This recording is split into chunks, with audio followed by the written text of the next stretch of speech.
Without objection, the gentleman is recognized for 1 minute.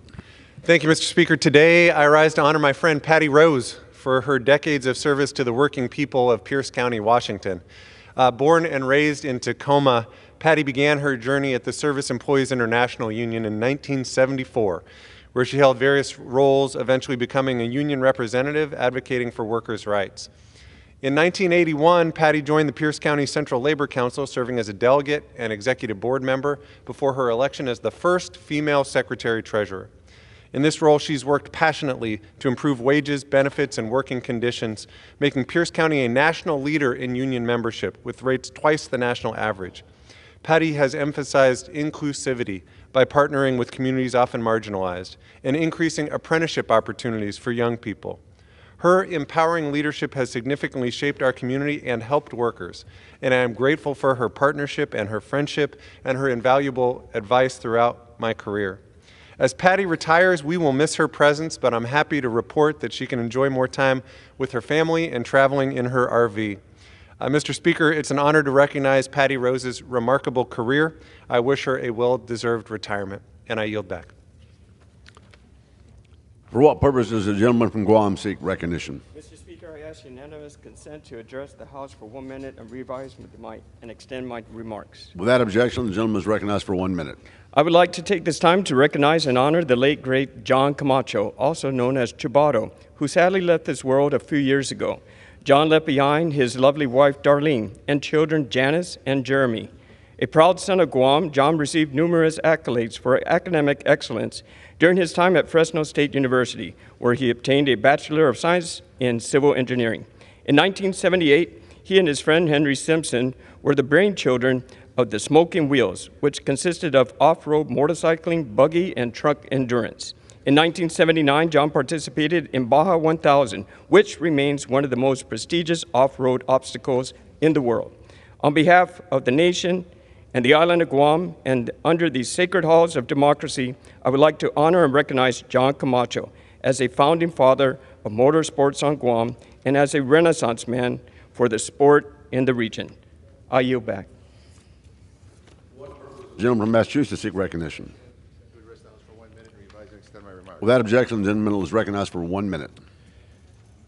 Mr. Speaker, to go grocery shopping, some Americans walk down the block or drive a few miles to the store. But for those living in food apartheids, their experience is different. I call them food apartheids instead of food deserts because deserts are naturally formed, and there's nothing natural about food apartheid. It's man-made, it happens on purpose, often because of decades of policies influenced by systemic racism. Earlier this week, I was in Leominster, Massachusetts to unveil a new food truck and refrigerated van for the Spanish American Center, a nonprofit with deep roots in the area, to make it easier to bring nutritious and culturally appropriate meals to everyone in the community. Mr. Speaker, I was proud to secure $110,000 in federal funding for this project. We should continue to increase federal investments in our local anti-hunger infrastructure to help those who have a short trip to the grocery store, and especially those who do not. We must continue to do all we can to end hunger now. I yield back my time.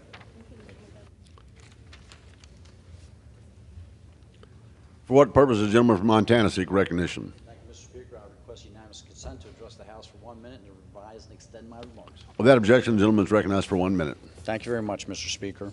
Mr. Speaker, Montana students have always been on the cutting edge of science and technology. But today I rise to give special recognition to a group of students from Helena who may soon impact the way that we all travel. Earlier this month, the robotics team from Helena introduced a new equipment that the TSA hopes will reduce wait times at airport security.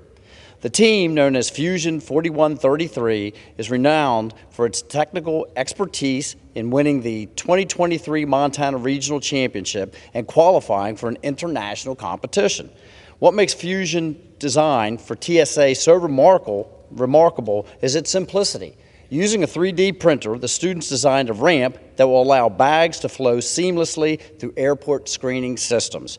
The bright group of inventors are living proof that no one is too young to pioneer new technologies. I'm confident their work will expedite travel for millions worldwide, and it's my privilege to recognize them on the floor of the United States House of Representatives. Thank you, Mr. Speaker, and I yield back.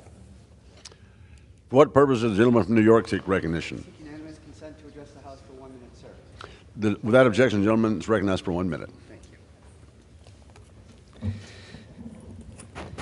Mr. Speaker, today I rise to honor one of Western New York's greatest athletes, Randy Smith. A natural competitor, he came to Buffalo to play basketball, soccer, track, and field at Buffalo State before he was drafted into the National Basketball Association by the Buffalo Braves in the 3rd round. An underdog from the very start, Randy Smith became the heart and soul of the Braves, holding records and becoming the most valuable player in the 1978 NBA All-Star Game. Randy Smith embodied Western New York's hardworking spirit and community pride. He often spent time playing basketball in local parks and visiting city schools, serving as an inspiration and mentor to kids across the community. Randy Smith passed away at the age of 60 in 2009. During a time when our community is still healing from heartbreak and loss, we must continue to keep his legacy alive. I ask my colleagues to join me in honoring Buffalo Braves All-Star Randy Smith and his commitment to becoming the good neighbor in the city of good neighbors. I yield back.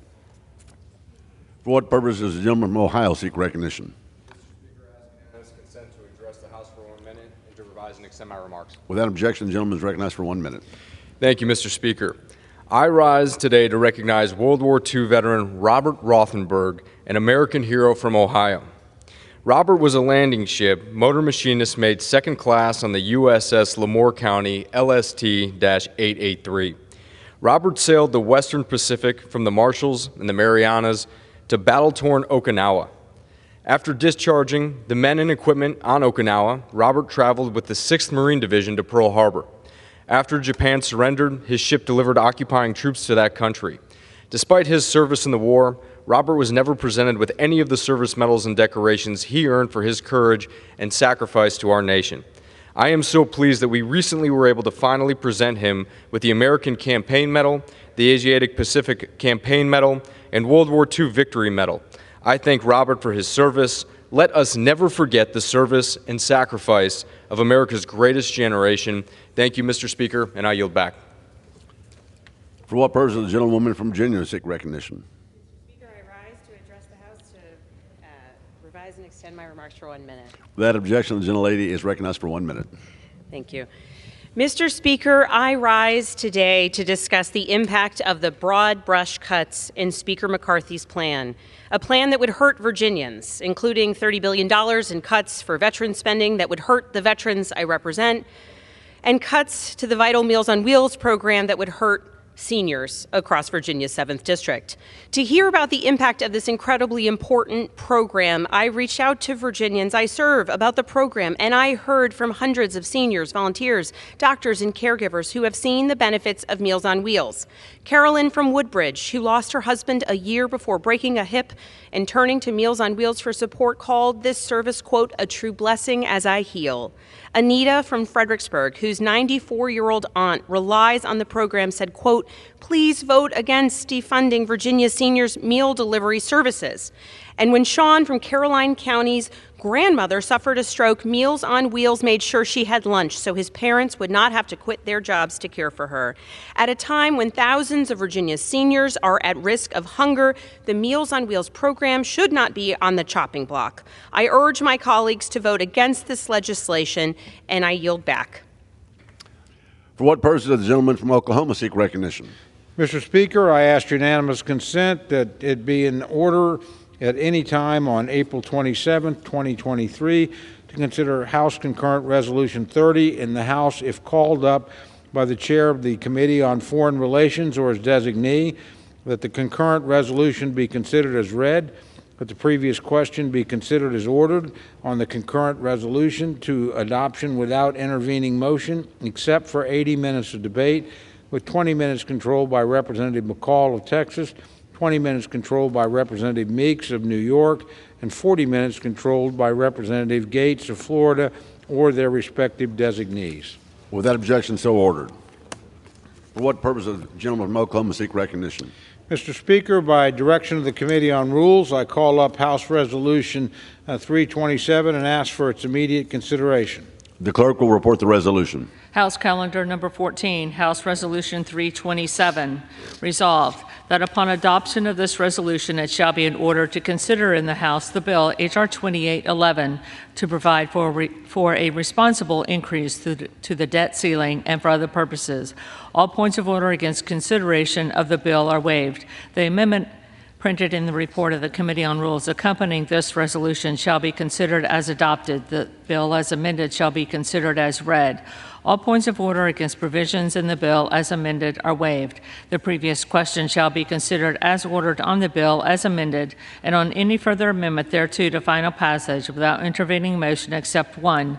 2 hours of debate equally divided among and controlled by the chair and ranking minority member of the Committee on the Budget or their respective designees, and the chair and ranking minority member of the Committee on Ways and Means or their respective designees, and 2, one motion to recommit. Section 2, upon adoption of this resolution, it shall be in order to consider in the House a joint resolution, House Joint Resolution 39, disapproving the rule submitted by the Department of Commerce relating to procedures covering suspension of liquidation duties and estimated duties in accord with Presidential Proclamation 10414. All points of order against consideration of the joint resolution are waived. The joint resolution shall be considered as read. All points of order against provisions in the joint resolution are waived. The previous question shall be considered as ordered on the joint resolution and on any amendment thereto to final passage without intervening motion except one.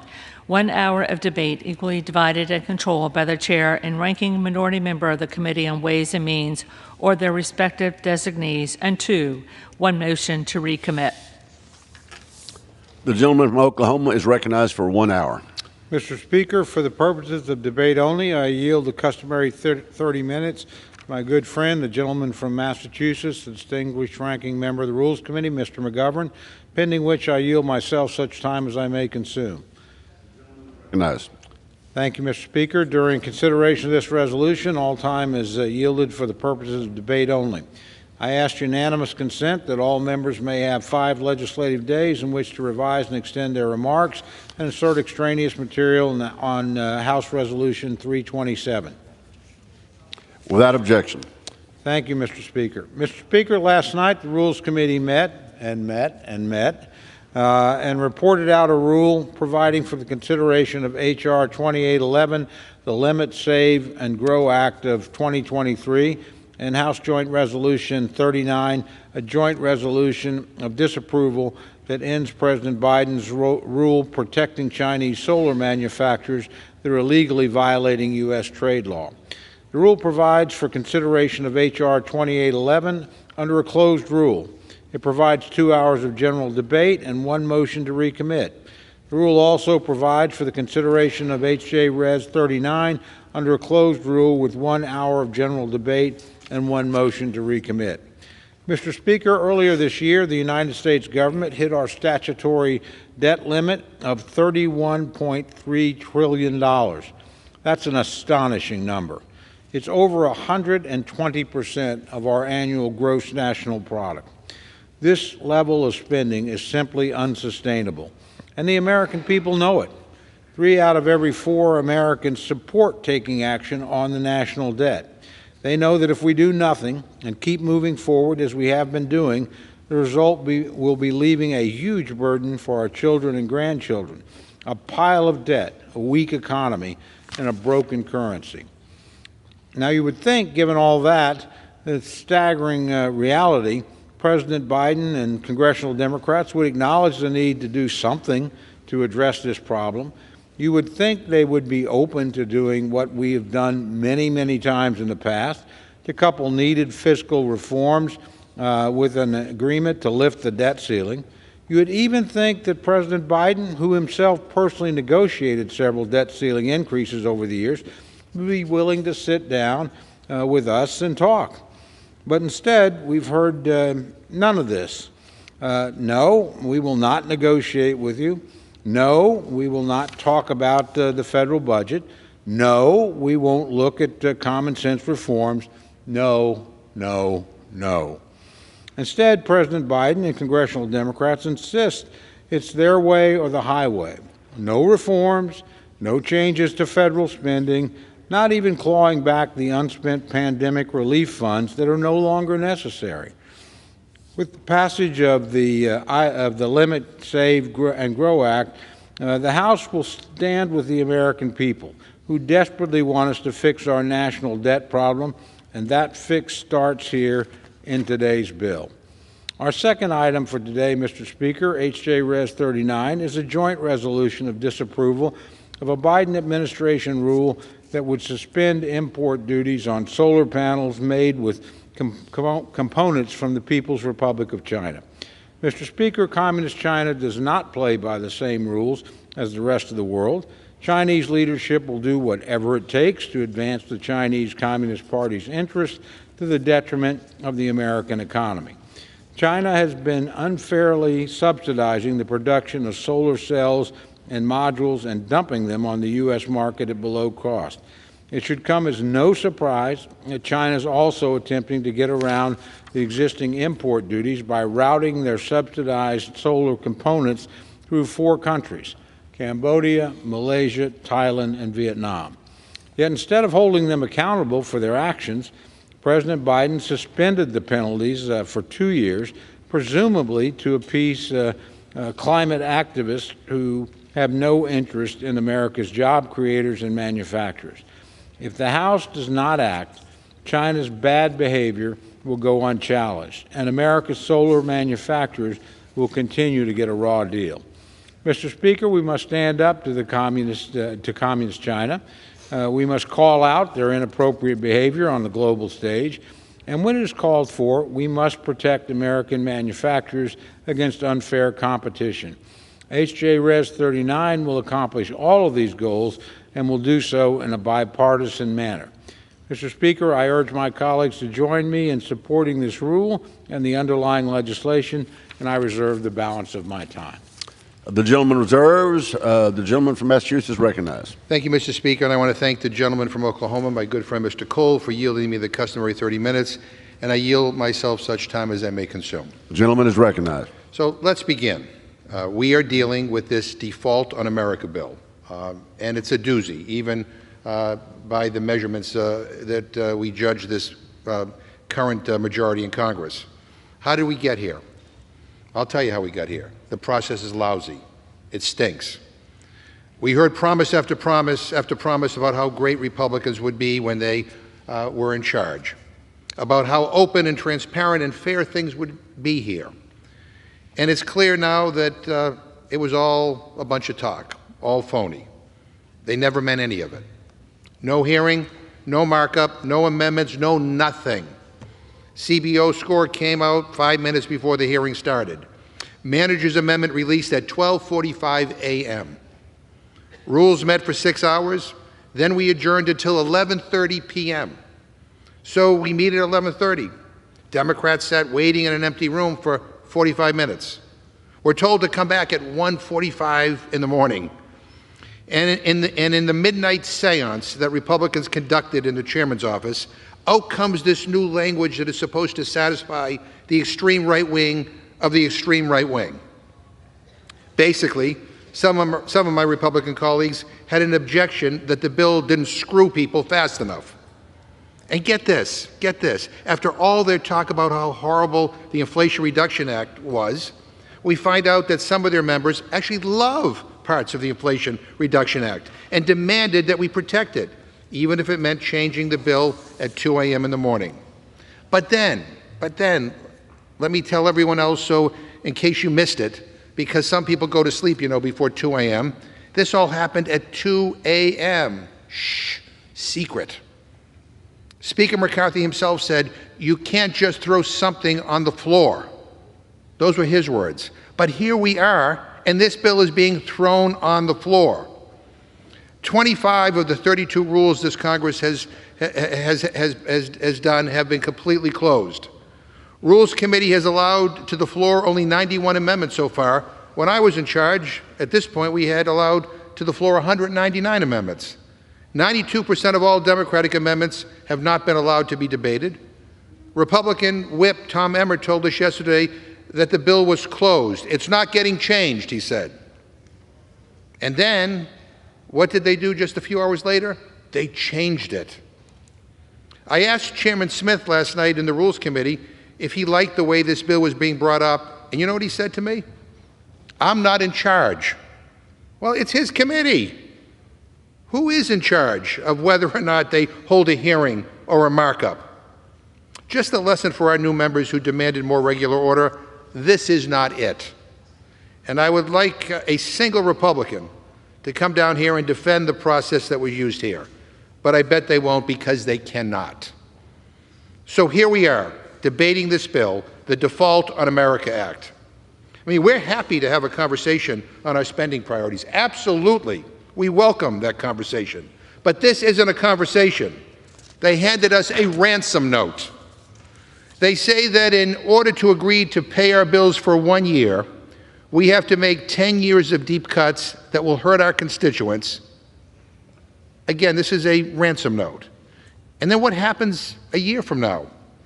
What's next? I mean, do you want our firstborn children in exchange for paying the bills on time? Republicans have said that unless we screw regular people, working people, veterans, the environment, and I could go right down the list, unless we do that, Republicans are going to push this economy off a cliff, damaging our credit rating, crashing Wall Street, resulting in all kinds of job loss, putting us into a recession, and that's the choice that they are giving us here today. So here's the deal, and this is what is really galling. Republicans are telling us that in order to get our fiscal house in order so we can pay our bills, not a single dollar can be saved at the Pentagon, that billionaires can't pay another cent in taxes. But to get our fiscal house in order, we need to nickel and dime moms and dads, workers and veterans, and regular people. Billionaires and CEOs received trillions in tax cuts when Republicans were in charge. Trillions. But they want to screw the people that I came to Congress to represent. It takes my breath away, Mr. Speaker. Regular people, working people, the farmers and the veterans, they want to kick people off health care. They want to cut funding to stop drugs from coming into America. They want to fire teachers, and they want to take food away from women, infants, and children. What is wrong with them, Mr. Speaker?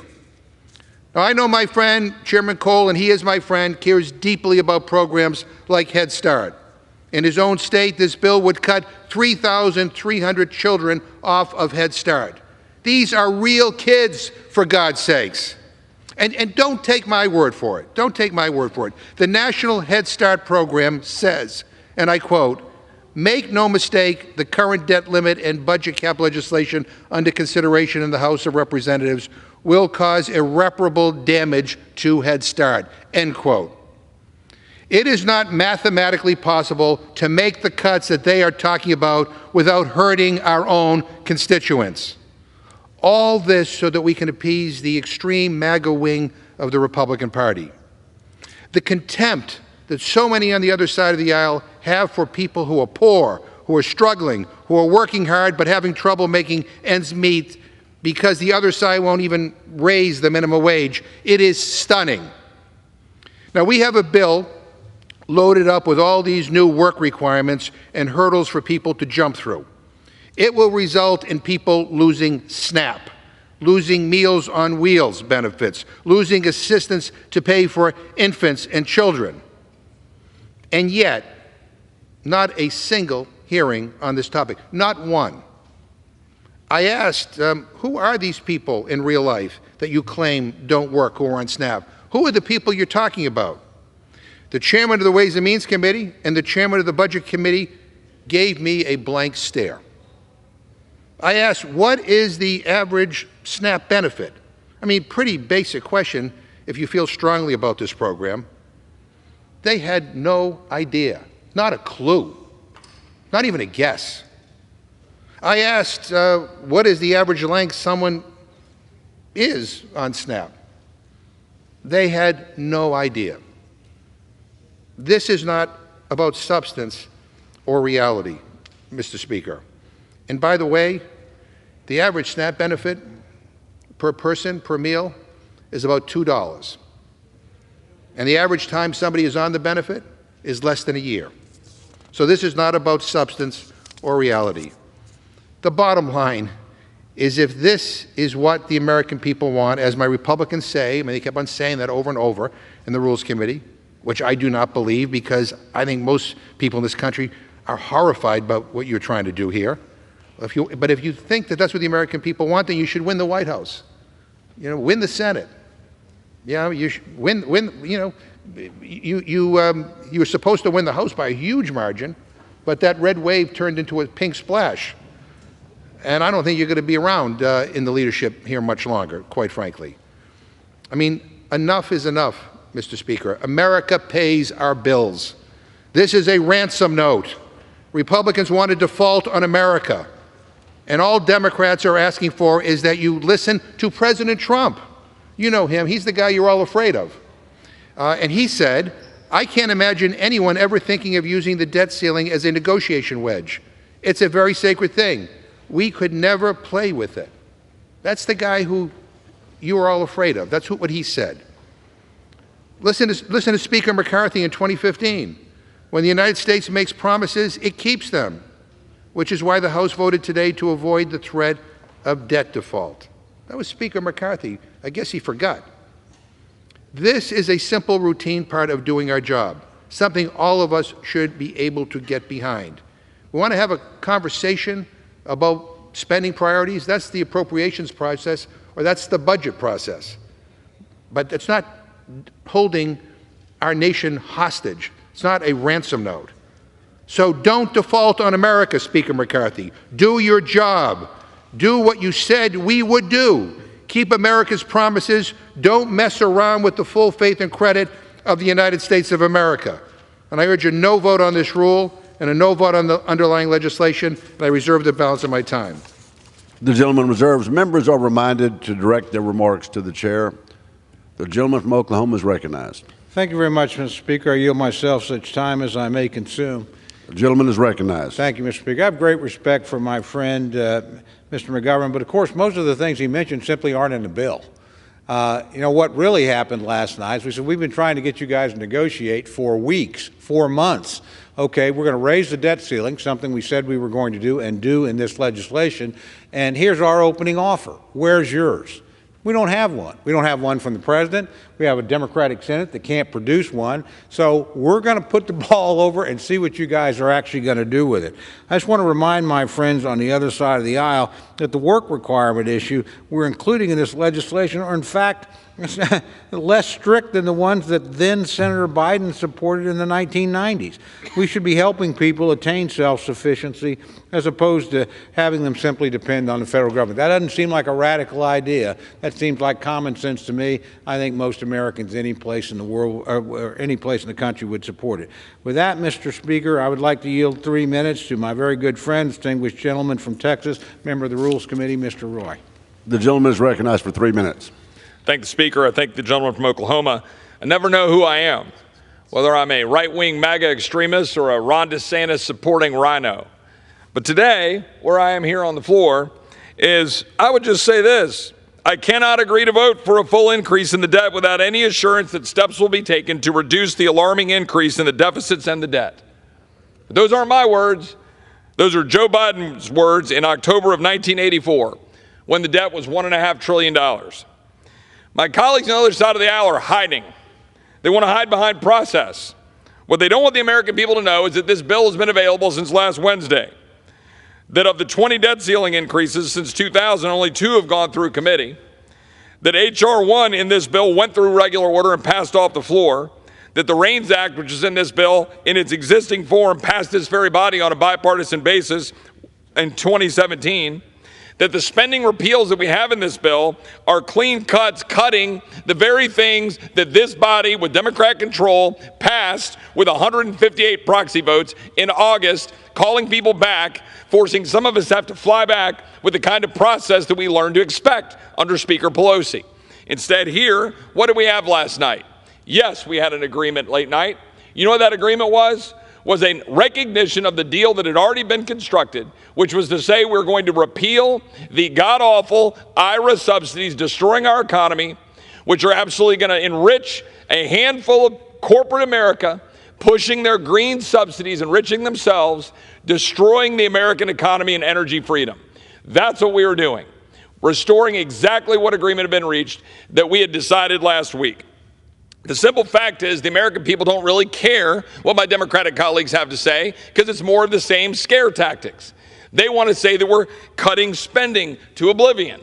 Yet the reality is what we're dealing with is if you kept the FY23 defense level spending, last year's defense spending, and add to it the non-defense level of that MAGA extremist Barack Obama that he proposed in his last budget for fiscal year 24, you get exactly the $1.471 trillion level we are proposing. That is the truth. Proposing pre-COVID non-defense level spending, proposing a defense to match China, proposing the kind of cuts the American people expect us to do in upfront first-year cuts to cut student loans that are unfair to the plumber and making sure that they're biased towards kids who rack up debt, that we're going to make sure that we are increasing our economic productivity by getting rid of the regulatory stranglehold with the regulations that are in the IRA regulations, and that we're going to make sure that we get rid of the COVID spending, the $50 billion of unobligated dollars, in addition to making sure that the American people can carry out their business without constraint from government. In short, we're going to shrink Washington and grow America. The American people are tired of the same. They want us to do our job, and they're tired of Chuck Schumer and President Biden doing absolutely nothing. Republicans in the House are doing our job, and we're going to send this over to the Senate. The gentleman's time has expired. I yield back. The gentleman from Oklahoma reserves. The gentleman from Massachusetts is recognized. Yeah, Mr. Speaker, I want to ask unanimous consent to insert in the record a report by the balance entitled President Trump's Impact on the National Debt. Mr. Speaker, talk about spending. The national debt increased by almost 36% from 2017 to 2020 during Trump's tenure. Without objection. And I want to say to the gentleman who just spoke, a lot of yelling here. And the last time I heard that kind of tone was when he was yelling about the need to have more regular order here. But I guess he's forgotten about that. But just because you yell doesn't mean you're right. I'd like to yield 1 minute to the gentlewoman from Washington State, Ms. Jayapal. The gentlelady is recognized. Thank you, Mr. Speaker. I rise in opposition to this rule to advance this cruel, extreme, unworkable Default on America Act that will throw us into a recession, that will crash our economy, that will throw 1.7 million women and children off of nutrition assistance and seniors off of Medicare. It's hypocrisy for my Republican colleagues to say that they somehow suddenly care about the debt when they passed a 2017 tax scam that increased the deficit by $2 trillion, and nearly half of those tax cuts went to the top 5%. But now all of a sudden they care about debt and they want to cut nutrition assistance to nearly 3 million women, children, and seniors. Democrats cut child poverty in half. We tax the wealthiest billionaires and corporations to pay their fair share. We are building our economy while MAGA Republicans are threatening to throw us into chaos. And that is on the heels of the pocketbooks of regular working Americans who are going to suffer if we go into default, if we go into recession, if we lose millions of jobs. This is a bad bill. Vote no. Gentleman's time has expired. The gentleman from Massachusetts reserves, gentleman from Oklahoma is recognized. Thank you, Mr. Speaker. I yield 3 minutes to my very good friend, distinguished member of the Rules Committee, Mr. Langworthy of New York. The gentleman is recognized for 3 minutes. Mr. Speaker, I rise in support of the rule which provides consideration of the Limit, Save, Grow Act, a bill that is critical to our country's economic future. Now, just yesterday, President Biden, he characterized the Limit, Save, Grow Act as, quote, irresponsible. That this common sense legislation was really asking hardworking Americans, seniors, and children to shoulder an enormous new burden. The only thing irresponsible would be to do nothing. And if we want to talk about a burden on the backs of hardworking Americans, then let's actually talk about it. Let's dig into it. Let's talk about how folks in my home state of New York had to pay as much as 40% more this winter just to heat their homes. While the Biden administration, they halted pipelines, the new construction, new exploration, they brought the approval of new oil and gas infrastructure to a standstill. Let's talk about how seniors in rural communities across my district living on a fixed income can now afford less in an inflation-ridden economy where the basic cost of goods and groceries has exploded and crushed their budgets. Let's talk about the $80 billion for the IRS to employ an army of new bureaucrats ready to rain down audit after audit on the middle-class families and small mom-and-pop business owners. These are the burdens shouldered by the American people for the trillions of dollars in spending the Democrats have foisted onto their backs and onto the backs of our children and our grandchildren. Mr. Speaker, if we care about the future, we would like to leave our children and our grandchildren a future that isn't crushed by debt, inflation, and paying the price for today's excesses. Then we should have no problem in supporting this critical step forward. I strongly support Limit, Save, Grow Act, a bill that saves hardworking Americans from continuing to shoulder the burden of Democrats' destructive spending policies. And I yield back, Mr. Speaker. Gentleman yields back. Gentleman Oklahoma Reserve. Gentleman from Massachusetts recognized. Mr. Speaker, I just want to debunk this talking point that I hear over and over again from my friends. I just heard it right now when we were talking about spending. So let's remember a couple of things. First, when Donald Trump was in charge, $8 trillion was added to the national debt. That's a 39% increase. It's a quarter of the entire debt from all of American history. So please give me a break. Second, let's be clear. Inflation is a global problem. Mr. Speaker, if you think that the American Rescue Plan drove up prices in Italy or the UK, I have news for you. If you think emergency rescue checks are responsible for inflation in Brazil and Australia, maybe you get your economics degree from Trump University. But that's not how things work. So don't take my word for it. Look at the numbers. Actually look at the research.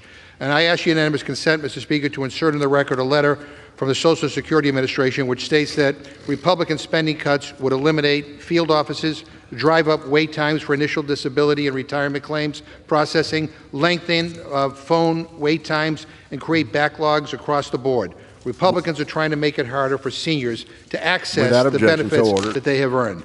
And Mr. Speaker, I'm going to urge that we defeat the previous question. And if we do, I'll offer an amendment to the rule to provide for consideration of a resolution that allows the House to state unequivocally that it is our responsibility to defend and preserve Social Security and Medicare for generations to come and reject any cuts to these vital programs. And by the way, these two programs have come under attack by Republican after Republican. Mr. Speaker, I ask unanimous consent to insert the text of my record into the amendment and along with any extraneous material immediately prior to the vote on the previous question. Without objection, to discuss our proposal, I yield a minute and a half to the gentlewoman from New Mexico, Ms. Stansbury. The gentlewoman from New Mexico is recognized for a minute and a half. Mr. Speaker, I rise as a fierce defender from New Mexico to support this amendment to defend our Social Security and our Medicare.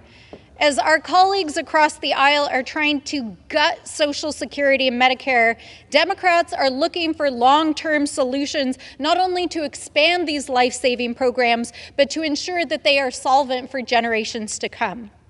These programs are lifelines for people in New Mexico. In fact, in New Mexico, we have the highest share of individuals who are on Medicaid by population in the country. That's 873,000 New Mexicans who depend on Medicaid. Our children in New Mexico depend on Medicaid. Over half of our children are on Medicaid. These programs save lives. So I ask my colleagues, what kind of cruel ransom note are they putting forward that would gut these programs, that would gut programs that feed our children, that would gut our environmental programs in the name of raising our debt ceiling? I ask, what is it that we are actually trying to do here today? That is why I oppose the underlying bill that we're debating today, why I support this amendment, and I urge my colleagues to defeat the previous question and to return to the work of the people who elected us. I yield back. The gentlelady yields. The gentleman from Massachusetts reserves. The gentleman from Oklahoma is recognized. Thank you very much, Mr. Speaker. I yield myself such time as I may consume for a couple of quick points. Just to my friend's concern about Social Security, I actually have a bill on that. A bill very similar to what President Biden himself voted for when he was in the United States Senate, both the creation of a commission and its final results. I'd invite my friend to look at it. Perhaps we can join it. It would be inherently bipartisan. And my friend made the point that inflation is a global phenomenon. I agree.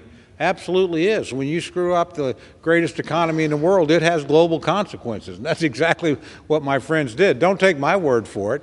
They were warned by Larry Summers, the Secretary of the Treasury for Bill Clinton, distinguished economist. They were warned by Steve Ratner, who managed the auto industry under President Obama. They were warned by Jason Furman, who was the chairman of the Council of Economic Advisors for President Biden. If you pass something this large, the American Rescue Plan, you're going to have inflation within a year. We did. So if you just listen to your own economists, we could have avoided this. We might not having to be taking the drastic action we are today. With that, Mr. Speaker, I'd like to yield 4 minutes to my good friend, distinguished gentleman from Wisconsin, Mr. Van Orden. The gentleman from Wisconsin is recognized for 4 minutes. I thank you, gentlemen, for yielding. Mr. Speaker, my favorite part of this building is not the rotunda or statutory hall or even this chamber. It's a simple quote painted above a door downstairs. So when tillage begins, other arts follow. The farmers, therefore, are the founders of human civilization. It was written by Daniel Webster in 1840. And it's just simply time for some more truth-telling. It's disingenuous to say publicly that we're all of the above for American energy if we do not embrace biofuels. Simultaneously, it's disingenuous to set policy that de facto abolishes petrochemicals and yet admit that we will be dependent on them for at least another decade. Both positions have been made in this chamber.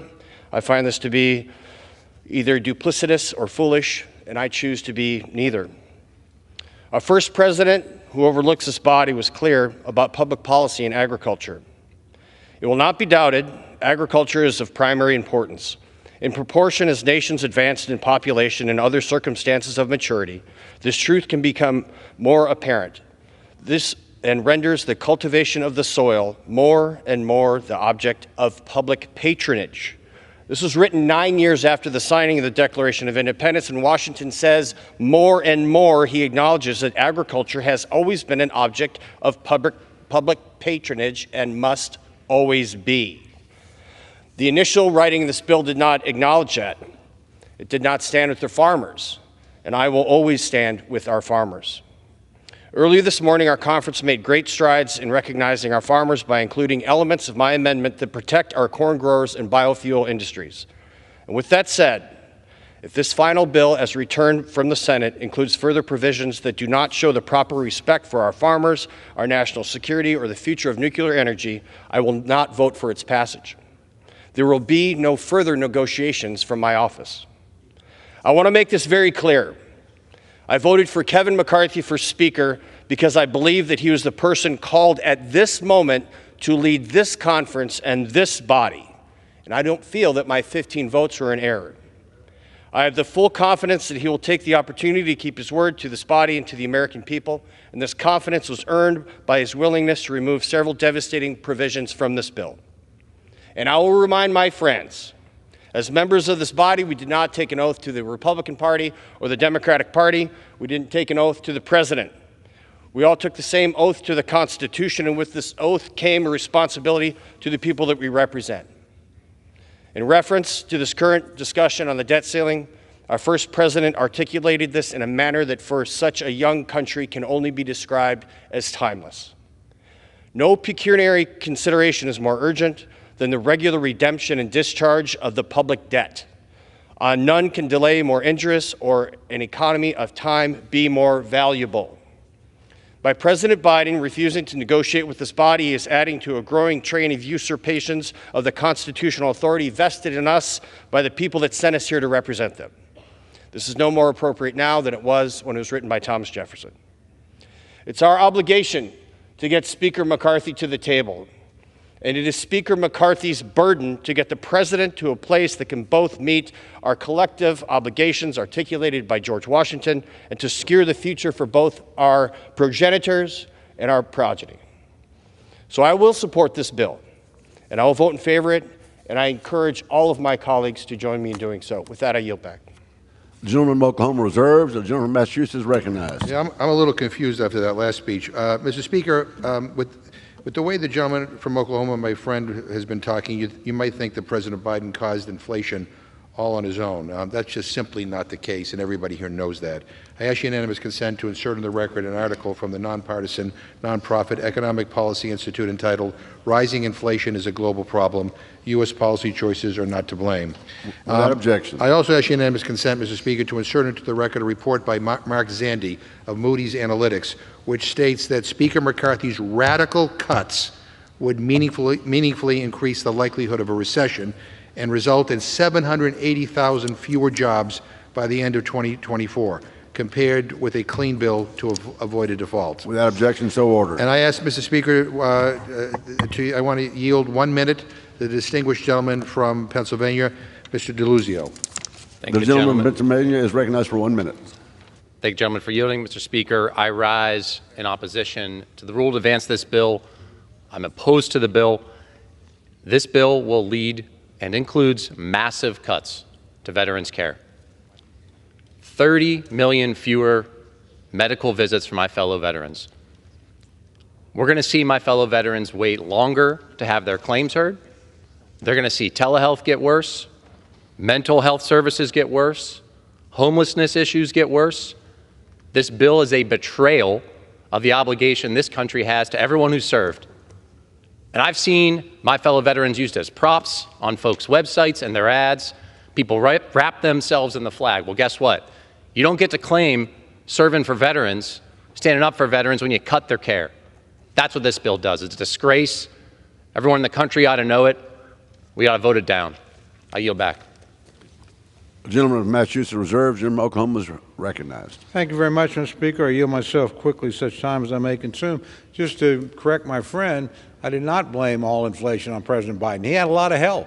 He had a Democratic House and a Democratic Senate to work with him to get there, so he certainly didn't do it on his own. With that, I yield 2 minutes to my very good friend, distinguished member of the Budget Committee, Mr. McClintock of California. The gentleman is recognized for 2 minutes.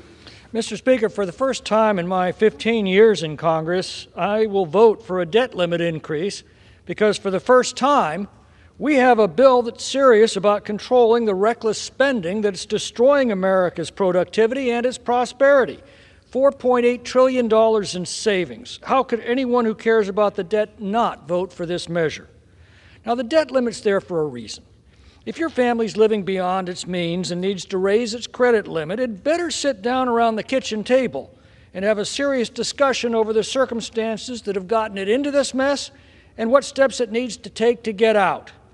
The debt limit's there to assure we have exactly that discussion as a nation. Now, the President and the Democrats across the aisle say they're not willing to engage in that discussion. Well, to coin a phrase, come on, man.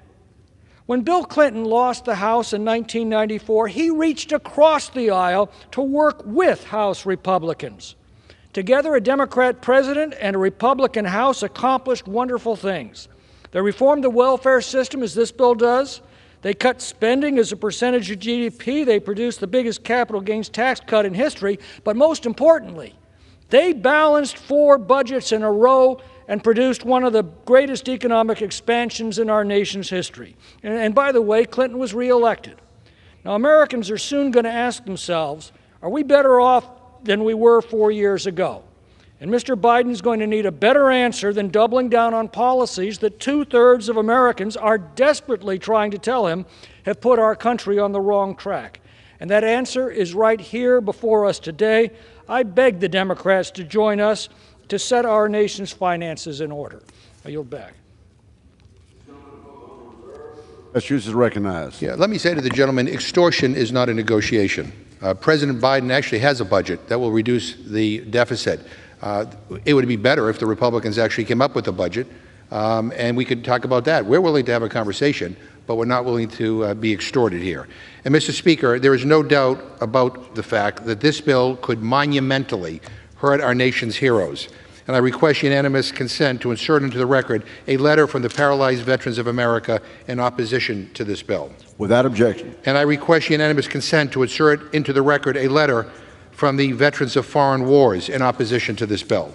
Without objection. It is clear our veterans are against this bill. Mr. Speaker, I yield 2 minutes to the gentlewoman from Pennsylvania, a distinguished member of the Rules Committee, Ms. Scanlon. The gentlewoman is from Pennsylvania, recognized for 2 minutes. Thank you. Mr. Speaker, I rise today in opposition to the rule and the underlying bill. This bill makes good on Speaker McCarthy's threat to hold the economy hostage. Several of my colleagues have spoken about the draconian cuts that this bill would make to our social safety net, to services for vulnerable veterans, seniors, families, and children.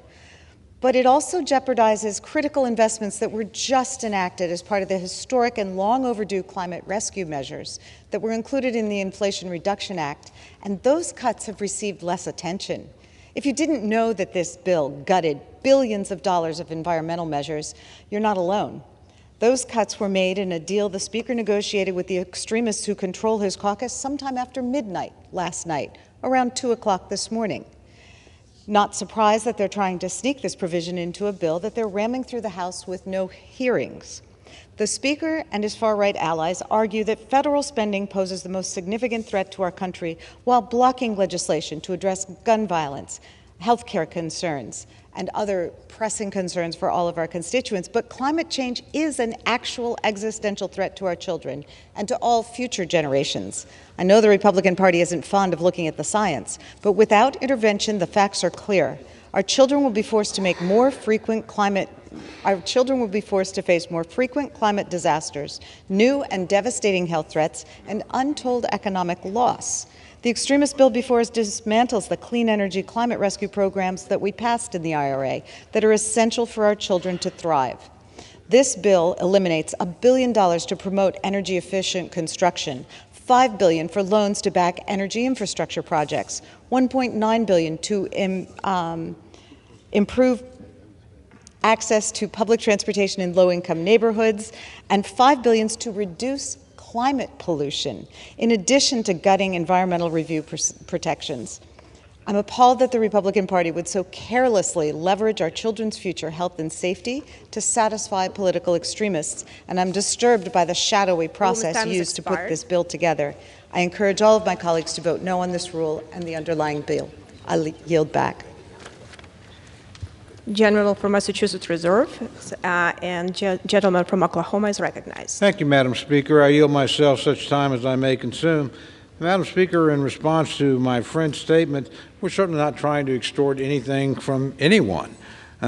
Quite frankly, it's my Democratic friends that are trying to exact something from us they can't get for themselves. I mean, it's a Democrat. If you believe a clean debt ceiling is the way to go, pass one in a Democratic Senate. You can't do it. The reality is there's going to be a negotiation here. What we've said is, hey, we're in good faith on extending the debt ceiling. We're doing it in this bill. We have a lot of members who have never voted to do that. They're actually doing it. Here's our opening position in a negotiation. What's yours? We haven't heard that. It's just simply, well, give us what we want and then pass the president's budget. So if they genuinely want to talk, we're giving them the opportunity to actually do that. So I would just remind my friend, we look forward to discussion, but the first step is to raise the debt ceiling. That's what we're going to do here. Then we'll see what the Democrats do in the United States Senate in response. Then we can all go to conference and talk this thing out, hopefully come to a bipartisan solution. So the hysterics and theatrics, might make good print. That's not the reality of the process here. We're operating within the spirit of the process. We hope our friends do the same. With that, Madam Speaker, I reserve my time. A gentleman from Oklahoma reserves. A gentleman from Massachusetts is recognized. Madam Speaker, I yield 2.5 minutes to the gentlewoman from New Mexico, the distinguished member of the Rules Committee, Ms. Ledger-Fernandez. Gentlewoman is recognized. Thank you, Madam Speaker. I left the Capitol at 3 a.m. this morning after fighting Republicans' plans to default on America unless we impose drastic spending cuts. Cuts that are so severe they will hurt farmers and ranchers, kids and families, and this beautiful place we call home. Nobody in any state will be protected from their draconian cuts. When I asked how to explain the bill's drastic cuts to rural communities in my district, the Republicans' response was, I quote, "You should tell them that we have to prioritize," end quote. The Rules Committee Republicans then blocked my amendment to protect rural water, housing, and business development programs. In essence, they said to rural America, you're not a priority. The Republicans blocked my amendment to protect veterans' health care, the Indian Health Service, and clean energy investments. Veterans are clearly not their priority. Health care is clearly not their priority. Addressing the climate crisis that is fueling disasters across America, across the United States, and across this planet is clearly not their priority. Do you like knowing your food is safe?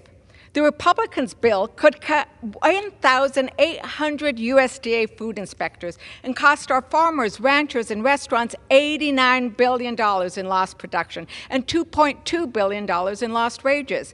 The majority blocked my amendment to protect the Food Safety Inspection Service from cuts. When Republicans now demand we cut spending on health care, safety, housing, what's it for? To pay for the tax cuts for the rich that they pushed through in 2017. Protecting the rich and the wealthy tax cheats clearly must be their priority. Through backroom dealings, the Republican majority has now settled on a bill that backstabs working families. Their bill delivers poison, not prosperity. Congress must not default on America. America pays its bills. America knows how to prioritize what is essential for our prosperity. I yield back. Gentleman from Massachusetts reserves. Gentleman from Oklahoma is recognized. Thank you, Madam Speaker. I yield myself such time as I may consume. I think if you happen to be listening to the debate, you might get confused. It's as if we're going to impose our will on somebody. The reality is Democrats control the United States Senate. The Democratic President of the United States has a veto that he can sustain in either chamber. What we're saying is let's sit down and talk things through, and here's our opening position. That's all that's going on here. We're not in a position to do what my friends did last time. And that's both what they regret losing and fear might someday come to pass. So the last time my friends didn't have to negotiate 2 years ago, what did they do? An explosion of spending that generated the worst inflation in modern American history, the worst inflation in over 40 years. Looking around this chamber, I think I'm probably the only one here old enough to remember it. The reality is they took a crisis that was ending and used it to justify $1.9 trillion worth of spending that many of their own economists warned them would lead to inflation, jammed it through without a single vote. The next year, they called something an Inflation Reduction Act that we all know was a climate bill, crammed through another $500 billion worth of spending. And that doesn't even include plussing up the regular discretionary accounts of the United States. So my friends own the inflation that has impoverished every single American. Every American family is worse off, not better off, given the economic stewardship of this administration and, frankly, the Democratic Congress. So we look forward to the debate, but we look forward to something my friends aren't used to doing. That's actually negotiating. And that's what we're talking about. We're going to extend the debt, just as we said, debt limit, just as we said we would. Here's our negotiating. Here's our ideas where we can save money. Do you have any ideas where we can save money? Let's talk about that, because you can't get what you want. You can't pass through a Democratic Senate a clean debt bill. If you can't do it there, you're certainly not going to do it here. So let's begin the discussion sooner rather than later. With that, Madam Speaker, I reserve my time. The gentleman from Oklahoma reserves. The gentleman from Massachusetts is recognized. Madam Speaker, my good friend from Oklahoma said that we're engaged in theatrics. Well, let me put that to rest. I mean, we are dealing with real numbers. Last night in the Rules Committee, I asked this Chairman of Ways and Means and the Chairman of the Budget Committee some basic questions about the SNAP program. They had no clue. And people who don't have a clue shouldn't be writing legislation or determining policy. They should do the hearings and learn about what the facts are. But let me read to you, I want to ask unanimous consent, Madam Speaker, to insert into the record a letter from the Department of Energy which states that reductions of this magnitude in this bill would have significant setbacks on U.S. competitiveness and adversarial nations like Russia and China. Without objection. I ask unanimous consent to insert into the record a letter from the Department of Labor which states that these cuts in this bill would prevent more than 4,000 veterans experiencing or at risk of homelessness from receiving critical employment care. Without objection. I ask unanimous consent to insert in the record a letter from the Department of Education which states that under these radical cuts, funding for more than 100,000 teaching jobs nationwide would be eliminated, and it would reduce aid for more than 6.6 million Pell Grant recipients. Without objection. I ask unanimous consent to insert into the record a letter from the Small Business Administration which states that Republican spending cuts would mean that almost 300,000 fewer small businesses would be able to participate in their entrepreneurial development program. Without objection. I ask unanimous consent to insert into the record a letter from the Department of Housing and Urban Development which states that 286,000 families will lose rental assistance under Republicans' proposed budget cuts, and thousands more would be at risk of homelessness. Without objection. I ask unanimous consent to insert into the record a letter from the Department of Homeland Security which states that the proposed cuts could lead to more illegal drugs entering our country, including 350,000 grams of fentanyl. That's over 200 million fatal doses of fentanyl that Republicans will be responsible for letting into our country if this passes. And I ask unanimous consent to insert into the record a letter from the Department of Agriculture detailing how these radical Republican budget cuts would lead to more than 1 million new mothers losing WIC assistance. Without objection. So these are actual numbers. These are real statistics compiled by real experts. So when we talk about the fact that no one needs to worry about what is being debated here, this is why we are worried. This is the impact of what they are trying to do. And what they are trying to do will hurt regular people, will hurt veterans, will hurt people who are struggling to put food on the table, will hurt teachers, will hurt the people that we represent. So it will hurt children. So this is unconscionable, what is going on here. And we cannot just sit by while everybody on the other side says, oh, don't worry, be happy, it'll all just work out. No, it won't. We don't share these values of these cuts. We have a separate set of values if my friends think that it is okay to cut these programs and hurt these people. I reserve my time. The gentleman from Massachusetts reserves. The gentleman from Oklahoma is recognized. Thank you very much, Madam Speaker. I yield myself such time as I may consume. My friend and I have had a very long day and spent a lot of time together. I have no further speakers, and I would advise him if he's prepared to close, I'm prepared to close. The gentleman from Oklahoma reserves. The gentleman from Massachusetts is recognized. Madam Speaker, can I get a inquire how much time is left? Gentleman from Massachusetts has 6 minutes remaining. Okay, I will close for our side. Yield myself the remaining time, Madam Speaker. Madam Speaker, what we have heard on the floor today is incredible, astounding, unbelievable, unconscionable contempt for the people that we are supposed to be here to fight for. When people tell me that both parties are the same, that both parties are equally bad or believe the same things, watch this debate and then tell me what you think. Democrats have different values than Republicans. They have no problem racking up $2 trillion in debt when it comes to tax giveaways for Wall Street and CEOs. Nobody on the other side is talking about having billionaires pay 1 cent towards reducing our deficit. Maybe that's why Speaker McCarthy went to Wall Street to announce his plans essentially to screw Main Street. But now they want to demand, and I say demand because this is a ransom note, demand 10 years of cuts unless we stick it to our own constituents, unless we take away food from hungry people, unless we kick people off of health care. Now, they didn't win the Senate, and they didn't win the White House, and they didn't win a big majority as they wanted in the House. So now, to get what they want to default on America so they can push through their radical MAGA agenda. I got to be honest with you, I was disgusted by the debate in the Rules Committee last night, and even what has been said here on the floor today. This is unconscionably bad. This is not who we are. If you want to have a discussion on the debt, let's have that discussion. But this is an extortion. You're saying if we don't agree to all these draconian cuts, they're going to hurt people that we fight for every day on this side of the aisle. If we don't do that, you're going to run this economy off a cliff. That's an all-time high in recklessness and stupidity, Madam Speaker. We cannot accept that. The people we represent, are the people who will be impacted by these cuts, the cuts that I just mentioned, by inserting into the record all the letters from the various agencies in our government. Those are our people.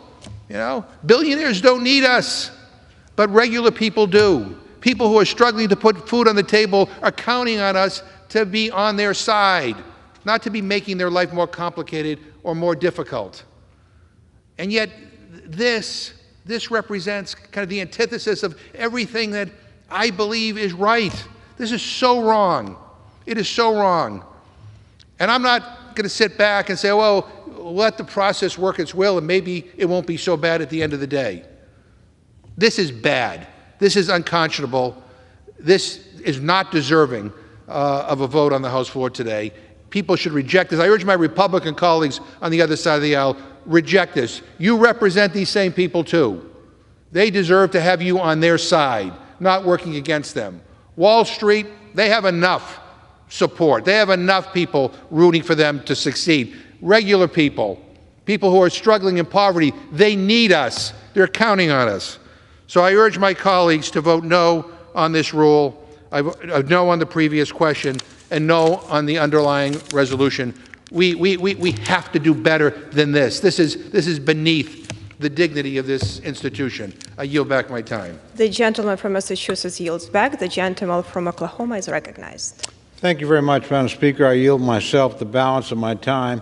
I want to begin by thanking my friend for engaging, as he always does, in a spirited debate. We don't agree on a lot of things, but I admire my friend's passion and appreciate his partnership on the Rules Committee, both when I was in a minority and now that I'm fortunate enough to be in the majority. But we do look at the world a little bit differently.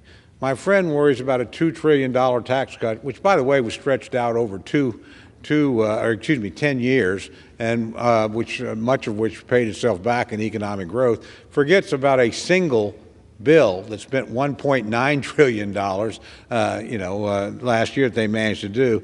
Look at the results.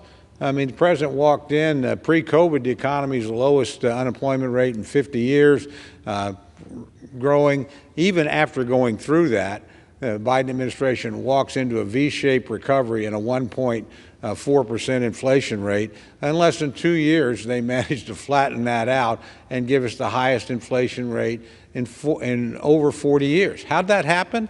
That happened by unrestrained Democratic spending, out-of-control budget proposals by the president, a Democratic Senate, a Democratic House that wouldn't say no. Well, those days are behind us, and I understand the agony of my friends that they actually have to sit down now and talk with Republicans and come to agreement. Now, we've come forward with a proposal that we think makes a lot of sense. My friend's worried about us driving off the debt. Why are we passing an extension of the debt ceiling? That's exactly what this legislation does. And we're saying, oh, we just want to talk. Here's our opening proposal. We don't expect you'll take everything or agree with everything. We know you control the United States Senate. We know the President of the United States has a veto, but you are going to talk with us. And you're not going to get a clean debt ceiling. We're not going to give you what you can't get yourself in a Democratic United States Senate. We're going to have a real discussion about what we need to do as a country. Now, my friend says we have different values. In some ways we do. Look, we have a common commitment to the institution. We have a common belief in democracy. I think we believe in civil discourse even when we disagree. We have many things beyond that we agree on. But we do differ in some ways. We believe we ought to live within our means, and that's a good thing to try and do. We think the American people ought to be able to keep more of their own money to spend on their own family and their own investment. We're willing to put some ideas forward how to do it. We think out-of-control spending is going to make life worse. I mean, the cruelest tax of all is inflation. My friends are worried about the poorest of the poor. I know that's sincere. I also know the inflation that this Democratic House and Senate of 2 years ago and the administration inflicted on the American public is a curse to the poorest of the poor. So let's sit down, find some common ground. We've done it before. We act as if it's extraordinary to actually debate around a debt ceiling, spending restraints. That's the way it's normally done, particularly in divided government. That's what the American people have given us. I suspect they want us to work together. We've done our part of the bargain. We will finish that out today. We'll extend the debt ceiling, as we promised we would do. We will put forward a series of suggestions and proposals. We think they're good. Our friends won't agree with them all, but at the end of the day, they're going to have to come to the table. If they can't pass a clean debt ceiling, or if you can pass a clean debt ceiling in the Senate, go ahead and do it and come to the table with that. But I don't think you'll be able to. So we're going to sit down and find some ways to begin to restrain this out-of-control spending. And we're going to do it because there's a Republican majority in the House that demands that we do it, that we begin to live responsibly, that we not inflict inflation on the American people, that we prioritize our spending in some reasonable and rational way. So with that, Madam Speaker, I yield back the balance of my time. I urge the passage of the rule and the underlying legislation, and I move the previous question on the resolution. The gentleman from Oklahoma yields back. The question is on ordering the previous question on the resolution. Those in favor say aye. Those opposed, no. In the opinion of the chair, the ayes have it. Madam Speaker, on that I ask for the yeas and nays. The yeas and nays are requested. Those favoring a vote by the yeas and nays will rise. A sufficient number have risen. The yeas and nays are ordered. Pursuant to Clause 8 of Rule 20, further proceedings on this question will be postponed.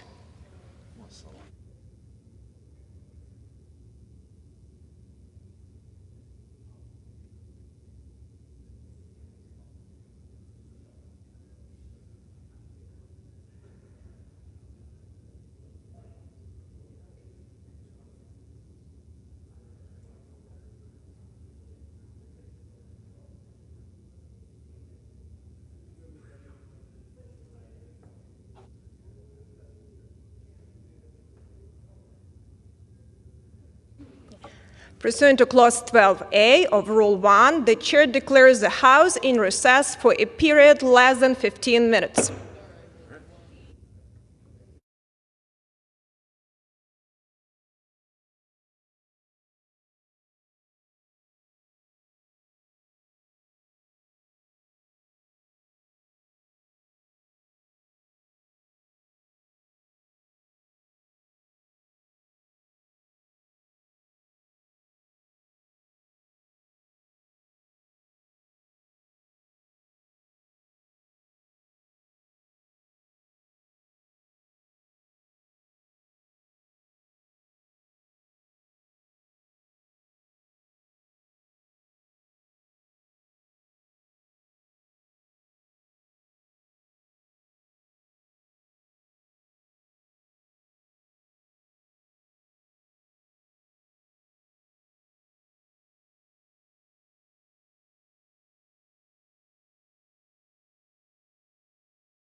The House will be in order. Proceedings will resume on questions previously postponed. Votes will be taken in the following order. Ordering the previous question on the House Resolution 327, adoption of the House Resolution 327 if ordered, and the motion to suspend the rules and pass H.R. 1353. The first electoral vote will be conducted as a 15-minute vote pursuant to Clause 9 of Rule 20. Remaining electronic votes will be conducted as 5-minute votes. Pursuant to Clause 8 of Rule 20, the unfinished business is the vote on ordering the previous question on House Resolution 327, on which the yeas and nays are ordered. The clerk will report the title of the resolution.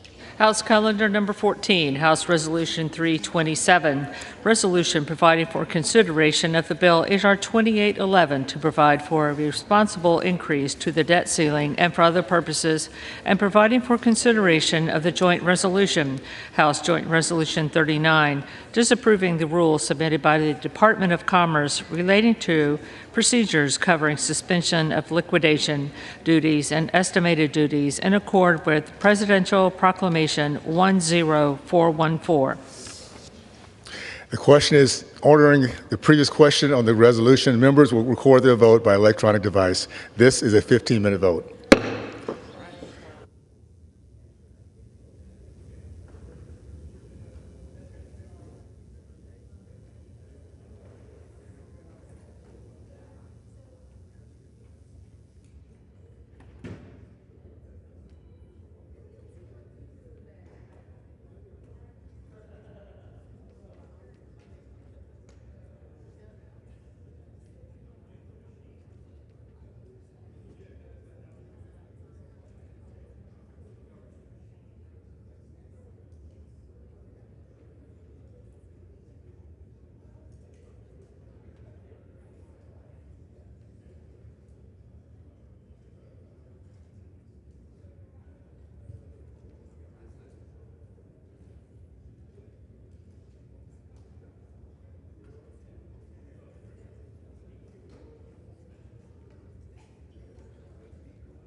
members voted?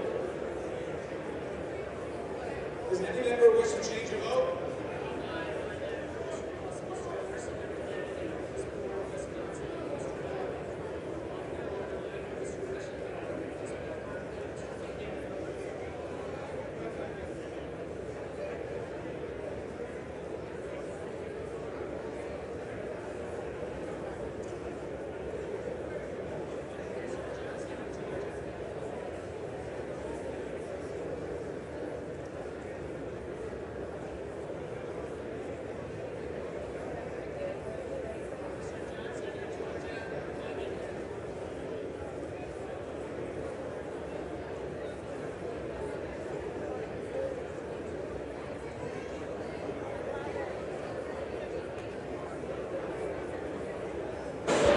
Bang it again or just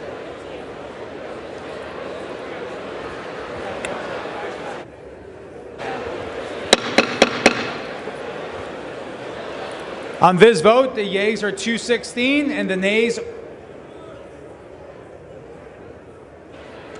got green in the wells.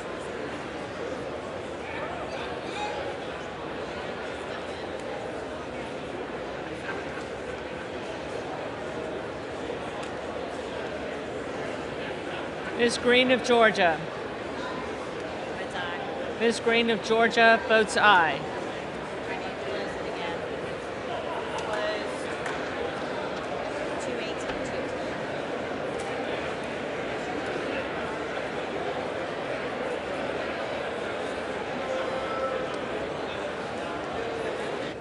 On this vote, the yeas are 218 and the nays are 210.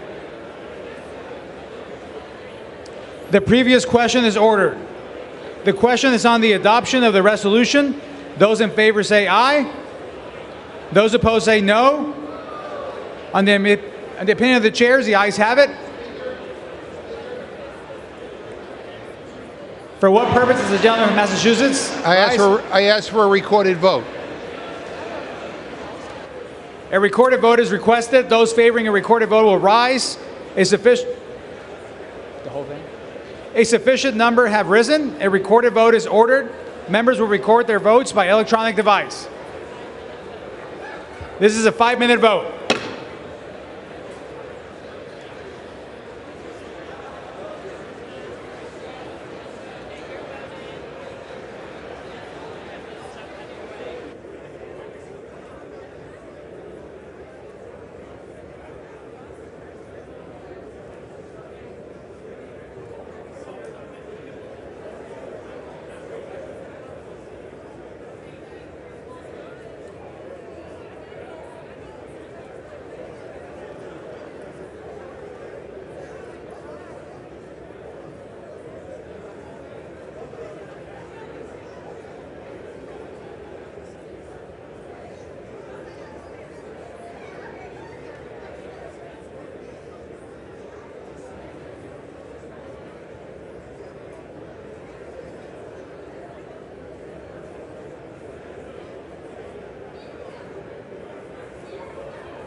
Have all members voted?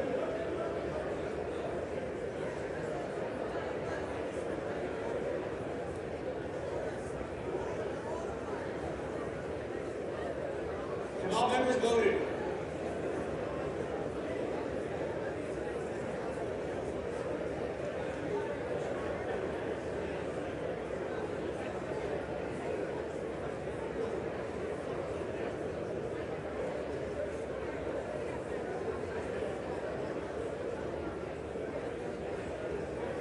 Have all members voted? Does any member wish to change their vote?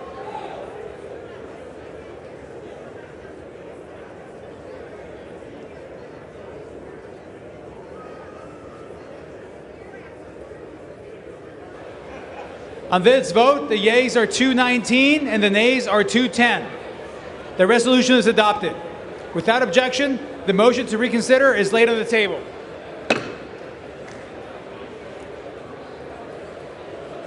Pursuant to Clause 8 of Rule 20, the unfinished business is the vote on the motion of the gentleman from Ohio, Mr. Latta, to suspend the rules and pass H.R. 1353, as amended, on which the yeas and nays are ordered. The clerk will report the title. Union Calendar Number 25, H.R. 1353, a bill to direct the Federal Communications Commission to issue rules for the provision of emergency connectivity service and for other purposes. The question is, will the House suspend the rules and pass the bill as amended?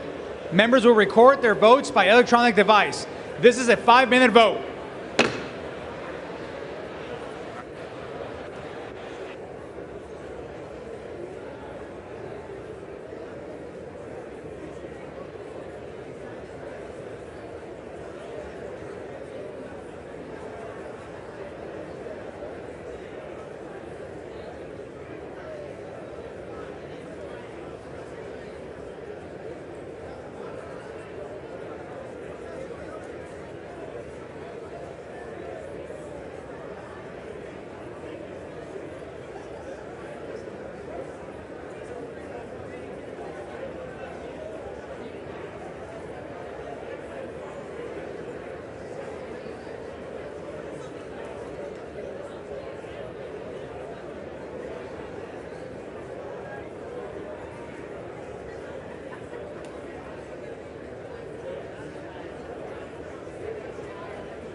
members voted?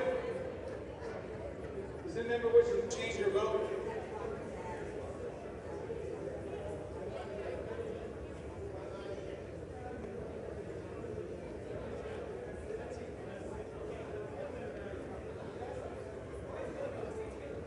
On this vote, the yeas are 422 and the nays are 1. 2/3 being in the affirmative, the rules are suspended, the bill is passed, and without objection, the motion to reconsider is laid on the table.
The House will be in order.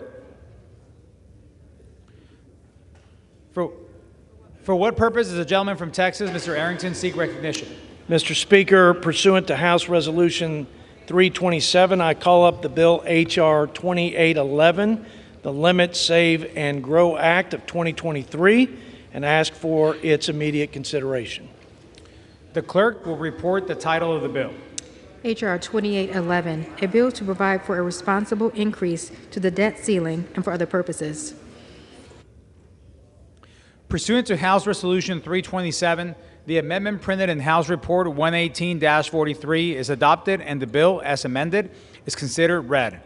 The bill, as amended, shall be debatable for 2 hours, equally divided among and controlled by the chair and ranking minority member of the Committee on the Budget or their representative designees, and the chair and ranking minority member of the Committee on Ways and Means or their respective designees. The gentleman from Texas, Mr. Arrington. The gentleman from Pennsylvania, Mr. Boyle. The gentleman from Missouri, Mr. Smith. And the gentleman from Massachusetts, Mr. Neal. Each will control 30 minutes. The chair recognizes the gentleman from Texas, Mr. Arrington. Mr. Speaker, I ask unanimous consent that all members have 5 legislative days within which to revise and extend their remarks and insert extraneous material into the House record H.R. 2811. Without objection. I don't think the chamber is in order. The House will be in order. Gentleman from Texas. Mr. Speaker, I yield myself such time as I may consume. Gentleman is recognized. Mr. Speaker, I rise today in support of H.R. 2811, the Limit, Save, and Grow Act. Over the last 2 years, President Biden has financed his radical agenda and vast expansion of the federal government with an unprecedented $10 trillion in spending, $6 trillion of which has been added to our national debt, the highest level of deficit spending in the history of America. This unbridled spending spree has resulted in sustained record inflation, soaring interest rates, an economy in a recessionary tailspin, and a nation on the brink of a catastrophic debt crisis. Mr. Speaker, the fiscal state of the nation is bleak, our national debt is unsustainable, and the outlook grows more uncertain every day. For 100 years, the debt ceiling has served as a check on our accumulating debt and its impact on the financial health of our nation. No responsible leader can look at the rapid deterioration of our balance sheet and the unsustainability of our deficit spending and stand idly by defending status quo. Friends, this isn't a Republican problem. It's not a Democrat problem. It's America's problem. And it's a mathematic reality that requires real leadership from both sides of the aisle and before it's too late. House Republicans' debt ceiling proposal is an important first step to getting our fiscal house in order and a good faith effort to bring the president to the negotiating table. Our plan will reduce deficit spending, save taxpayers $4.8 trillion, and begin extinguishing the flames of our current cost of living crisis. First, we limit federal spending by reining in and right-sizing the federal bureaucracy. Our bill will reduce FY24 discretionary spending levels by 9%, $130 billion, returning us to the same spending levels we were operating under just 4 months ago. Going forward, we will cap the growth of discretionary spending by 1% annually over the next 10 years, reducing wasteful Washington spending by over $3 trillion. Mr. Speaker, put simply, this bill would require Washington to do what every American has been forced to do as a result of Biden's spending-induced inflation: tighten our belts and change our spending habits. Second, we save taxpayer dollars by reversing some of the Democrats' reckless spending, reclaiming tens of billions in unspent COVID funds, defunding the president's army of 87,000 IRS agents,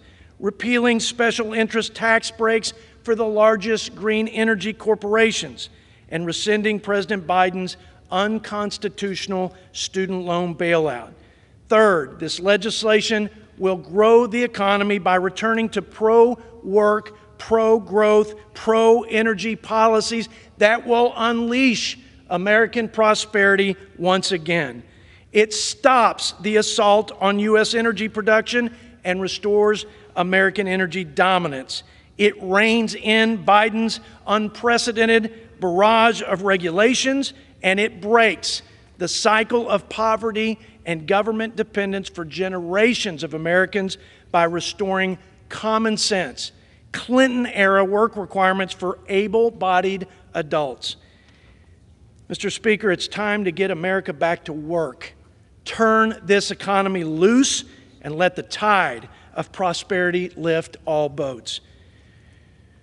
We have put forward a plan worthy of the people we serve, and now we must put aside political small-mindedness and rise to meet the enormous challenge facing our great nation.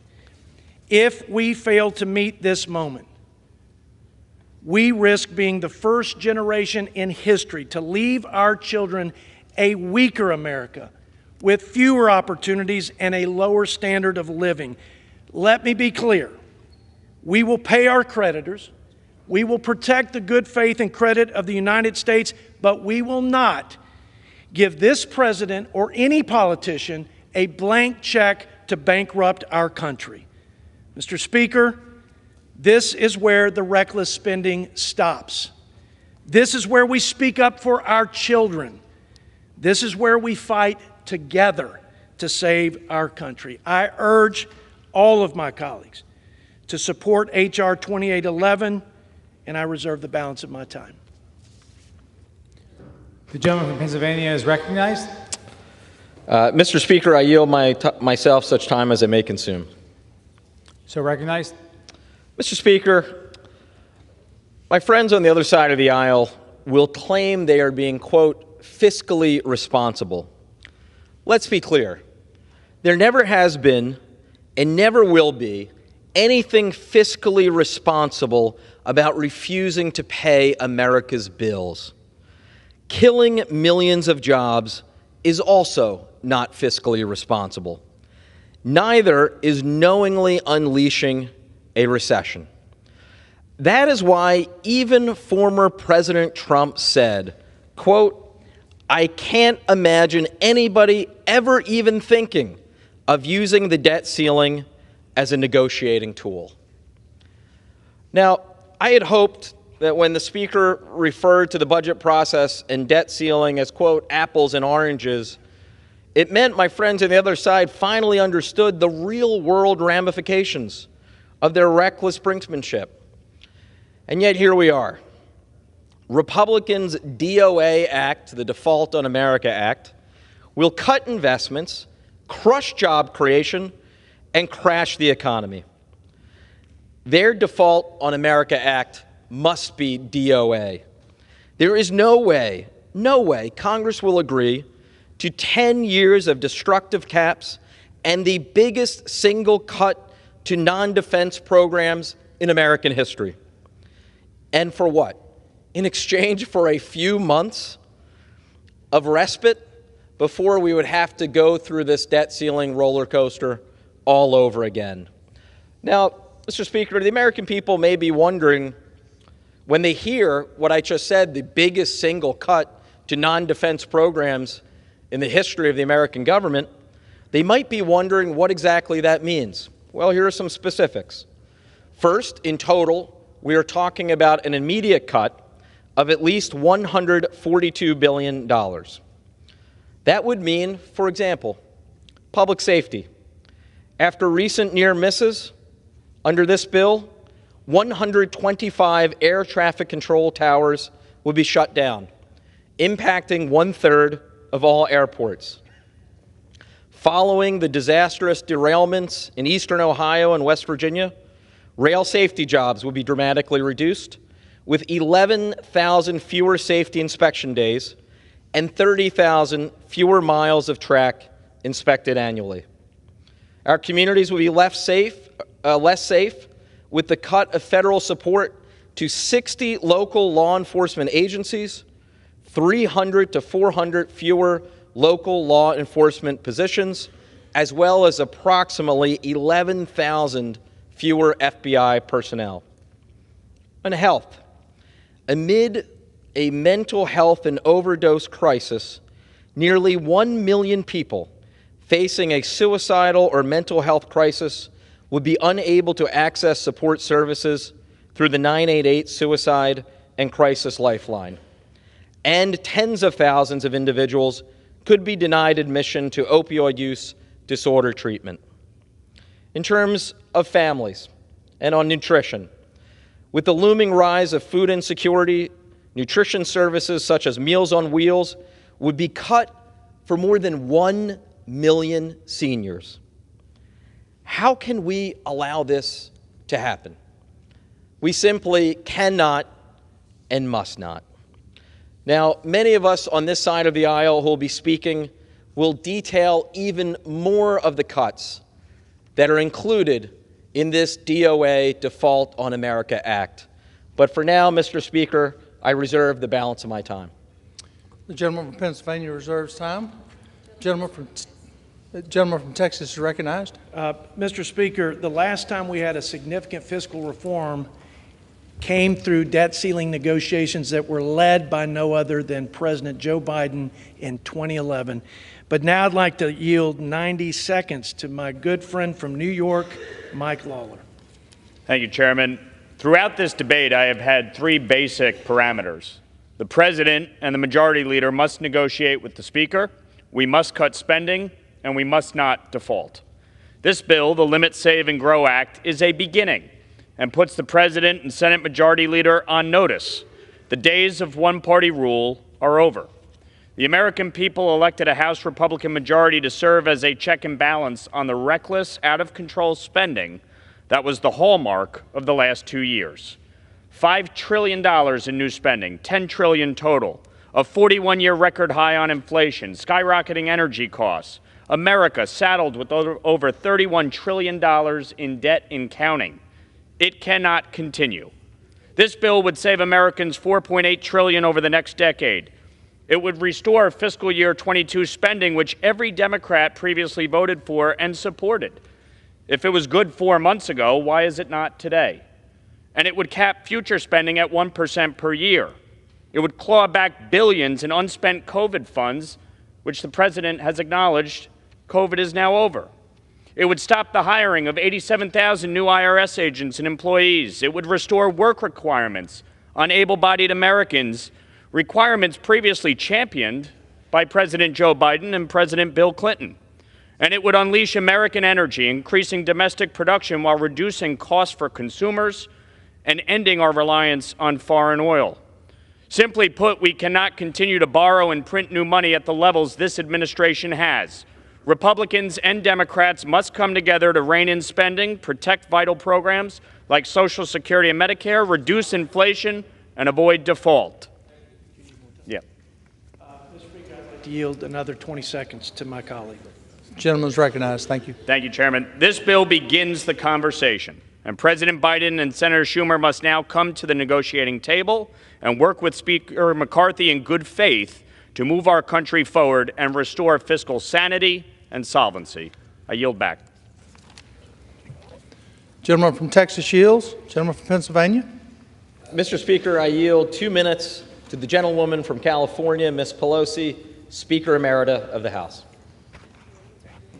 The gentlelady is recognized. Thank you. Thank you, Mr. Speaker. I thank the gentleman for yielding. I thank him, Mr. Boyle and Mr. Richie Neal for their leadership in bringing our side of the story to this. And what is that? I thank the Republicans for the clarity with which they have put forth their Default on America Act, because their Default on American Act will do just this. When you vote for this bill, you will vote to put veterans' health care at risk, eliminating up to 30 million health care visits for our veterans, slash Pell Grants for tens of thousands of students, rip away food assistance for women, infant, and children, 1 million of them, 1 million seniors off of Meals on Wheels. When you vote for this, you will vote to pollute the planet by overturning what we did to save the planet with green tax credits in the Inflation Reduction Act. You will, what is amazing, a vote to cut $8 billion in law enforcement from state, local, and federal law enforcement, pulling cops off the street, and lead to up to 700,000 fewer jobs to be created. Certainly we negotiate over the appropriations bills. I'm an appropriator, and for 20 years I've been in 19 engagements of the debt ceiling kind. Whether we lift the debt ceiling is a question of whether we honor the Constitution that says that our full faith and credit of America shall not be in doubt. When you use that as a wedge, as President Trump admonished you not to, you are placing in doubt our credit rating and what that means to American people on their credit cards, bills, and at the kitchen table. You are playing with fire. We've been down this road before. When the former president was president, 3 times we lifted the debt ceiling, never placing in doubt the full faith and credit of the United States of America. I urge a no vote and yield back the balance of my time. Gentleman from Pennsylvania reserves. Gentleman from Texas, recognized. Mr. Speaker, when President Biden negotiated the fiscal reforms and the debt ceiling in 2011, he said he was pleased and thankful to do it. He called it a normal process. He said that you got to compromise, doesn't like the my way, highway approach, and said it was a great honor. I hope he shares those sentiments today and soon. Now I want to yield to my colleague from the Commonwealth of Pennsylvania for 90 seconds, Dan Muser. Gentleman is recognized. Thank you, Mr. Speaker. I thank my good friend from Texas, Chairman of the Budget Committee. Mr. Speaker, we are debating a bill to accomplish goals of equal importance. Pay the national debt, pay the nation's debts, and begin a discussion with a plan so as we demonstrate to the American people, we in this House will rein in the astronomically excessive spending of the past 3 years. The American people deserve and demand, Mr. Speaker, that we do this. It is right and just. We must pay our nation's debts. Yet, they don't want to see the excesses continue. That sentiment is pervasive. Over the past 3 years, we have increased our national debt by almost $12 trillion. Some due to COVID, most due to ideology and complete lack of fiscal restraint. Our plan pays our nation's debts, and we must as well limit federal excesses moving forward. And Mr. Speaker, back to 2022 levels. We're not talking about going into disasters here. 2022 levels with increases moving forward. It saves by largely reclaiming COVID funds. COVID is over. Those funds are available. They should be reclaimed.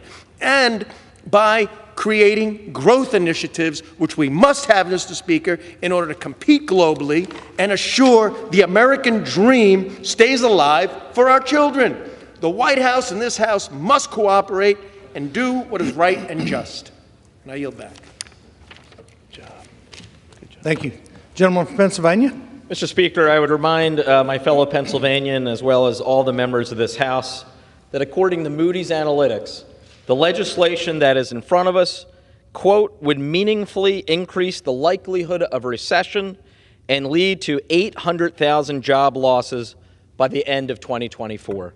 With that, I yield 2 minutes to the gentleman from Virginia, the ranking member of the Education and Workforce Committee, Mr. Scott.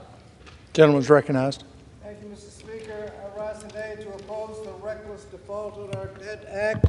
Unfortunately, those on the other side of the aisle have taken the full faith and credit of the United States hostage and has offered a terrible deal for the American people. Either they'll inflict cruel cuts on vital programs for working families, or they'll destroy the economy. Earlier this week, as it's been pointed out, this plan has been evaluated.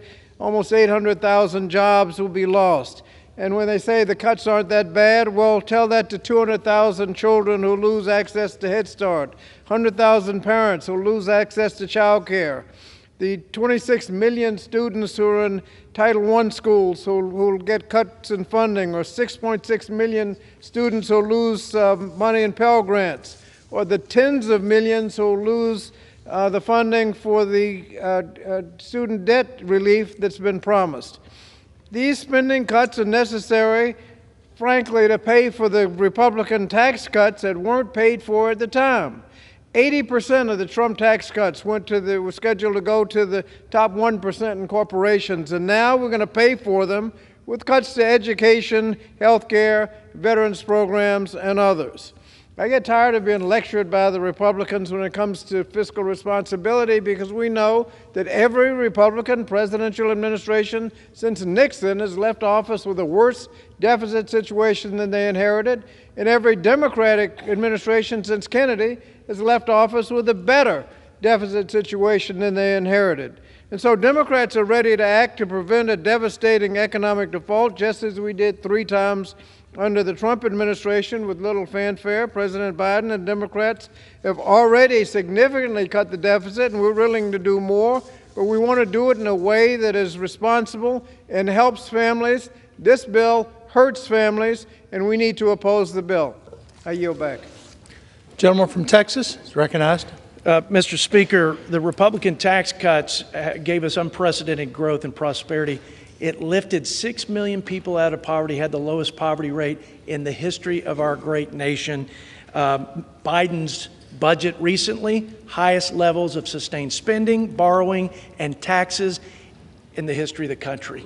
At this point, I'd like to yield to my dear friend from North Carolina.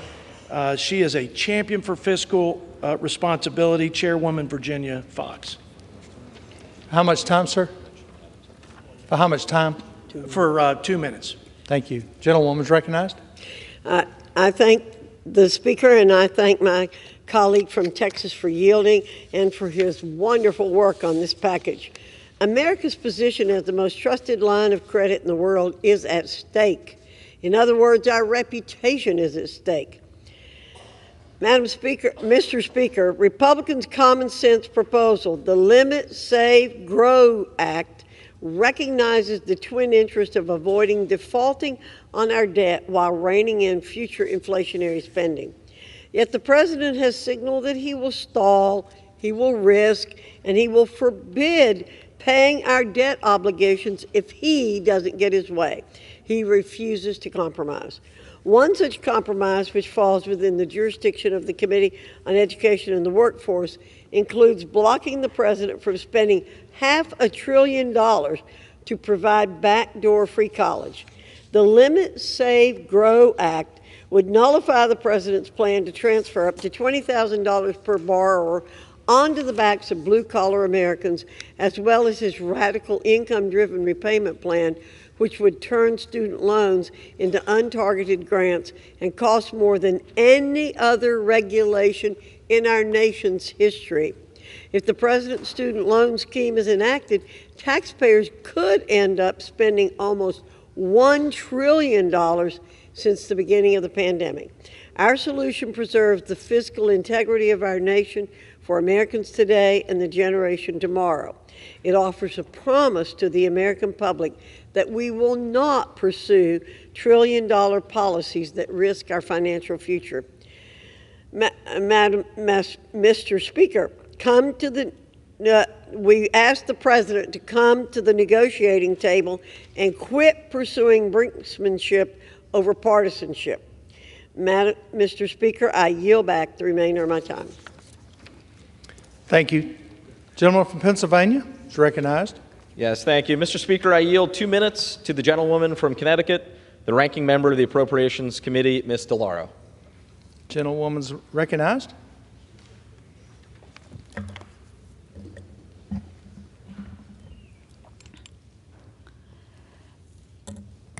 Preventing default is an obligation that Congress has. My Republican colleagues are holding our economy hostage, linking it to the annual process of funding the critical programs that serve American families and veterans. The price of averting a catastrophic default is drastic cuts to these programs now and severe caps for the next 10 years. Republicans claim that veterans' health care would be protected. That is not the case. For 6 hours during the Rules Committee meeting last night, I told House Republicans that veterans had no protections whatsoever in their debt default bill. Given the look on their faces, I believe I was the one to inform them of the immediate $2 billion recession that robs veterans of timely access to health care services. I do not think they know what is in their own bill. You know what they did after 6 hours of debate? Nothing for veterans. You know what they did after hearing from dozens of veteran and military service organizations about the lack of protections in the bill? Nothing for veterans. In the middle of the night, they made last-minute changes to win over Republican holdouts. You know what they did after going back to the drawing board? Nothing for veterans. Nothing to fix the $2 billion rescission. Nothing to protect veterans from a 22% cut. Nothing to maintain our commitment to veterans who have been exposed to burn pits, Agent Orange, and other toxic substances. This is shameful. This default and cuts bill should not even come to this floor for a vote. Our veterans sacrificed for us. We owe them the benefits that they have already earned. I urge my colleagues to vote no on this bill and vote yes for veterans. And by voting no, you say yes to veterans. I yield back. Gentleman from Texas is recognized. My colleagues act like there are no alternatives for funding cuts and savings, like there's no waste, woke, and bloat in the federal government. The president himself has issued 800 executive orders totaling $1.5 trillion. One of those items is a student loan bailout that benefits 2 out of 3 highest income earners in our country. It's costing taxpayers $700 billion. Mr. Speaker, I'd like to yield 90 seconds to my dear friend and colleague on the Budget Committee, Bob Good. Gentleman's recognized. Thank you, Mr. Speaker and Mr. Chairman from Texas. I rise in support of reducing federal spending at long last. Democrats would never willingly agree to cut spending, as evidenced by what did the president just propose, a record $7 trillion budget with a record $2 trillion deficit if that plan were ever to see the light of day.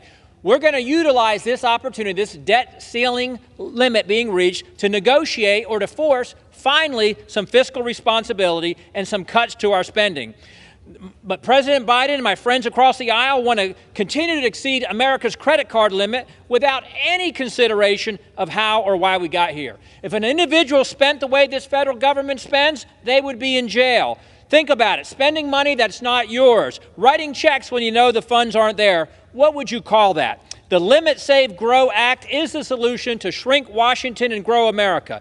Immediate upfront cuts and spending reforms, saving over $500 billion in 2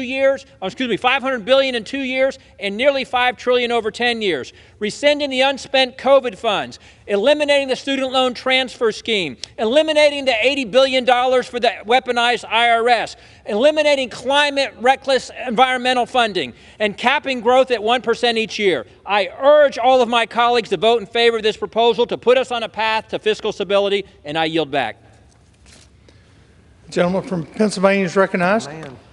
Mr. Speaker, I now yield 2 minutes to the gentleman from Arizona, the ranking member of the Natural Resources Committee, Mr. Grijalva. Gentleman is recognized. Thank the gentleman for yielding. And Mr. Speaker, the Default on America Act is foolish. It's harmful. It's a harmful piece of legislation offered to appease the Republican Party's most extreme fringe. Republicans' plan to handle the debt limit is not a plan at all. It's a ransom note that threatens aggressively to take our country backward, and everybody loses. Either Republicans force default, which results in skyrocketing student loans, veterans losing out on hard-earned benefits, and countless other incomprehensible effects that will hit the most vulnerable the hardest, but will hit working folk, middle-class folk just hard as well.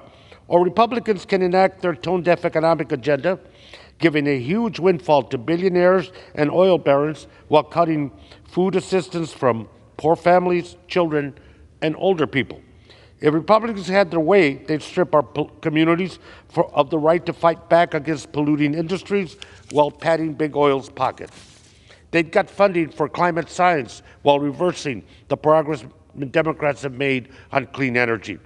They'd do absolutely nothing to address emissions. In fact, they'd give companies free passes to pollute while cutting funding to fight wildfires and provide drought relief. They say they will help American families, but if it slashes already underfunded tribal education programs and Indian child welfare programs. And their budget would make it harder to tackle wildfires and drought in the West. This bill is not what the American people want. Our communities want clean air, clean water. They want to be able to put food on the table. They want good, stable jobs, and they want the federal government to face climate change head on. I urge my colleagues to stand up against the Default on America Act, vote no, and I yield back. Gentleman from Texas is recognized. Mr. Speaker, you're going to hear a number of vulnerable people, communities that get federal funding, but you will not hear, I bet, anything about the most vulnerable group of people in this country, and that is the next generation of Americans who will inherit $31 trillion in debt, the highest levels of indebtedness in our nation's history. Where are they in this debate? That's the big question. Who's speaking up for them? That's a big question. But I know my colleague Stephanie Bice from Oklahoma will, and I'll yield her 1 minute. Thank you, Mr. Speaker. I rise today in support of the Limit, Save, and Grow Act of 2023. Like any family, Republicans are proposing living within our means, not continuing to rack up a balance on American taxpayers' credit card. In contrast, President Biden has unilaterally spent $1.5 trillion on over 800 executive actions. My colleagues want to quote the former president. Let me quote President Biden. A direct quote from 2012, he said, "Securing a deal with Republicans was a, quote, great honor." He hasn't bothered to come to the negotiating table, Mr. Speaker. What has changed? The three main pillars of this legislation will benefit hardworking Americans by limiting federal spending, saving taxpayer dollars, and growing the economy. I am especially pleased to see key energy provisions included in this package. The best way to lower prices is to cut spending and unleash American energy, allowing states like Oklahoma to power our nation. Cutting bureaucratic red tape is especially important for energy producers who have dealt with the stifling regulations at the hands of President Biden. Mr. Speaker, I ask for an additional 30 seconds. I yield another 30 seconds to my colleague. Gentlewoman is recognized. America is $31 trillion in debt, and the American people are demanding solutions. The White House says, show me your proposal and we can negotiate. Well, Mr. President, it is time to come to the table and do so in good faith. We must get this done. I urge all of my colleagues to support this effort. Thank you, Mr. Speaker, and I yield back. Members are reminded to direct their remarks to the chair, please. Gentleman from Pennsylvania. Thank you. Mr. Speaker, just to be clear, to correct the record, 3 times under former President Trump, the debt ceiling was increased. Many of us on this side of the aisle voted for it, even though as a president not of our own party. And in those 3 debt ceiling increases, 0 of them, 0, included cuts to any government spending. In fact, 2 of them included increases to government spending. With that, I yield 1 minute to the gentleman from New York, a distinguished member of the Budget Committee, Mr. Higgins. Mr. Speaker, I rise today in opposition of H.R. 2811. Under President Biden, we have created 12 million jobs, including 800,000 manufacturing jobs. Unemployment is at a 54-year low. The previous administration lost in 4 years 3 million jobs, including nearly 300,000 manufacturing jobs. This irresponsible proposal on the floor today would tank our economic recovery and hurt hardworking families, and it would not be good for my Western New York district. Throughout the pandemic, this Congress worked together to keep families strong amidst unprecedented uncertainty. So it is shocking how anti-family bill this is. This bill will lead to less health care for parents and children. More kids would go to bed hungry because their parents can't afford food. It would cut health care for veterans, hurting not only them, but their families and caregivers as well. Congress raised the debt limit nearly 80 times since 1960, the majority taking place under Republican presidents. It's time for the GOP to stop playing games with the livelihood of American families. I ask my colleagues to join me in rejecting this proposal and instead pass a clean bill that prevents the first default in our nation's history. I yield back. Gentleman from Texas is recognized. Mr. Speaker, you'll hear many of the tired, old, false choices like hungry children, struggling families. I would remind you and the people of our great country who are experiencing sustained levels of 40-year high inflation, who are struggling to put food on the table, that has come as a result of reckless spending here in Washington. There are a lot of programs, Global Equity Fund, electric buses and ferries, $80 billion for IRS agents, $27 billion for climate slush fund. I could go on and on. You will not hear any of that from my friends on the other side of the aisle. I'd like to yield 1 minute to my colleague on the Budget Committee and friend from North Carolina, Chuck Edwards. Gentleman is recognized. Thank you, Mr. Chair. Mr. Speaker, I rise today in strong support of the Limit, Save, and Grow Act. This legislation takes monumental steps in reining in federal spending by not cutting, but just returning to spending levels of just a year ago, and spurring economic growth and restoring the fiscal sanity that our nation desperately needs. As our national debt is now at nearly $31.5 trillion, or $95,000 per person, our current fiscal trajectory is simply unsustainable. It's immoral and it's unfair to future generations who will be the ones responsible for paying off this insurmountable debt. This legislation will help restore the American economy, unleash American energy, and reverse decades of runaway spending. I applaud the work of Chairman Arrington, his leadership, and for his tireless efforts to help bring us to this critical moment in our nation's history. I'm proud to support this legislation, and with Gentleman's that, time I has yield expired. back. Gentleman from Pennsylvania, recognized. Mr. Speaker, I yield 1 minute to the gentlewoman from Texas, a distinguished member of the Budget Committee, Ms. Jackson Lee. The woman from Texas is recognized.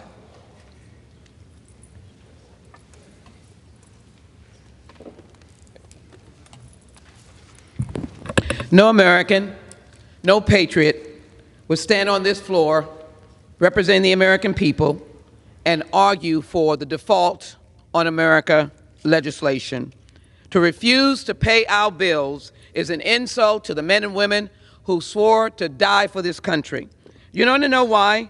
Because it would cut 30 million visits from veterans at the Veterans Hospital, 81,000 jobs from Veterans Health Administration. It would increase the wait times for benefits like pensions and jeopardize the National Security Administration caring for our cemeteries. If you're in retirement, $20,000 could be lost out of your retirement. Is that patriotic? In addition, you'd cut low-income students. You would cut and cause the expense of colleges to go up in Texas and around the nation. In the 18th Congressional District, you would jeopardize Social Security payments for 61,000, put public health benefits at risk for 242,000 people, and increase lifetime mortgage costs. And you'd raise the debt $1.74 trillion. This is unpatriotic. It is not representative of what America stands for. Vote against a bill that strips food assistance from 4,000 Texans. I yield back. No.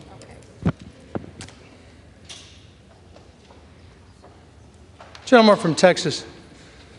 Mr. Speaker, again, with all due respect to my colleague from Texas, they will act as if these are the choices, but they're false choices, because they could choose to defund the monies that came from Democrat earmarks to companies that create dirt bike culture, or maybe, with all due respect to the First Lady, the Michelle Obama trail in North Carolina. There's a list of things. You will not hear them today in this debate, or any concern, in my opinion, for our children's future as it relates to the debt. I yield 1 minute to my colleague on the Budget Committee, Glenn Grothman from Wisconsin. Gentleman is recognized. Thank you.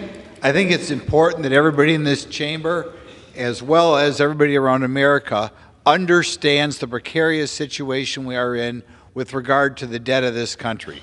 At the end of World War II, we had the debt was equal to about 100% of GDP. But in World War II, we knew we were going to stop making tanks, stop making planes, stop making ships, and we're going to lay off a lot of the military folks. Now, we have no easy place to go. Now, then the debt dropped from 100% down to 20%, went up to 40%, and since the Great Recession, it shot up to near 100% again, near the all-time record. The Biden administration has shown no ability to say no to anybody. You look at the budget they proposed, Department of Interior, 9% increase, Commerce, 11% increase, Education, almost a 14% increase. Wherever you look, they still have the foot on the gas. America's got to realize for our children and grandchildren, we have got to now finally say no just a little bit. Thank you. Gentleman from Pennsylvania is recognized. Mr. Speaker, I yield 1 minute to the gentleman from New York, a distinguished member of the Budget Committee, Mr. Espiat. Gentleman is recognized. Thank you, Ranking Member. I stand here in opposition on the Default on American Act. House Republicans' debt default bill before us here today holds the economy hostage in exchange for slashing investment in American families to the tune of $4.5 trillion in cuts. This has happened. The debt ceiling extension has happened 78 times, Mr. Speaker, 49 times under Republican administrations. So this is not new. This is an artificial crisis which can create catastrophic economic conditions across the world. Not just the United States economy, but the world economy can be affected. Police officers on the street will be cut through the Department of Justice. Veteran benefits Working moms will no longer have daycare. That's what this accomplishes, this Default on American Act. I stand in opposition, Mr. Speaker, and I ask my colleagues to do the same. Gentleman from Texas is recognized. More apocalypse now from my colleagues instead of electric vehicle tax breaks for people who make $150,000. Not a priority when you're $31 trillion in debt. Government subsidized health care for people making over $300,000. Not a priority when you have a 10-year tripling of our interest, doubling of our annual deficits, and a bleak outlook for our children. Somebody that's very concerned about that, a good friend, Victoria Sparks from Indiana. I yield 1 minute. Gentlewoman's recognized. Thank you, Mr. Speaker. I rise to urge my Democrat colleagues to unite with Republicans and put pressure on the Senate to have an adult conversation about our debt and spending. We collected $4 trillion last year. Our mandatory spending is $4 trillion, automatic spending, and from around $2 trillion of discretionary spending, 80% is unauthorized. So it means that 90% of spending is not even considered by this institution. We have programs like Medicare is going bankrupt, and we have bipartisan issues supported by Trump and Obama could save billions of dollars for the seniors to save Medicare, like site-neutral payments, overbilling by Medicare. It's a fraudulent overbilling, dishonest billing that's supported by broad groups of think tanks. We have to save these programs for people that we promise, and we need to have the backbone in Washington, D.C. to stand up for we the people and challenge special interest groups. I urge you to be with us on this issue, and I yield back. From Pennsylvania is recognized. You know, Mr. Speaker, I keep hearing this doom and gloom from the other side of the aisle that we're on the brink of catastrophe. Here is the headline in the world's leading economic magazine, a magazine that is considered right of center. This is their headline 2 weeks ago. America's astonishing economic record. The world's biggest economy is leaving its peers even further in the dust. That is the accurate record of where this country and its economy stands right now. And with that, I'm happy to yield 1 minute to the gentlewoman from Connecticut, Ms. Hayes. I recognize. Thank you, Mr. Speaker. I rise in strong opposition to the Default on America Act because I did not come to Congress to starve children. 34 million Americans struggle with food insecurity, 9 million of which are children. This bill would strip millions of hardworking Americans of benefits by expanding so-called work requirements in SNAP. SNAP already has a work requirement for individuals ages 18 to 49, but Republicans want to expand this to older Americans and seniors who face age discrimination in the workplace already. It's also important to note that the House Subcommittee on Nutrition Programs, the one who would be in charge of this, has yet to hold one hearing. So while proposing work requirements, the Committee on Nutrition has yet to begin work. It is horrifying that Republicans are choosing to hold the economy hostage and using vulnerable families as a bargaining tool. I urge my colleagues to have some compassion and vote against this devastating legislation. Gentleman from Texas. With that, I yield back. Gentleman from Texas is recognized. Mr. Speaker, with all due respect to my friend and colleague, we are trapping millions of people in poverty and dependence on the government because we are not incentivizing people to move up and out of welfare so they can realize their greatest God-given potential. It is not compassionate to not expect the best out of our fellow Americans. President Biden, when he voted to support common sense welfare to work reform, said this: we need to replace a culture of welfare with a culture of work. We need to replace a culture of dependency with a culture of self-sufficiency.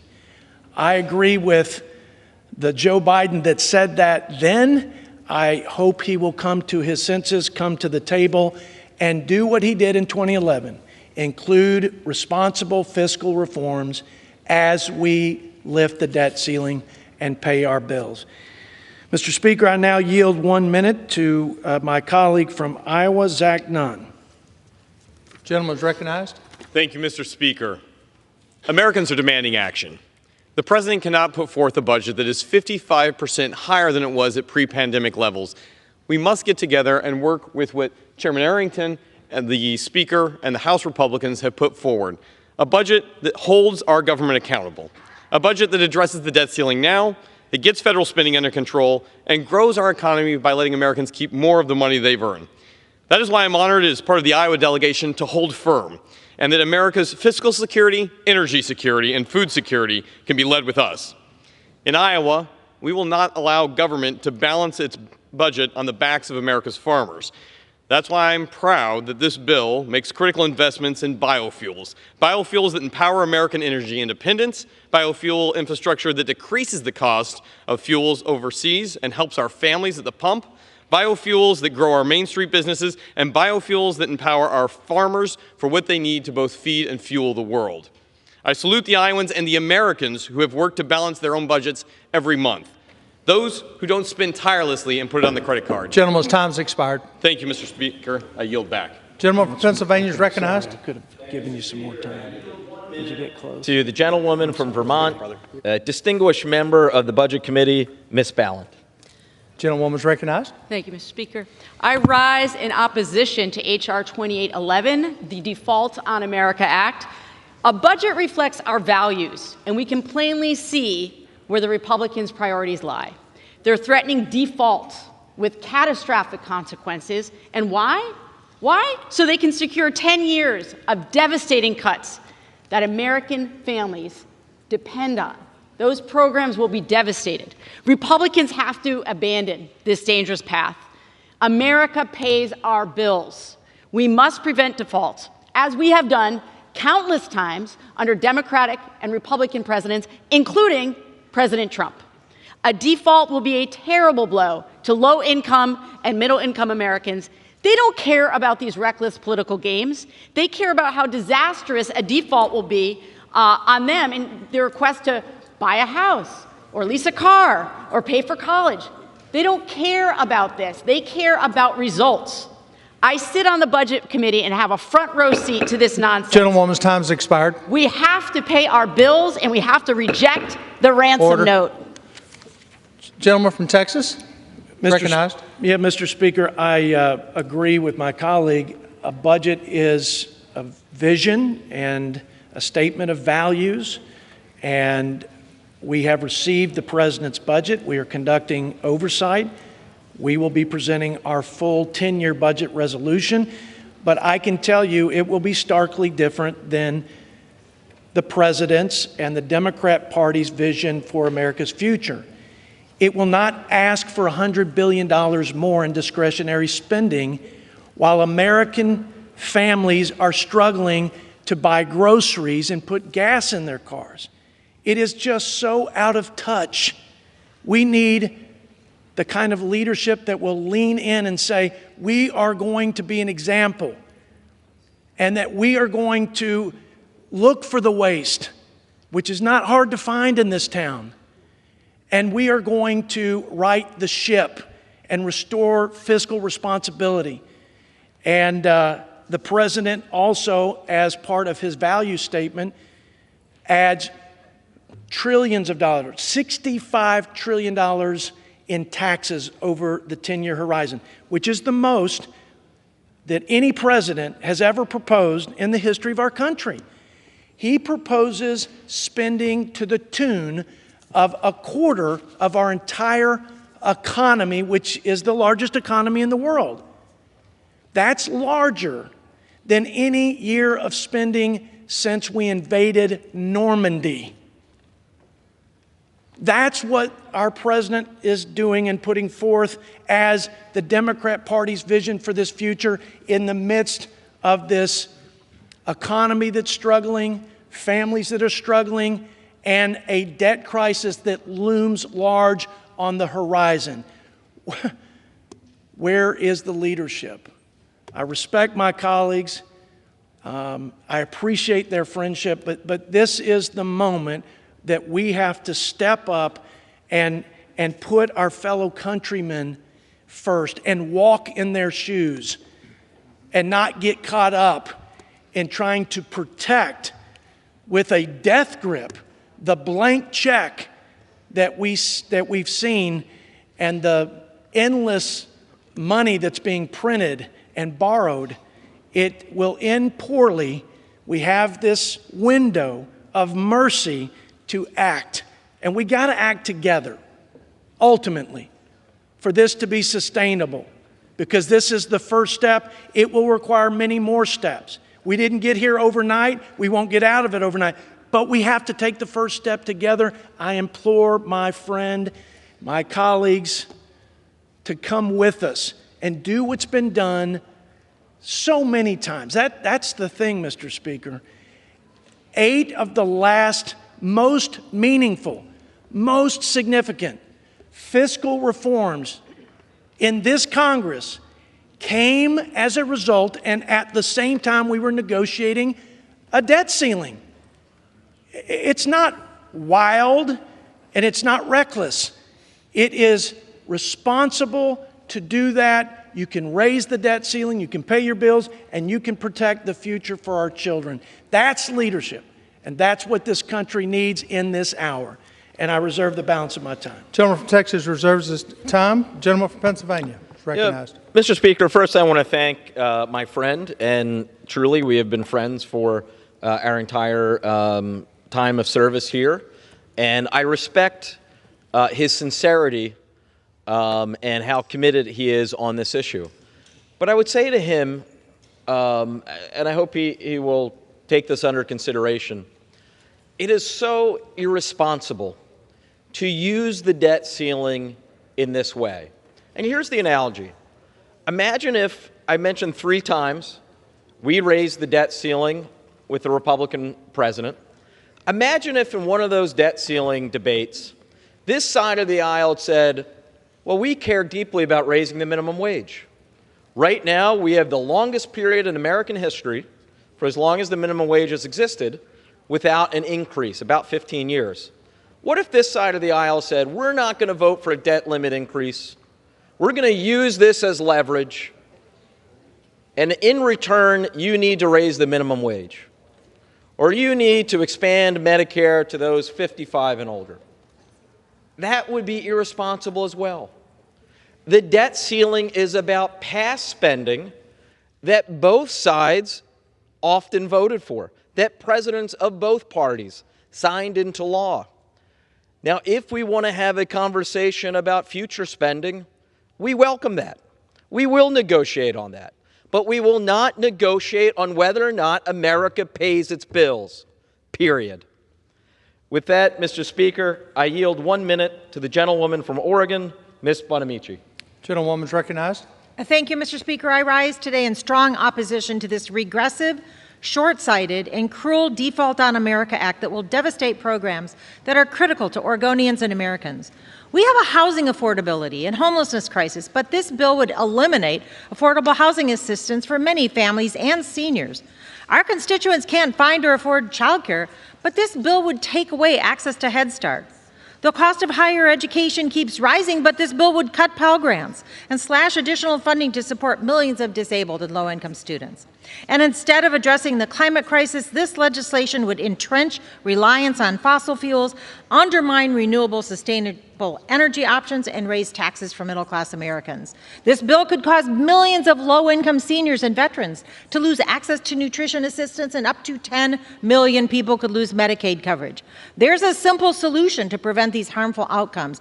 Bring a clean debt ceiling bill to the floor so we can end this MAGA Republican-created manufactured crisis. Mr. Speaker, I request unanimous consent to enter into the record a report from the Center on Budget and Policy Priorities on how up to 10 million people could be at significant risk of losing health coverage under Speaker McCarthy's bad backward bill. And I yield back. Objection. Gentleman from Texas, recognized. Mr. Speaker, let me say how blessed I feel to serve alongside my ranking member, and I appreciate his thoughtful comments, and we're gonna do a lot of great things together. I yield now to my friend from Georgia and fellow Budget Committee member for 1 minute, Mr. Buddy Carter.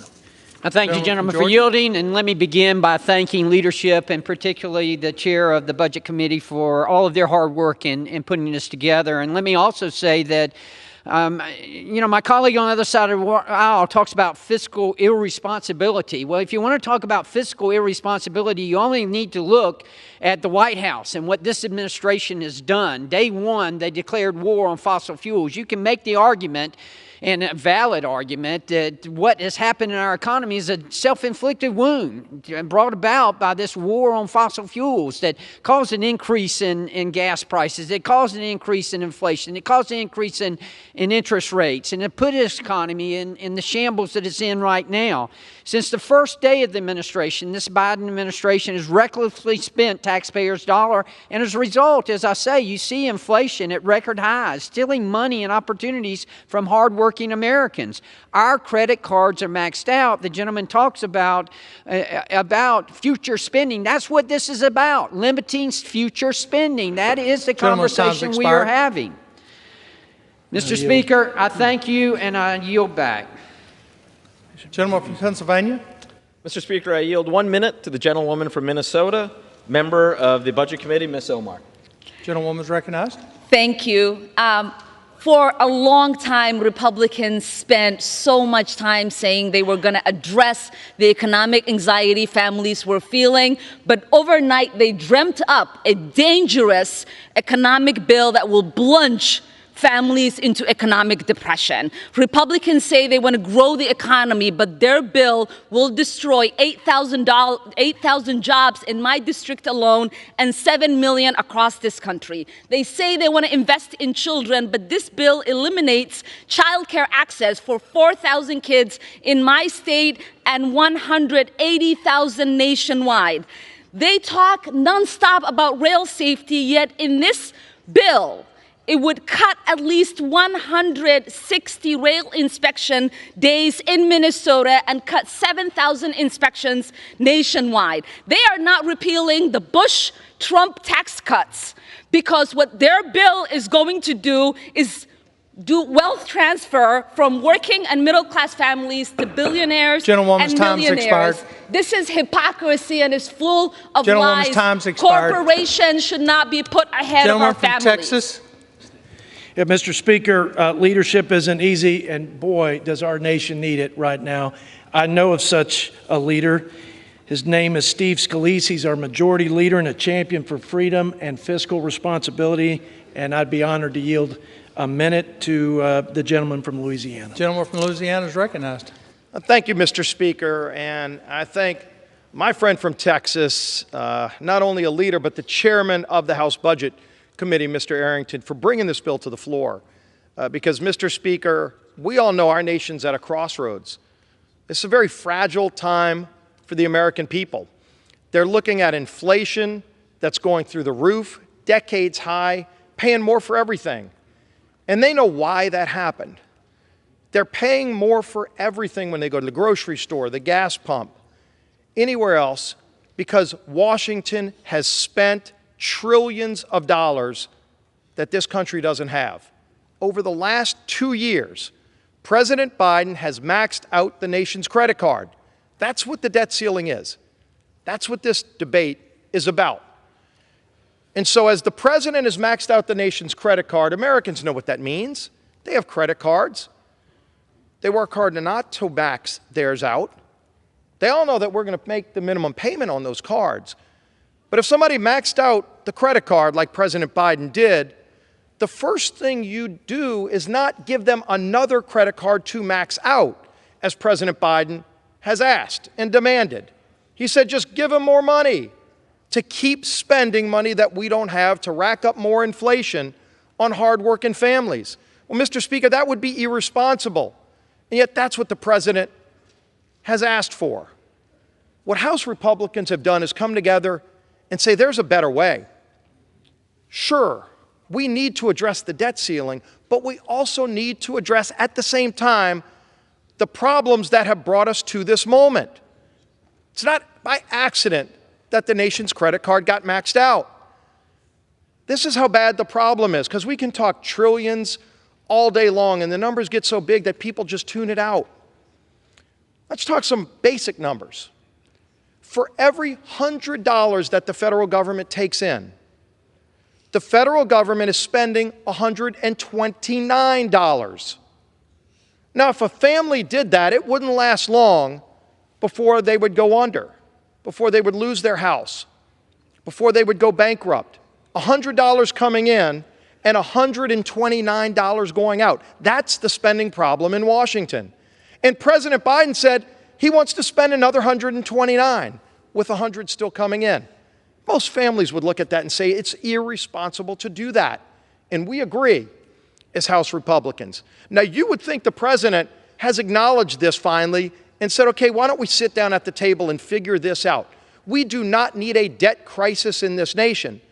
But instead of sitting down to negotiate, which is what anybody responsible would do, Speaker McCarthy has said, Mr. President, let's sit down. They did it once over 2 months ago. The president himself, in fact, days later said, you know what, we ought to do it again. The problem is, the president then went into hiding. The president will not sit down and meet with the speaker to negotiate how to solve this problem because the president wants to run the clock out and create a debt crisis. That is the height of irresponsibility, Mr. Speaker. And if the president's going to shirk his responsibility and try to hide and just wait until the clock strikes midnight, House Republicans are not going to sit on the sidelines. We're going to lead and present a solution. That's what this bill is. That's what Mr. Arrington's legislation does, Mr. Speaker. It says, as we deal with the debt ceiling, let's also deal with the spending problem that got us here. And how do we do it? I think reading the bill would be real important. We'll send an extra copy down to the White House so that they can actually see some of the basic things we're talking about. And these are things that families get. Right now in America, if you talk to any small business owner, they're all looking for workers. You would think we have full employment. Everybody that wants to work and that's capable of working is working. Unfortunately, that's not the case.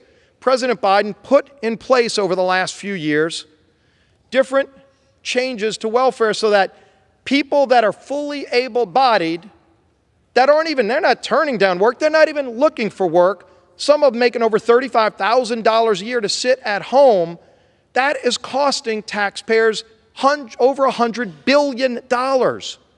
What we say is frankly a question a lot of people have asked over the years. I'm just going to read it to you as the voters of the state of Wisconsin had presented to them just a few weeks ago, Mr. Speaker. Quote, shall able-bodied, childless adults be required to look for work in order to receive taxpayer-funded welfare benefits? Pretty straightforward question. In fact, 79.5% of Wisconsin voters just a few weeks ago said, yes, they should look for work before they get taxpayer benefits. Should a single mom who's working 2 jobs have to pay for somebody who's sitting at home who just chooses not to work? Look, this is America. If you want to sit at home and not work, that's your prerogative. But should you be asking a hardworking taxpayer to pay for you $35,000 or more a year to sit at home when everybody's looking for workers? And so we say, let's just put those basic work requirements back in place, just like the voters of Wisconsin said a few weeks ago. Now, you would think the White House, that's some kind of far-reaching idea. Most people get this.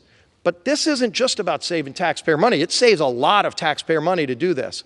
You know what else it does, Mr. Speaker? Our bill strengthens Social Security because when President Biden is sending tens of billions of dollars every month to pay people not to work, not only are they not working, not only are they eating up all kind of money that our children are ultimately going to have to pay back, they are also taking money out of Social Security because they're not paying into it. By putting these basic work requirements back in place, there's millions of people that are sitting on the sidelines that'll finally get back into the workplace, finally have an opportunity at the American dream again, finally be able to lift their standard of living up. But you know what else they're going to be doing, Mr. Speaker? They're going to be paying into Social Security. They will be paying into Medicare. That will add tens of billions of dollars to strengthen Social Security and Medicare. Why would President Biden be against that? We claw back some of the unspent COVID money. President Biden himself said COVID emergency is over. Yet there's tens of billions of dollars out there being spent on things that have nothing to do with COVID, all under the name of the pandemic. Why not save that money for taxpayers? In addition to saving taxpayers hundreds of billions of dollars, we also put in pro-growth policies in this bill. Things like the Lower Energy Costs Act. You talk to families about the things that are angering them that are coming out of Washington.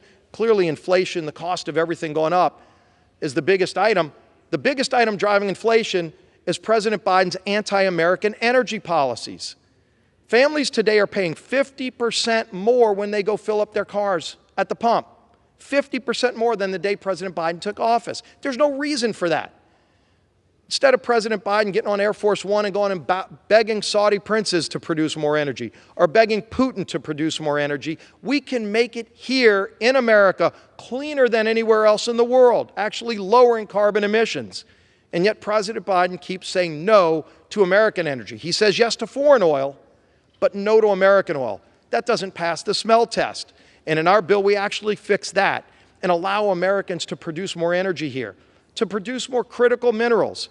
Why should we be relying on China for computer chips? Over 90% of solar panels in the world are made in China. Why not make more of those things here? Car batteries.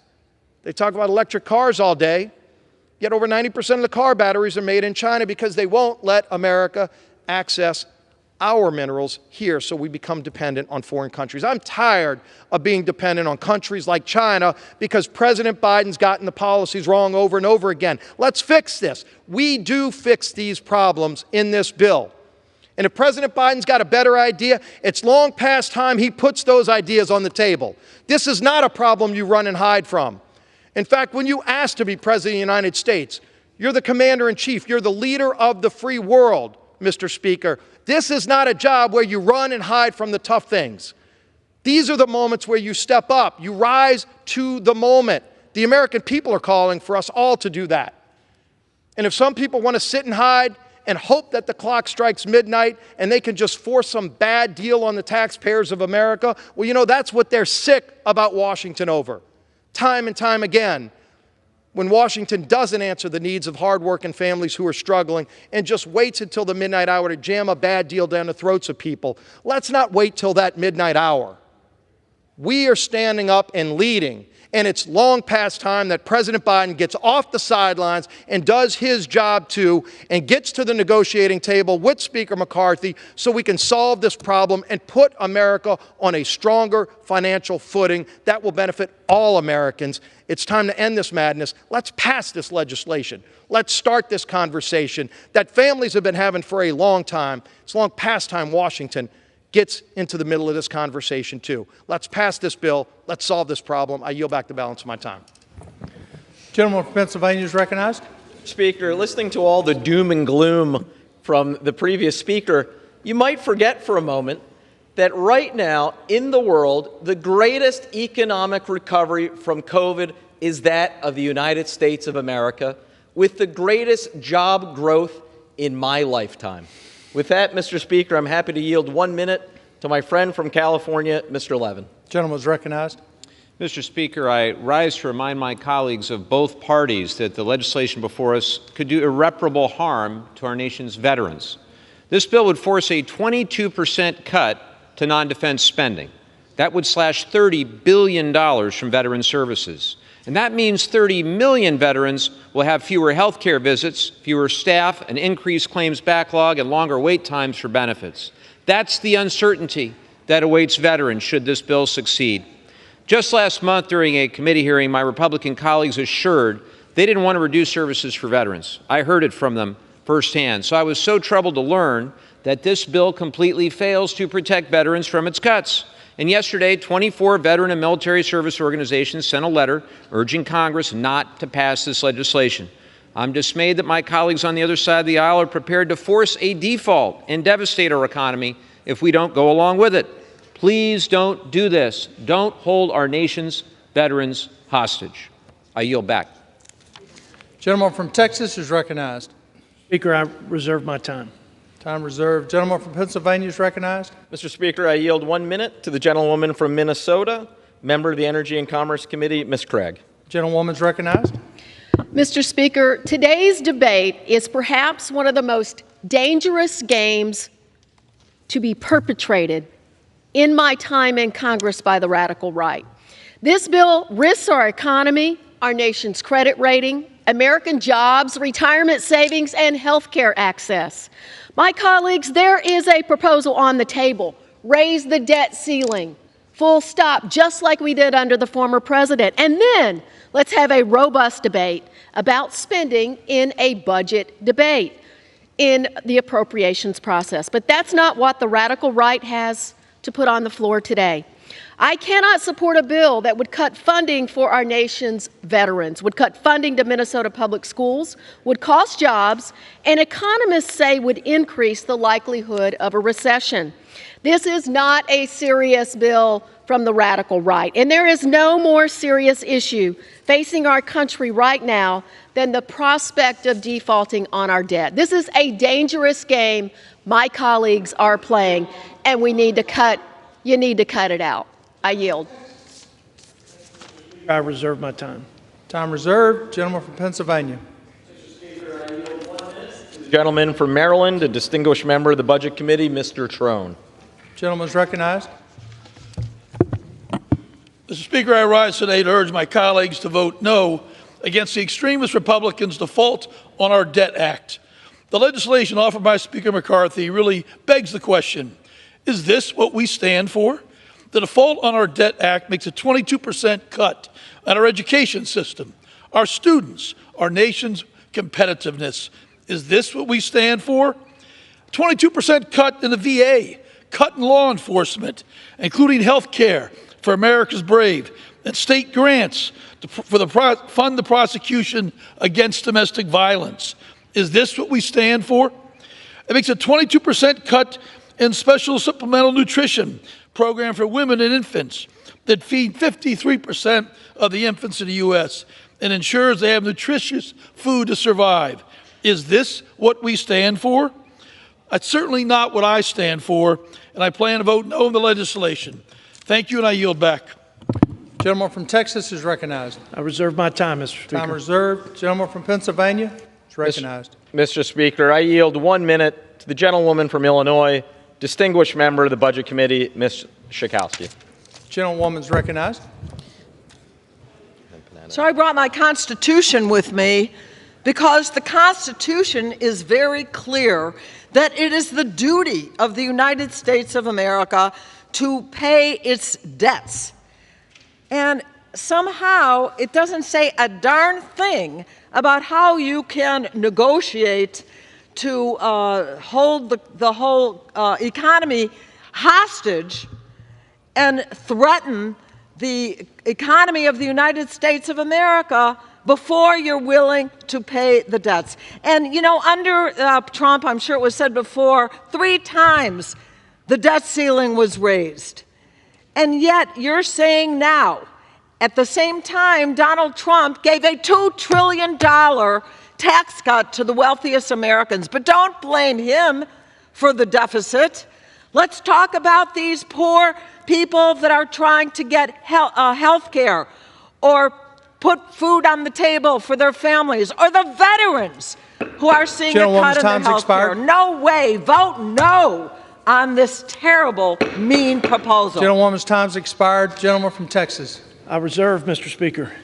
Time reserved. Gentleman from Texas. Gentleman from Pennsylvania. Mr. Speaker, may I inquire as to the time remaining? 3 minutes on both sides, sir. Mr. Speaker, I yield 1 minute to the gentleman from California, distinguished member of the Budget Committee, Mr. Panetta. Gentleman's recognized. Thank you, Mr. Chairman, Ranking Member. Mr. Speaker, Mr. Chairman, Ranking Member, thank you. I rise in opposition to the Limit, Save, and Grow Act. As a member of the Ways and Means and Budget Committees, and as much as I want to take serious steps to lower our debt and deficit, this legislation is not serious, it's not bipartisan, and it leaves us with a partisan hit list.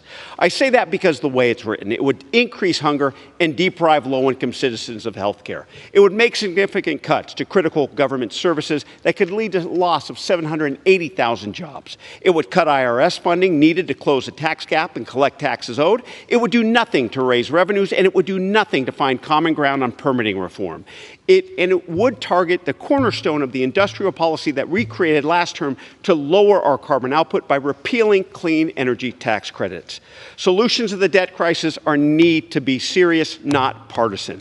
But this bill brings us closer to default by demanding partisan policies that will never pass the Senate.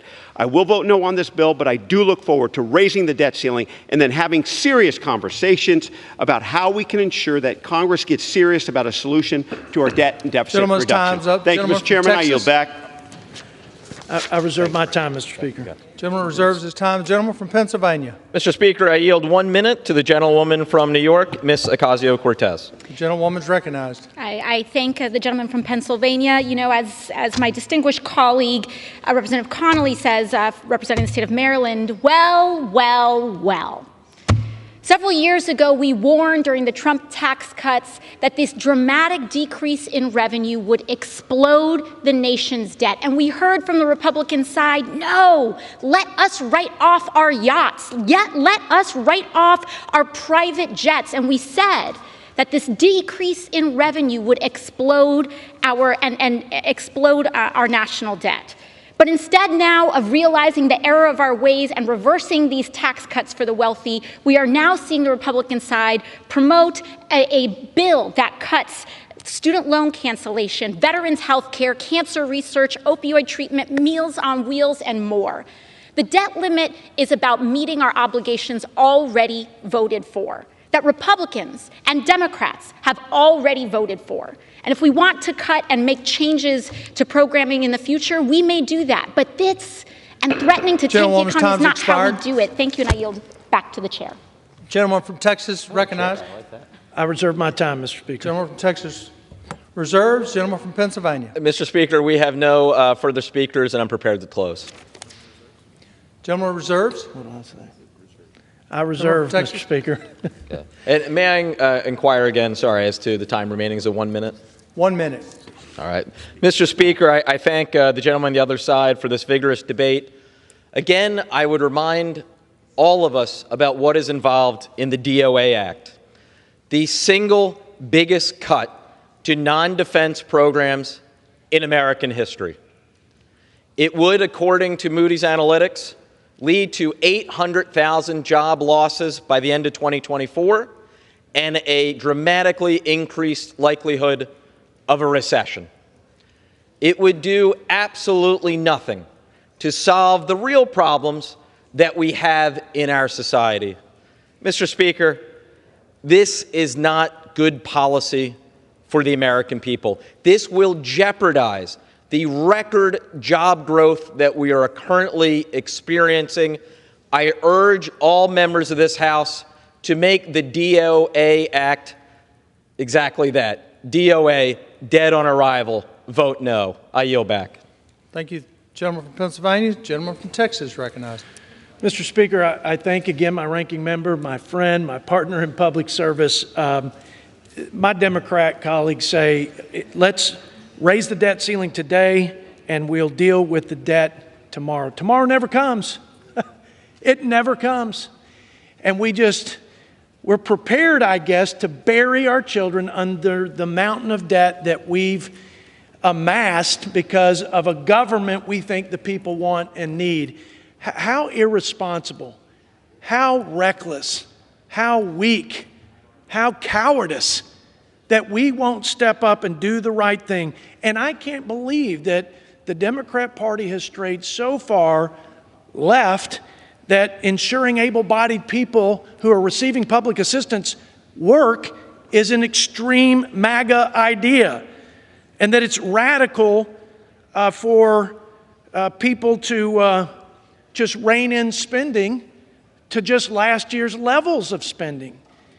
I've heard a lot of fear-mongering, false choices, and phantom funding cuts, all, Mr. Speaker, in an attempt to accept the status quo. Well, here's what the status quo has given us. Skyrocketing prices, shrinking paychecks, soaring interest rates, a labor shortage, a culture of dependency, an overall weaker economy, and a more vulnerable nation. To my friends, all of us have contributed to this. I will admit I've conceded that. But we have a moment in time. The hour has come. We have to work together to restore fiscal sanity in this place before it's too late. The consequences of our failure to act, Mr. Speaker, could not be more grave. I'll say it again. We've got to pay our debts. We've got to protect the good faith and credit of the United States. But we cannot give unlimited line of credit to any party, any politician, and allow our country to be bankrupted and to rob our children of the blessings of liberty in this land of opportunity. We shouldn't accept that. We should work together to be responsible, be leaders, leaders worthy of this great nation. So let's vote together in support of H.R. 2811. Mr. Speaker, I yield back. Gentleman is recognized. Gentleman yields back.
The gentleman from Missouri, Mr. Smith, and the gentleman from Massachusetts, Mr. Neal, each will control 30 minutes. The chair recognizes the gentleman from Missouri, Mr. Smith. Thank you, Mr. Speaker. Today's fiscal crisis, it threatens all Americans. We are here today to debate legislation that accomplishes so much of what the American people want. Specifically, it begins to get Washington's spending habits under control. It starts to slow the flow of special interest handouts to the wealthy and well-connected. And it throws much needed water on the fire of inflation burning through the wallets of American families. Unlike the Inflation Reduction Act, the Limit, Save, Grow Act under consideration today actually does what it says it's going to do. It puts real limits on future spending so that we begin to turn the ship back in a more fiscally sound direction. It saves taxpayer dollars by clawing back unobligated pandemic spending, a sensible solution given the fact that the president himself has declared the pandemic over. It saves taxpayer dollars by ending welfare for the wealthy and loopholes for big corporations in the Inflation Reduction Act. 90% of these special interest green tax breaks go to companies with over $1 billion in sales. Financial institutions alone pocket 3 times as much as any other industry, and these tax dollars are being funneled to China, enriching the Chinese Communist Party and allowing it to dominate critical mineral supply chains. I know my friends on the other side share in frustration in how that law has ended up so different than what they thought they were voting for. In this bill, we propose pro-worker, pro-small business policies like work requirements in our welfare programs that will not only support a more vibrant economy, but also help more Americans realize the dignity of work. This plan will also take the target off the backs of low and middle income taxpayers under threat from a supercharged army of 87,000 at the IRS. The Biden administration brags about the $400 billion in revenues they plan to bring in by unleashing the new agents. To do that, audit rates will have to go up on low and middle income Americans. In fact, under the so-called historical audit rate the administration says it will adhere to, we will see a million new audits, with 650,000 of them falling on folks who make less than $75,000 or less. I find it curious to hear my Democrat colleagues and the president say they will not negotiate on spending when it comes to the debt ceiling, while at the same time complaining there's no plan over which to negotiate. Well, here you go. Republicans have a plan. It is time for the president to negotiate over spending reforms as part of addressing the debt ceiling, just as we have done many times before. In fact, just as the president himself has done many times before as a senator and as vice president. 11 of the previous debt ceiling increases going back decades have included fiscal reforms. President Biden voted for such agreements as a senator, and he negotiated them as a vice president. The president's current position of refusing to discuss common sense spending restraints when it comes to the debt ceiling is a reckless abandonment of past precedent and in his own history. Under one-party Democrat rule, we got $10 trillion in new spending. The consequences have been very real. Since President Biden took office, we've seen a spike in prices by 14.9%. Real wages have declined by 3.5%, and interest rates, they've increased more in the past year than the prior 15 years combined. The American people, they are demanding something to be done about all of this. Let's pass this legislation and put the interest of workers, families, farmers, and small businesses first and foremost. Let's do as Congress has done before and address the debt ceiling with policies that also address the Washington spending habits that got us here. I reserve the balance of my time. Balance of the time. The gentleman from Massachusetts recognized. Thank you, Mr. Speaker. Mr. Speaker, I yield myself such time as I might consume. Mr. Speaker, I rise in strong opposition to the Default on America's Act. The chairman just mentioned something that is noteworthy. He said, we are seeing a Republican plan, and for the next hour, we intend to make sure America gets a chance to see the Republican plan. A reminder for those who might be paying attention to this debate today as to how we traveled on this road, which, by the way, is imminently manageable through negotiation after a clean debt ceiling vote might take place.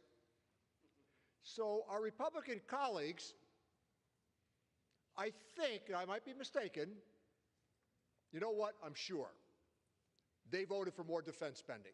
$800 billion we are now at with defense spending. So they voted for pandemic relief. They voted for aid to Ukraine. How about the 1.5 million new veterans that we have in America in the aftermath of the war in Iraq and Afghanistan? They deserve our care. And our Republican colleagues voted for that aid. So the Republican members, some of whom voted for the infrastructure bill, some of them who voted for the legislation on Inflation Reduction Act, and some of them who voted for the CHIPS Act, that's what's in front of us at this moment. But here's the real ringer, Mr. Speaker.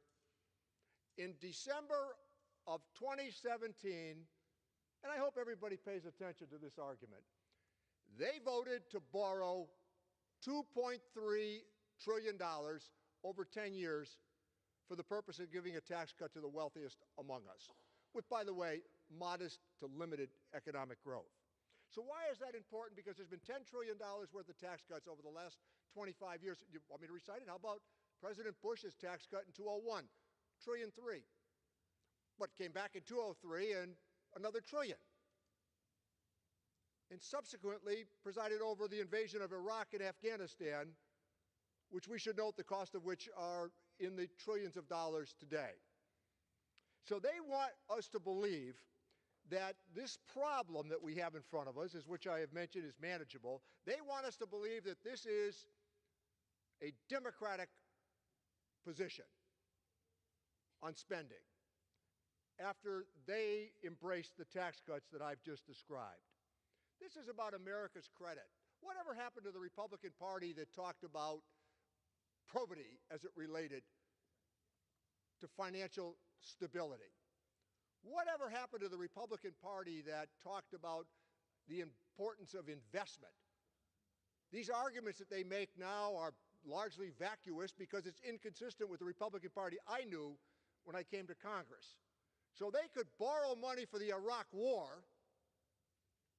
month after month to keep it off budget so nobody would see what it was really about. And they could borrow money repeatedly, and the minute a Democrat gets to the White House, they're blamed for inflation. I don't think Joe Biden should be blamed for inflation in the United Kingdom. Or how about Germany? That's how empty these arguments are that they're making. There's a chance for us to do what we used to do here. And by the way, Democrats responsibly voted for raising the debt ceiling 3 times under the former president because we thought it was the responsible thing to do. So Speaker McCarthy got himself into this by the promises that he made along the way. The suggestion here is very simple, Mr. Speaker. Pass a clean debt ceiling, and then let's get on with negotiating. Bill Clinton on January 19th of 2001 had balanced the budget 4 times. 4 times.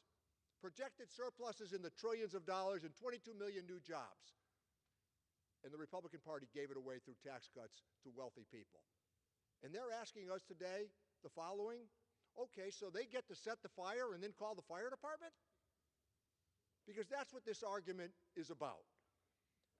And with that, I hold on to the balance of my time. Gentleman's time's reserved. Gentleman from Missouri is recognized. Thank you, Mr. Speaker. I yield 2 minutes to the chairman of the Veterans Affairs Committee, Mr. Boss from Illinois. Gentleman's recognized. Thank you, Mr. Chairman. Thank you, Mr. Speaker. You know, there's a lot of talk on this floor and actually outside the chambers today from the other side of the aisle about this bill cutting veterans. Well, I'm going to tell you, as the only veteran amongst the 4 VA committee leaders responsible for ensuring veterans have the care and services they've earned, and as a father of a veteran, and a grandfather of a veteran, and a grandson of a veteran, and a son of a veteran, and a nephew of a veteran, you better believe that I'm dead serious that we're not cutting veterans, and I mean it. Now, I don't know how much clearer we can be. Speaker McCarthy has been very clear. We're not cutting veterans. Chairwoman Granger, we're not cutting veterans. And I, as a chairman of the Veterans Committee, we're not cutting veterans. The House, the White House, and Democrats know. And we can get our physical house in order while ensuring our service members and veterans are taken care of. And yet, with no regard for the impact of their words, they continue to speak lies about how House Republicans are cutting veterans' benefits, and it's false. And it is dangerous rhetoric. Dangerous rhetoric, and you ought to be ashamed of yourselves. Simply put, you're placing politics and playing politics with our veterans and their lives and their concerns. Veterans are not political pawns to advance an agenda. CBO says that the Limited Save Growth Act will grow the economy and save American taxpayers money, which is a good thing. Because at the end of the day, our veterans, you know what, they're taxpayers too. And their grandmothers and mothers and their grandfathers and their fathers. And you know what, they're concerned about their children and grandchildren. So if you believe in building America that is worth our veterans' selfless sacrifice, I urge you to stop playing politics. Come to the table and support the bill, and with that, Mr. Speaker, I yield back. Members are reminded to address their remarks to the chair. Gentleman from Massachusetts. Thank you, Mr. Speaker. My point was and is, Republicans voted for the PATH Act, as we did. Bill is due. With that, let me call upon the distinguished minority leader in the House of Representatives, a champion of long-term worthwhile investments, Hakeem Jeffries. Does the gentleman yield 1 minute? Long 1 minute, Mr. Speaker. Gentleman is recognized for 1 minute. Yeah. Thank you, Mr. Speaker, and thank you, Mr.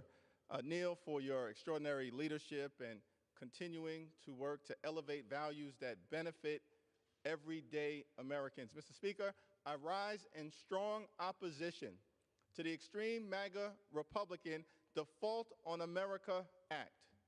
This reckless Republican effort to lead us down the road of a dangerous default will hurt working families, hurt the middle class, hurt all those Americans who aspire to be part of the middle class, hurt young people, hurt seniors, hurt veterans, hurt the poor, the sick, and the afflicted, hurt people in urban America, in rural America, in exurban America, in small-town America, in Appalachia, in the heartland of America, hurt the least, the lost, and the left behind. The extreme MAGA Republican Default on America Act will hurt everyday Americans.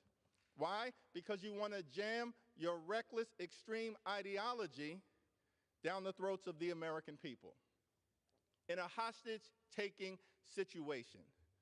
Instead of producing a budget, that's what President Biden has done. You've produced a ransom note.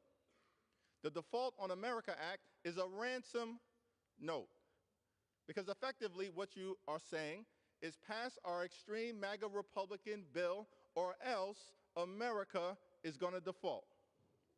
Now we have a responsibility here in the United States Congress to uphold the full faith and credit of the United States of America, to make sure that as a country we pay our bills, bills that have already been incurred, not default.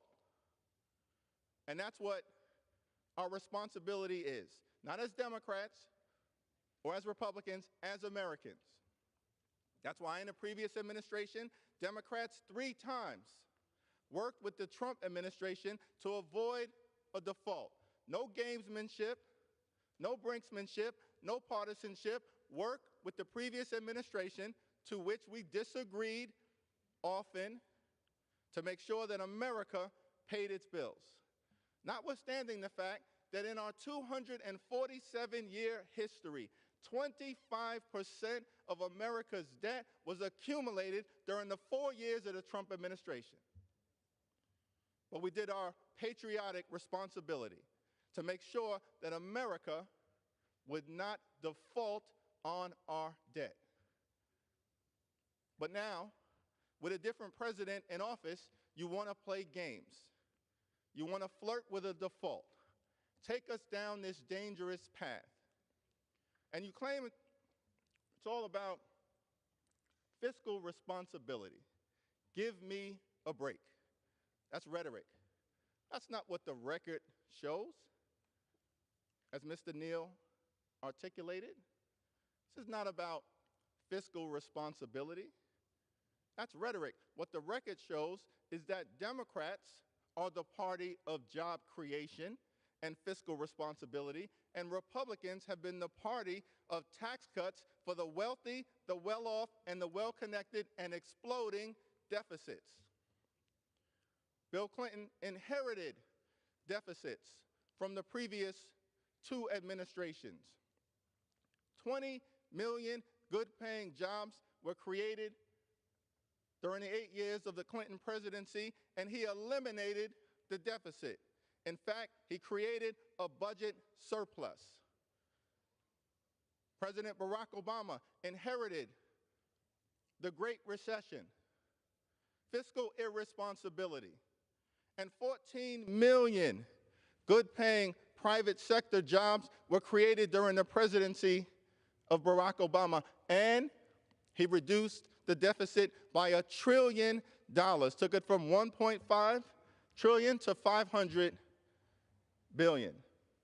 Democrats, the party of job creation and fiscal responsibility. Joe Biden inherited a mess. And what did he do? In 2 years, more than 10 million jobs created. Now that number over 12 million. And reduced the deficit by $1.7 trillion. What's the Republican record? Why do you lecture us lecture America about fiscal responsibility.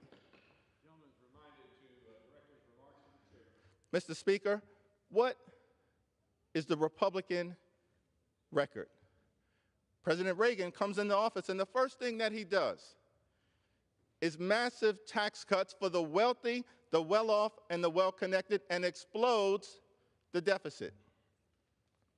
President George W. Bush comes into office, 2001, 2003, massive tax cuts for the wealthy, the well-off, and the well-connected, 2 failed wars, a deep recession, explodes the deficit.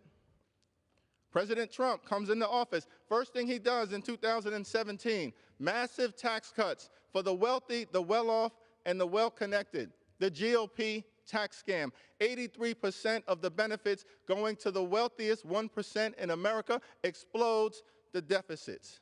How dare you lecture America about fiscal responsibility when the record shows that Democrats are the party of job creation and reducing deficits, and Republicans are the party of tax cuts for the wealthy, the well-off, and the well-connected, and exploding the deficit.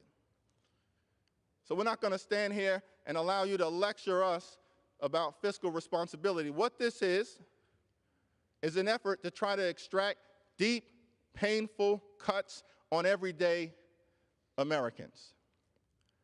There's a process for America to pay its bills. It should be seamless. And then there's a budget process and an appropriations process. That's where we can have a conversation about future spending, future investments. What should the priorities be? President Joe Biden produced a budget. His budget will actually protect and strengthen Social Security, build an economy that works for everyday Americans, and cut the deficit by $3 trillion. We've been asking for a Republican budget. Instead of you giving us a budget, you've given us a ransom note. That's what the Default on America Act is, threatening a dangerous default. Pass it or else. That's not statesmanship, that's brinksmanship.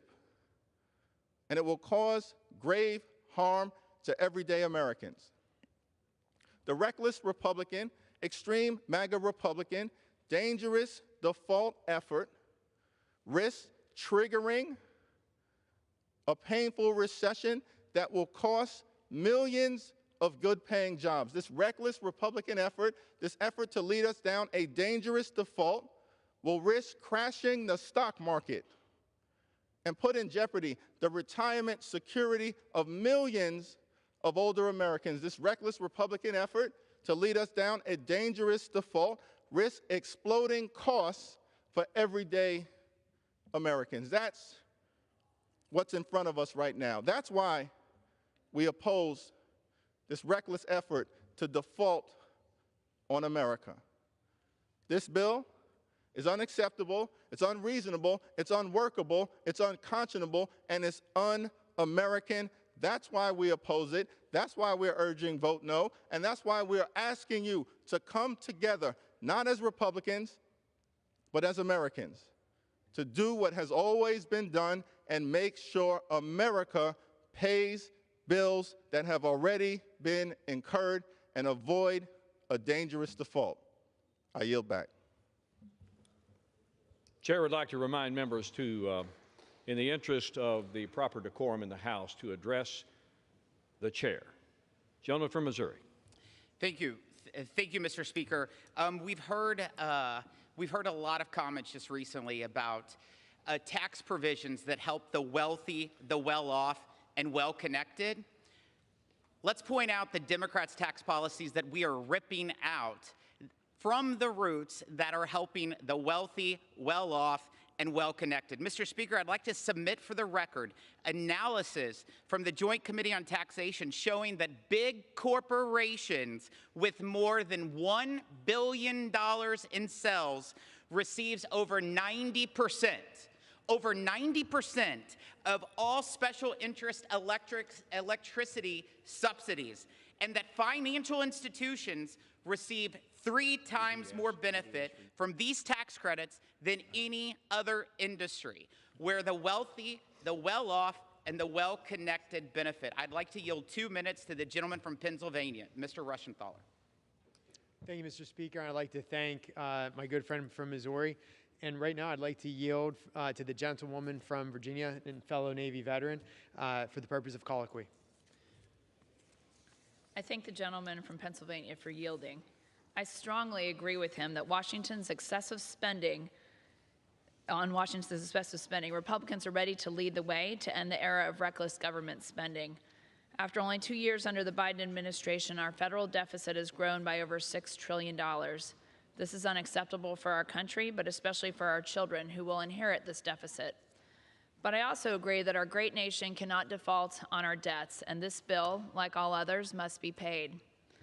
I support lifting the debt ceiling, but only if coupled with reforms to Washington's wasteful spending in order to repair the inflation crisis and strengthen America's economy. While the president has offered no plan to avoid default, I'm proud to be a part of this new Republican majority that has put forward the Limit, Save, and Grow Act, which proposes solutions. That being said, I do have serious concerns with the provisions of this legislation that repeals clean energy investment tax credits, particularly for wind energy. These credits have been very beneficial to my constituents, attracting significant investment and new manufacturing jobs for businesses in Southeast Virginia. The energy production happening in my district will incentivize clean energy solutions here in America and provide jobs for Virginians and energy options for military installations in my district. For all these reasons, I do not support the repeal of these clean energy tax credits. I recognize that this bill is not the final product, but I also understand that it gets us to the negotiating table. I worked hard for our new Republican majority to have a seat at that table. My ask is for the gentleman's assurance that I will be able to address these concerns as we move forward in these negotiations and advocate for the interests of my district. Well, I want to thank the gentlewoman for her remarks and for working with us on this bill. I'd like the gentlewoman to know that I support repealing these tax credits, but I understand the gentlewoman's concern. Yield another 30 seconds. Gentleman is recognized for an additional 30 seconds. Thank you. And of course, we'll continue to work with the gentlewoman from Virginia, just like we will with all members, on making sure we're paying our nation's debt ceiling, we're lifting our debt ceiling, but doing it in a responsible, reasonable, and sensible manner, and bringing Chuck Schumer and Joe Biden to the negotiation table. Thank you. I have full faith that we can negotiate a final debt ceiling deal that both restores fiscal responsibility and empowers Americans to be good stewards of our nation's vast natural resources. Again, I thank the gentleman, and I yield back. Thank you. And I yield back to the gentleman from Missouri. Gentleman from Missouri reserves. Gentleman from Massachusetts. Thank you, Mr. Speaker. I want to thank the gentlelady from Virginia for calling attention to these tax credits. And you talk about fortuitous timing. Here is the author of those tax credits, all $370 billion, along with Earl Blumenauer, and we intend to lay out where these tax credits are going to Republican districts and see if those members wish to take advantage of those tax credits or not. And a veteran on top of that, our friend, Congressman Thompson, for 1 minute. Gentleman Thank you, from Mr. California is Chairman. recognized. Mr. Speaker, I rise in strong opposition to the Default on America Act.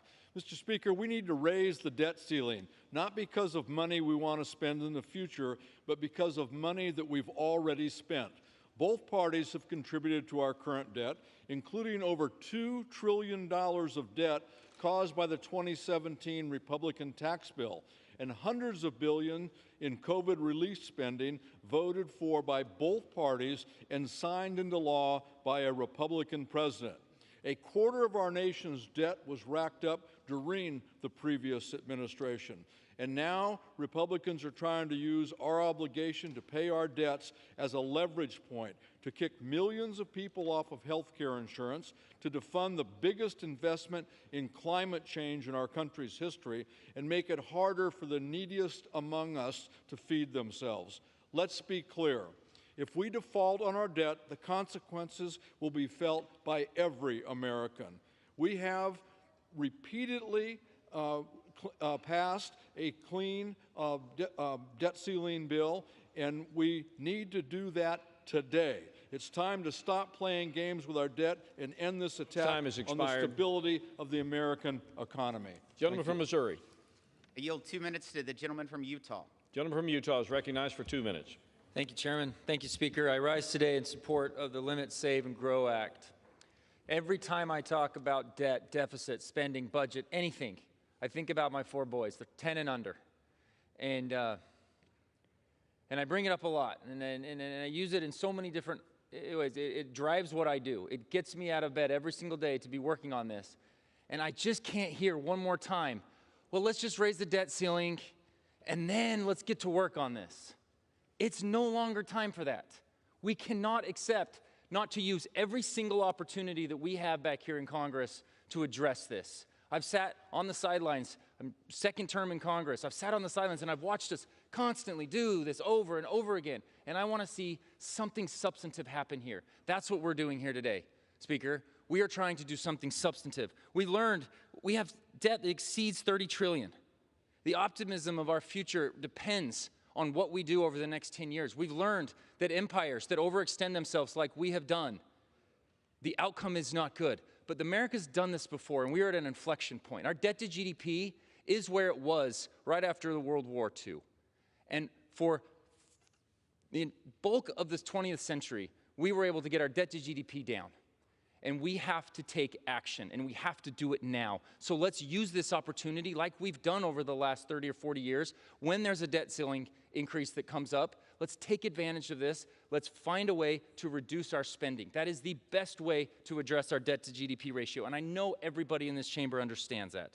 So we have an opportunity. This spring is our moment again to stop debt fuel spending sprees that give our children a fair shot at success and not a mountain of IOUs. This act saves $4.8 trillion. It grows our economy and our workforce, and I urge my colleagues to support this bill. Thank you. Gentleman from Massachusetts. Thank you, Mr. Speaker. It's now a pleasure to yield 2 minutes to the gentlelady from Massachusetts, the minority whip and a great talent in the Democratic Party, Catherine Clark.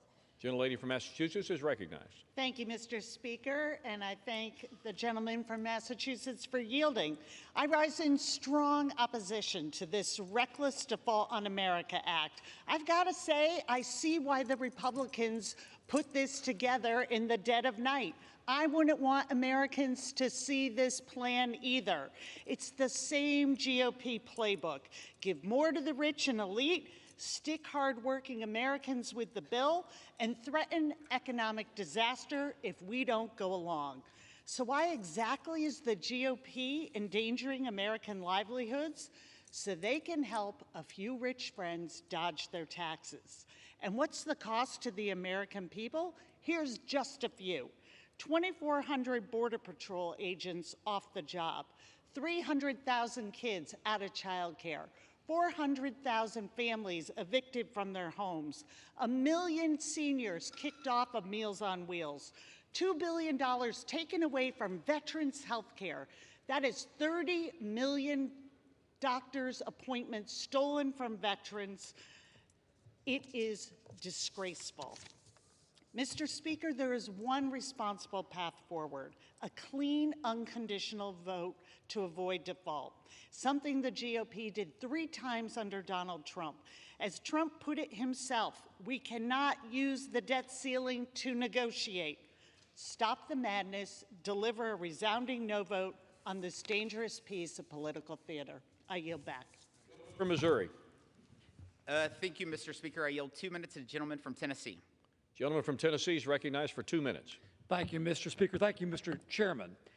I rise today in support of the Republicans' plan to avoid a federal default, to rein in spending, and to get our economy back on track, the Limit, Save, Grow Act. Over the last 2 years, Democrats' out-of-control spending has drastically and dramatically increased our 10-year spending trajectory.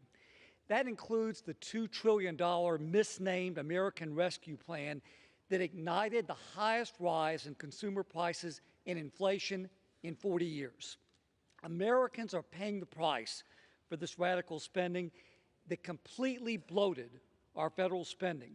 House Republicans, we're committed to finding a sensible debt ceiling solution that will strengthen the American economy, protect American families, and save taxpayers over $4 trillion over the next 10 years. The Limit, Save, Grow Act will do the following. It will limit Washington's irresponsible spending. It will save taxpayers' dollars. It will grow the American economy. House Republicans, we're the only ones who have actually put forward a plan that will keep our federal government from defaulting. It's time for President Biden to come to the table and negotiate. And I urge all my colleagues to support this important legislation that will help families, businesses, and farmers in West Tennessee and across the nation. Thank you, Mr. Speaker, and I yield back my time. Thank you, Mr. Speaker. A longtime observer and critic of Republican spending plans in the House is the gentleman from Texas, Mr. Doggett, whom I recognize for 1 minute. Gentleman from Texas is recognized for 1 minute. Thank you. I oppose this Republican Default on America Act because it will create more deficits for millions of Americans, an educational opportunity deficit for the students that are relying on Pell Grants, seeing them slashed and their hope for debt forgiveness dashed. It would create an educational opportunity deficit for the children that are denied preschool. Though our Central Texas Food Bank is already overwhelmed, another deficit with more hunger. Also, rent assistance cut for 40,000 Texans as we have an affordability crisis.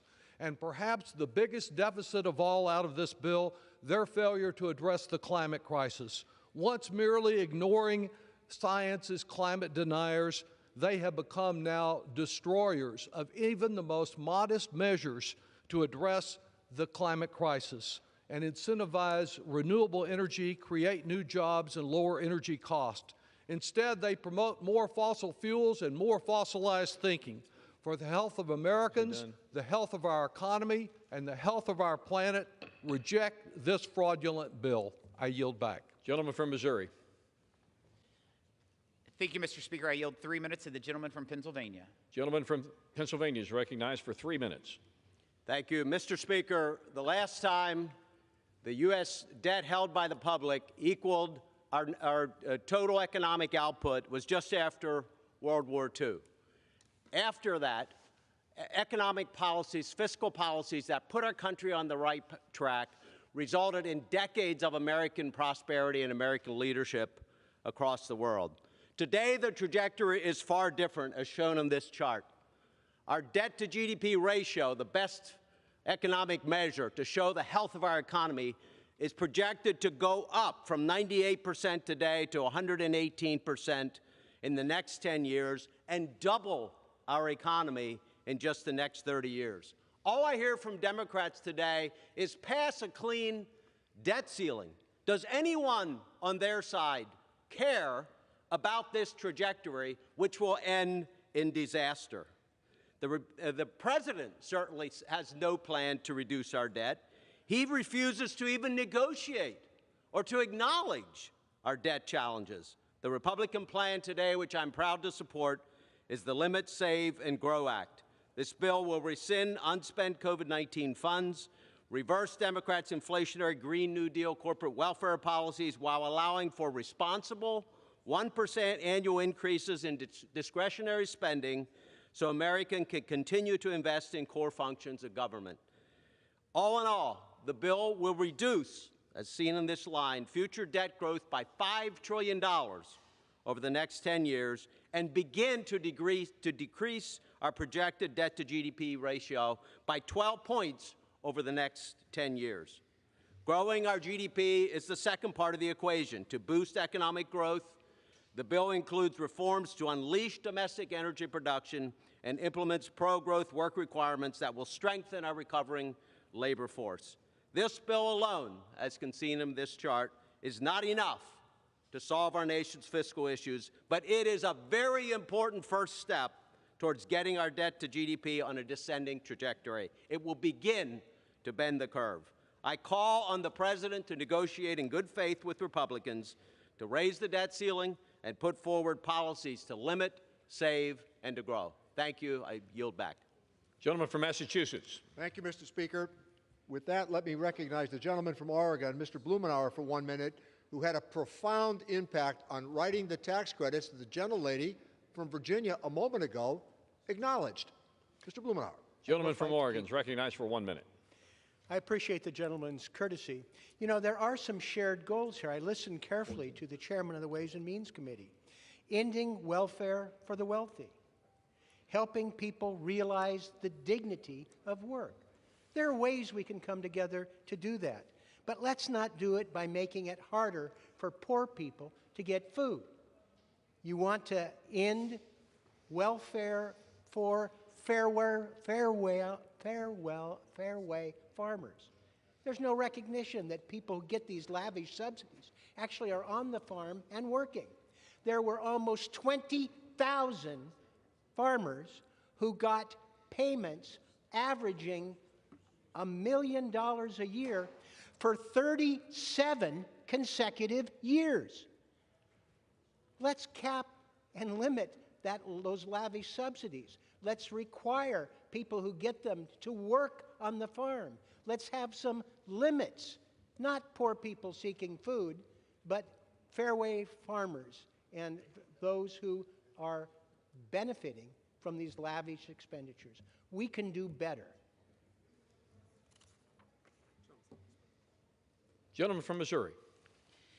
Thank you, Mr. Speaker. I'd like to submit for the record this JCT analysis from 2022 suggesting that the total costs of the special interest tax credits for the rich in the Inflation Reduction Act would be $271 billion.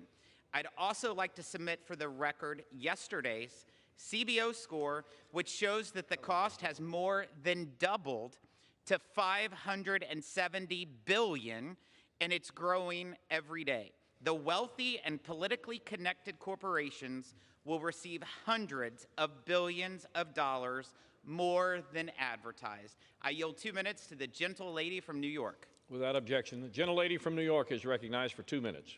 Thank you, Mr. Speaker. I rise in support of the Limit, Save, Grow Act, which addresses the current debt limit crisis while prioritizing responsible spending practices. Critically, this bill will lead to over $4.5 trillion with a T in taxpayer savings over the next decade and reverse a dangerous trend of reckless fiscal mismanagement on the part of the Democrats. Americans and New Yorkers, where I hail from, are facing a fiscal crisis due to a persistently high inflation, rising interest rates, and debt at unsustainable levels.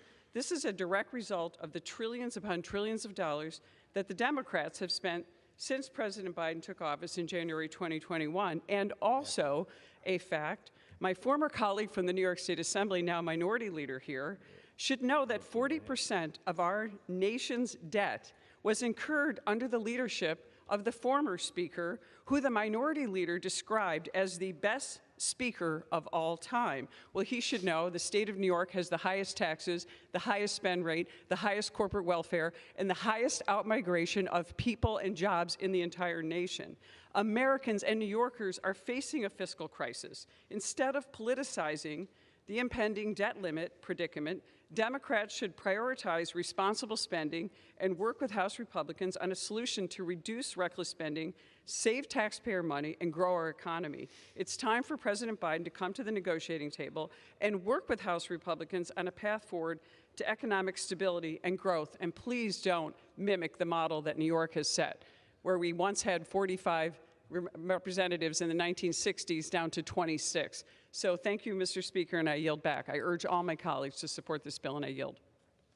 Gentleman from Massachusetts. Thank you, Mr. Speaker. I want to yield 1 minute to the gentleman from New Jersey, Mr. Pasquale, a champion of Medicare, Social Security, and renewable energy. Gentleman from New Jersey is recognized for 1 minute.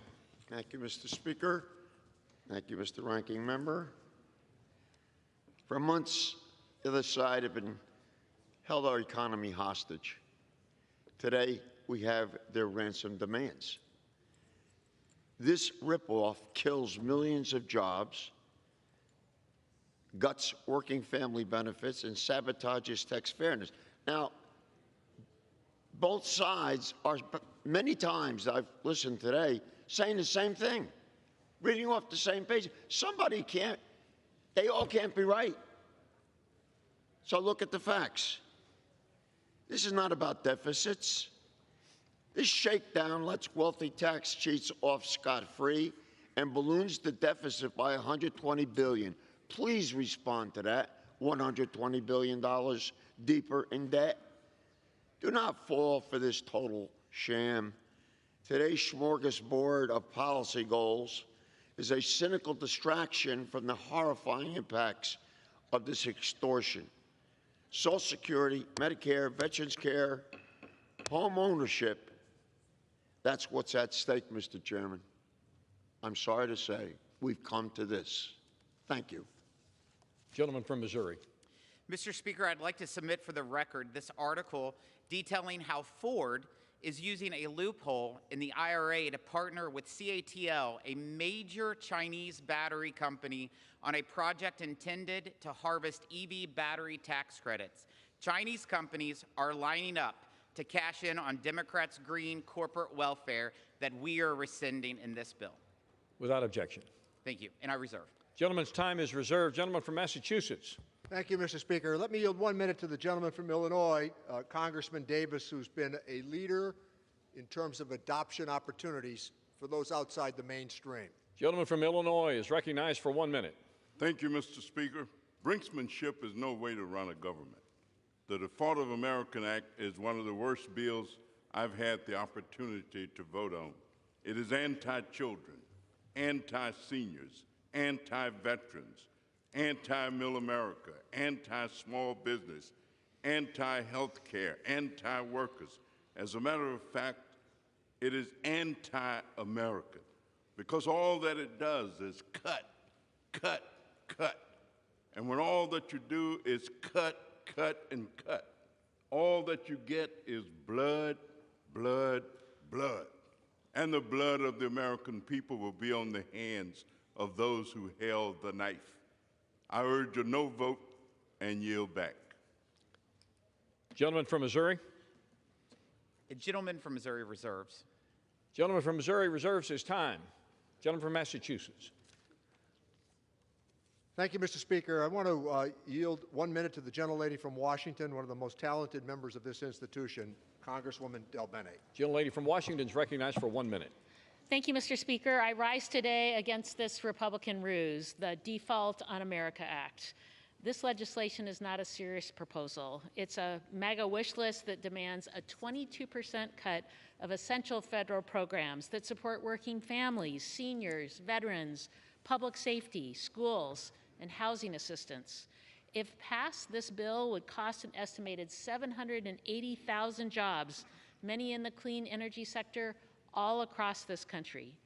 What we need is simple: a clean bill to avoid a default, to ensure we protect the full faith and credit of the United States. If my Republican colleagues want to show Americans they can govern, then pass a clean bill and show us your budget, a real budget, like the president's released. Every day Republicans wait brings us closer to brinksmanship and hurts the American people and the global economy. I urge my colleagues to reject this bill, and I yield back. Gentleman from Missouri. Mr. Speaker, I yield 2 minutes to the gentleman from Michigan. Gentleman from Michigan is recognized for 2 minutes. Thank you, Mr. Speaker. I ask unanimous consent to address the House for 2 minutes in revising and extending my remarks. Gentleman is recognized. America's fiscal trajectory is unsustainable. The threat of a potential U.S. government debt default plays into China's long-standing grand strategy for expanding its global role and diminishing our influence. It's a matter of national security to get this under control. When small businesses and families in my district and all across the country experience financial problems, they tighten their belts, they change their spending habits, and they expect Washington to do the same. But instead, President Joe Biden stood in this very chamber, gaslighted, fear-mongered, and claimed Republicans want to sunset Social Security and Medicare, while there are attacks on Republicans all over the country on this very same lie. Why? To frighten seniors and hope the stampede would block Republicans from reining in his destructive runaway spending. That's why I introduced the Protecting Social Security and Medicare Act the very next day. I spoke with leadership in the following weeks about taking these very important, critical programs off the negotiation table, and that's exactly what leadership did.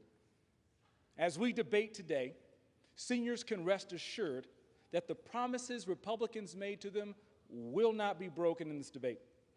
I'm also voting for this bill because it does not include cuts to the Pentagon's budget, particularly to Salvage Air National Guard Base, a pillar of my district a crown jewel of the state of Michigan, and critical to our national defense against northern aggressors like China, Russia, and North Korea who may threaten us from abroad.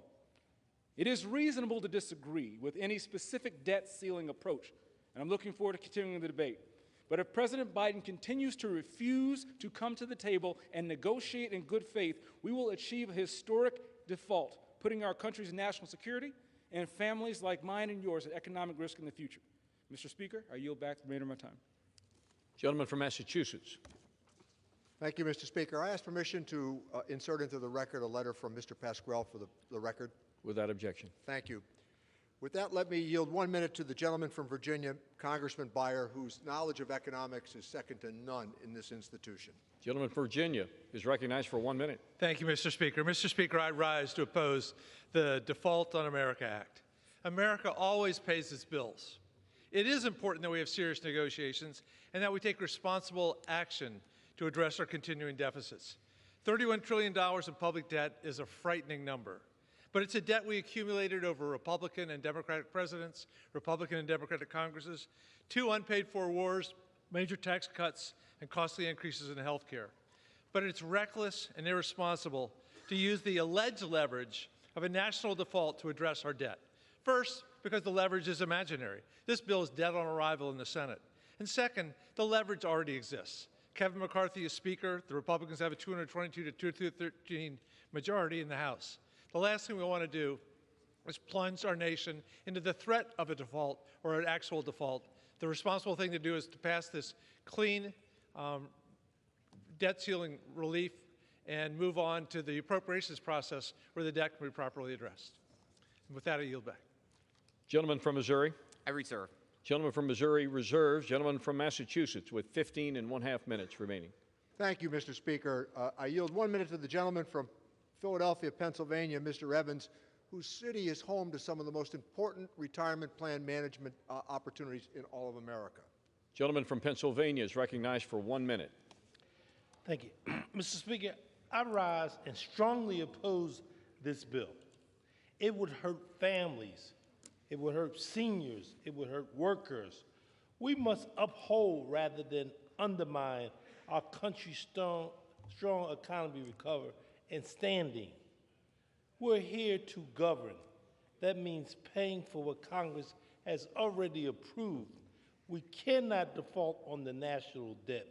The only way to cleanly raise the debt ceiling is so right now, I'm saying to you, Mr. Speaker, we are ready. We need to raise the debt. I yield back. Thank you. Gentleman from Missouri with 9 minutes remaining. I reserve. Gentleman reserves his time. Gentleman from Massachusetts. Thank you, Mr. Speaker. I yield 1 minute to the gentleman from Illinois, an individual who is well known for his proficiency in accounting procedures, Mr. Schneider, for 1 minute. Gentleman from Illinois is recognized for 1 minute. Thank you, Mr. Chairman. Mr. Speaker, I rise today in strong opposition to this unserious bill that cuts life-saving and life-sustaining programs, hurts our economy, and guts historic action on climate change, and needlessly adds to our deficit by carving out loopholes for the wealthy. The Republican cut, slash, and shrink Default on America bill will devastate America. First, it gets the landmark Inflation Reduction Act, which is not only addressing inflation, but is the largest ever effort in our nation's history to combat climate change and lower the cost of prescription drugs. Second, it grows the already large tax gap and irresponsibly adds to the deficit. The bill, seemingly with bad intention, guts tools at the IRS to be both more responsive to responsible taxpayers and stronger in the face of wealthy tax cheats. Finally, this bill would make extreme cuts to discretionary spending, cuts that could amount to as much as 59% by the year 2025. Thank you, Mr. Speaker. I ask that I include for the record this report from the Center on Budget and Policy Priorities, roundup and analyzing Speaker McCarthy's harmful debt ceiling and cuts bill. Without objection. Gentleman from Missouri. Reserve. Reserves his time. Gentleman from Massachusetts. Thank you, Mr. Speaker. Let me yield 1 minute to the very capable gentleman from Nevada, Congressman Horsford. Gentleman from Nevada is recognized for 1 minute. I thank the distinguished ranking member of the Ways and Means Committee, Mr. Neal, for the time. Mr. Speaker, I rise today for my constituents in Nevada, my Democratic colleagues here in the House, and as chairman of the Congressional Black Caucus to address the latest attempt by extremist MAGA Republicans to put politics over the American people and to put billionaires and corporations over working families and children. Just last week, Speaker McCarthy introduced the Default on America Act that would tank our economic recovery and sabotage job growth, underscoring Republicans' lack of interest in governing for anyone besides the wealthy and the powerful. Speaker McCarthy and his MAGA extremists are demanding that Congress leave programs like SNAP, nutrition programs for seniors and children, at the expense of the wealthy. Everyday cost on families like car payments, student loans, credit card bills, and mortgage payments would increase. In fact, their plan, Default on America, would affect veterans, seniors, families, people, and jobs, including 7,000 in my state alone. I urge my colleagues to vote against this Default on America and to put people over politics. Gentleman's time has expired. Gentleman from Missouri. I reserve. Reserves his time. Gentleman from Massachusetts. Thank you, Mr. Speaker. I yield 1 minute to one of the most capable people that I've had a chance to serve with in Congress, the gentleman from Maryland, Mr. Hoyer. Gentleman from Maryland for yielding is 1 minute. recognized for 1 minute. I thank the gentleman for yielding 1 minute. Maybe I can get another. I missed the magic minute, as all of you know, because this is not enough time to debate this issue. But something that is as bad as fiscal responsibility is fiscal demagoguery. The Speaker of this House has said default is not an option. 84 of the Republicans in this House have never voted to extend the debt limit, so that default would have been inevitable. That's what this is about, trying to make some sort of deal. I urge my Republican colleagues to follow what they know to be the only rational alternative, and that is vote for a debt extension. Pay our bills. America does not welch on its debts. You believe that, we believe that. 84 of your members have not believed that, but we have a majority of this House that believes it. Stop creating the, may I have one additional? Got it? Gentleman has yielded an additional half minute. Gentleman from Maryland is recognized Stop for an creating additional 30 this seconds. lack of confidence in this body to be fiscally responsible. Let me repeat that. Stop allowing no confidence in this body's ability and willingness to be fiscally responsible. Vote no. I yield back. Gentleman from Missouri. I reserve. Gentleman from Missouri reserves. Gentleman from Massachusetts. Thank you, Mr. Speaker. With that, let me yield 2 minutes to the gentleman from New Jersey, Congressman Pallone, who comes from the last two members of the class of 1988, a very talented lot. Mr. Pallone. Gentleman from New Jersey is recognized for 2 minutes. I thank my colleague from the same class, the ranking member. Mr. Speaker, House Republicans are manufacturing a crisis to justify cruel cuts that will raise costs for American families, kick millions of people off their health insurance, and reverse the historic progress we've made in combating the worsening climate crisis. The Republicans' Default on America Act cuts $100 billion from Medicaid, which will have devastating consequences on every beneficiary, provider, and plan. The Republicans' Medicaid work requirements are about one thing: stripping health care away from vulnerable people. The majority of adults on Medicaid are already working, oftentimes in part-time jobs that do not offer health care coverage. And those who are not are often dealing with caregiving responsibilities, physical or mental health issues, or experiencing other barriers to employment. These Republican cuts are not about jobs. They're a Trojan horse intended to use red tape and onerous paperwork to kick millions of people off their health insurance simply because Republicans have always opposed Medicaid. Republicans also oppose our efforts to outcompete the world in the transition to a clean energy economy. The Default on America Act continues the Republican polluters over people agenda. The bill repeals key climate provisions that Democrats delivered with the Inflation Reduction Act last year that are already making a huge difference in the clean energy transition. Since its passage, we've seen about $28 billion in new domestic manufacturing investments. Companies have announced $242 billion in new clean power capital investments, and more than 142,000 clean energy jobs have been created across this nation. These are impressive results in less than a year, and yet House Republicans now want to reverse this progress with a grab bag of big oil giveaways and loopholes. Mr. Speaker, this is a dangerous bill that's going to strip health care away from millions of Americans and undermine our efforts to combat the worsening climate crisis. I strongly urge my colleagues to vote no, and I yield back the balance of my time. Gentleman from Missouri. Mr. Speaker, I ask for unanimous consent to submit for the record a March 8, 2021 Politico article titled Biden's Welfare Flip-Flop, which points out that President Biden was once an ardent supporter of common sense welfare reforms, including work requirements. Biden was one of 24 Democrat senators who voted for the 1996 welfare reform bill that President Bill Clinton signed. That bill imposed time limits and work requirements for welfare recipients. In fact, Biden's deputy chief of staff was a key architect of the 1996 welfare reform bill and helped coin Clinton's pledge to end welfare as we know it.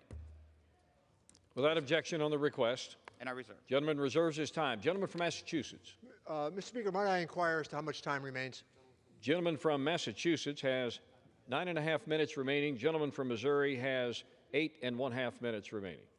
Thank you, Mr. Speaker. Let me yield 1 minute to the very distinguished and capable gentleman from Georgia, Congressman Scott. Gentleman from Georgia is recognized for 1 minute. Thank you very much, Ranking Member. And I want to stand here and make a passionate plea to my Republican friends. Yes, we got to pay our debt, but we do not need to deal with this and putting it on the backs of the poor, our children, our veterans. Ladies and gentlemen, food now is a national security area.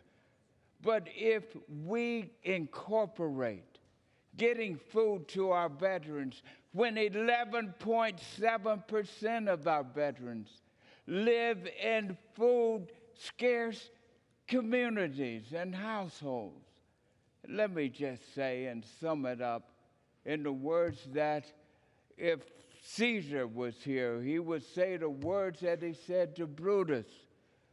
Brutus, yours is the meanest cut of all. If we all put this on the backs of our children, our grandchildren, our seniors, and our veterans, I plead with you, in the words of Caesar and God Almighty. Gentleman's time is because expired. If we do not, gentleman from Massachusetts, it's ungodly. Excuse me, gentleman from Missouri.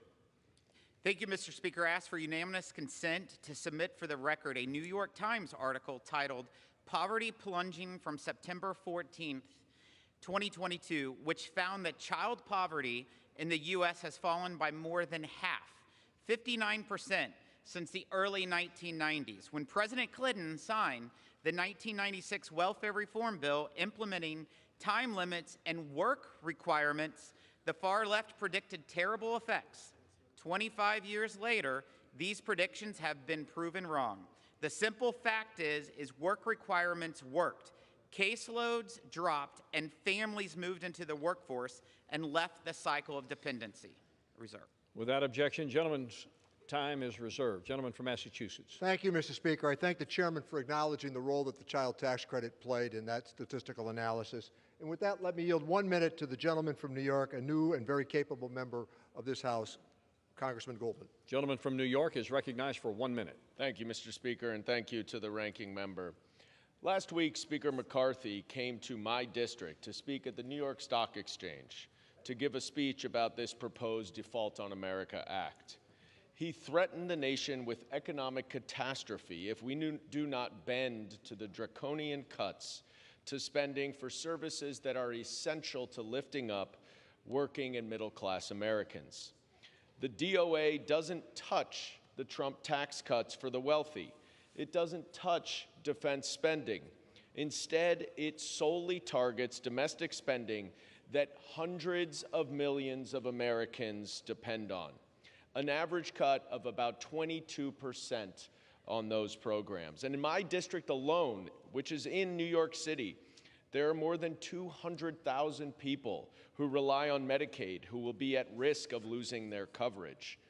In my district, there are 31 public housing NYCHA complexes that are crumbling and rely on funds from HUD just to maintain their poor condition, and that those would be slashed.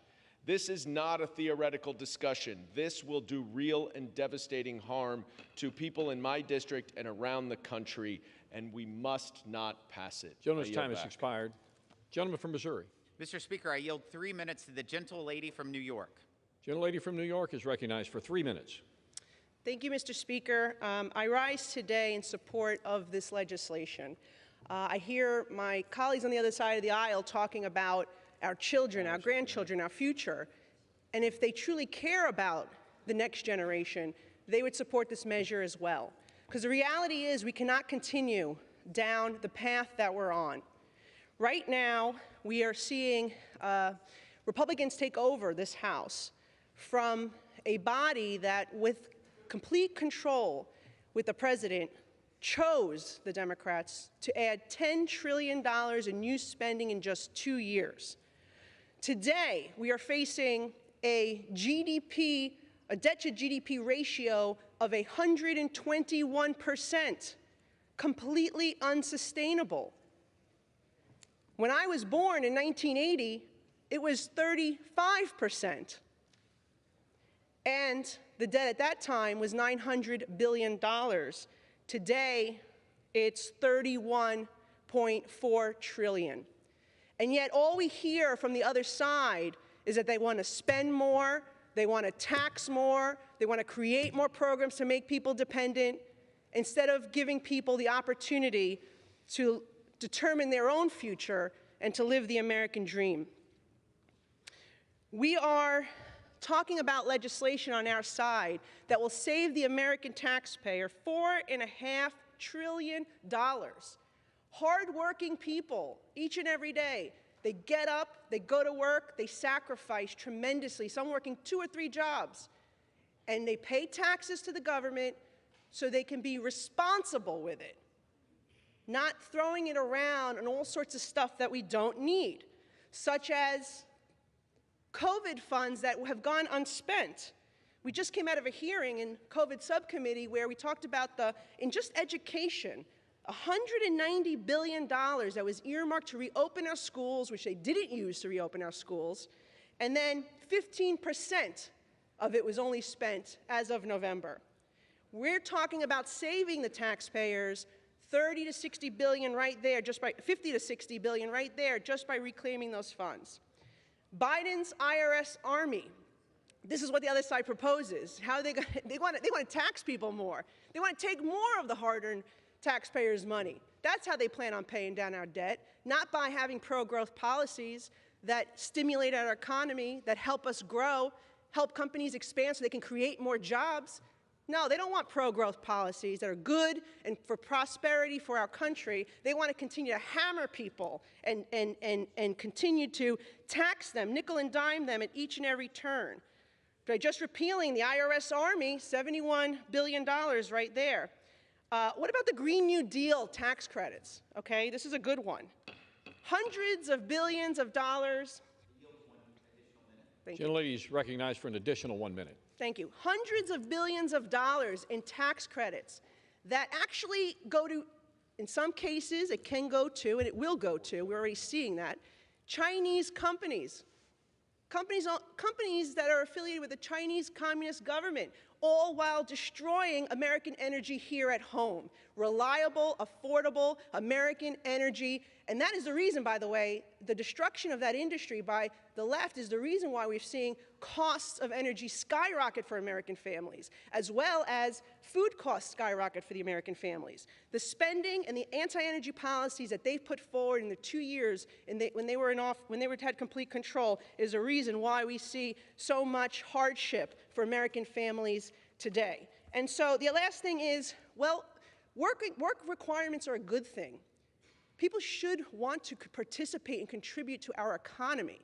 It will help the labor shortage issues that we're seeing, while giving people the ability to self-determine their future, not be dependent on government. We need those programs. It's critically important for us to encourage people. And by the way, we're talking about people. Gentlelady's time has expired. Thank you very much. Gentleman from Massachusetts. Thank you, Mr. Speaker. I would remind all that in Georgia 3, there will be $2.6 billion worth of tax credits. Ohio 15, $4.5 billion worth of tax credits. West Virginia 1, $22 million worth of tax credits. That's not the Chinese. That's for the American family. Let me yield 1 minute to the gentlelady from Florida, Ms. Frankel, knowledgeable about Social Security and Medicare. Gentlelady from Florida is recognized for 1 minute.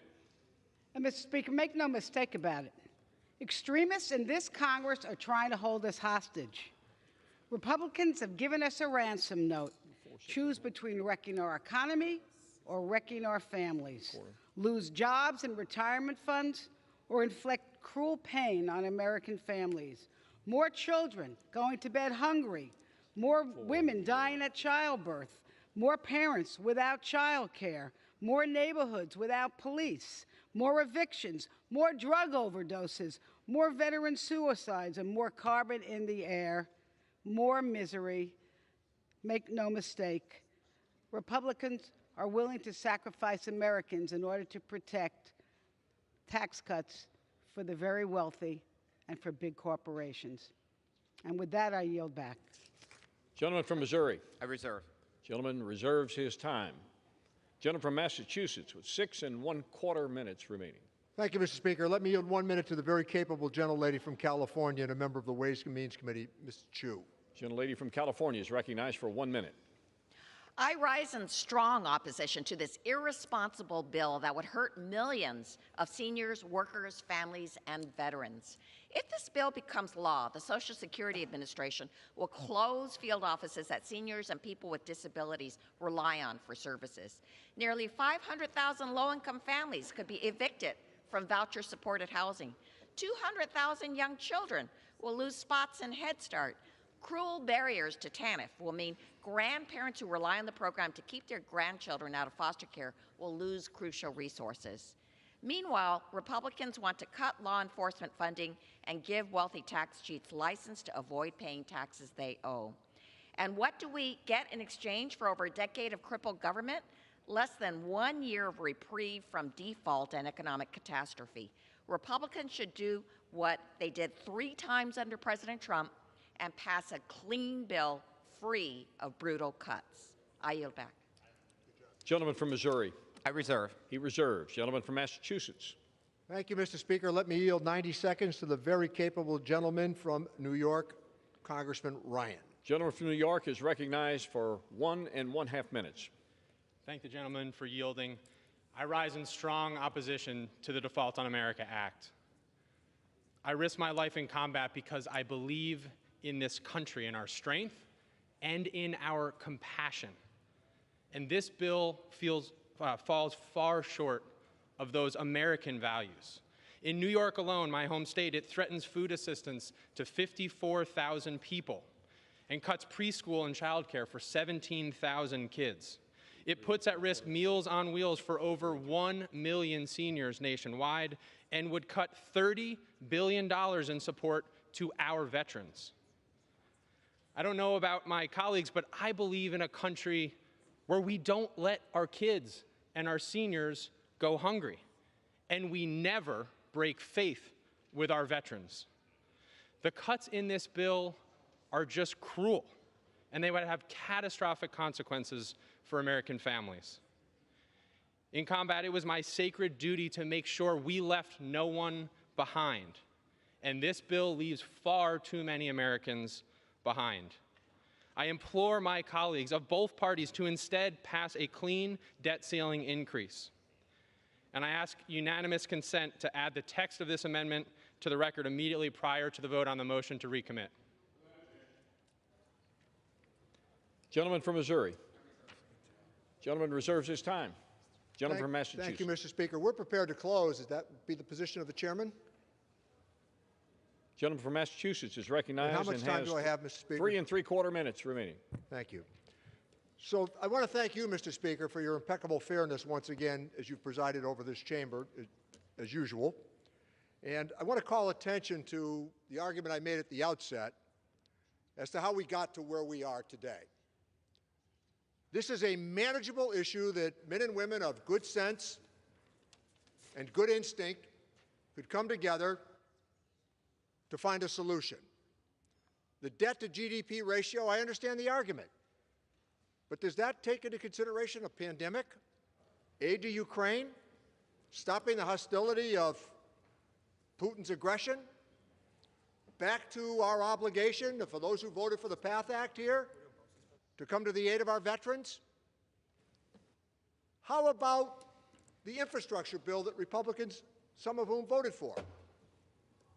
How about the CHIPS Act, some of whom these Republicans voted for? How about the extraordinary increases in defense spending as China threatens America in the Straits of Taiwan, South China Seas?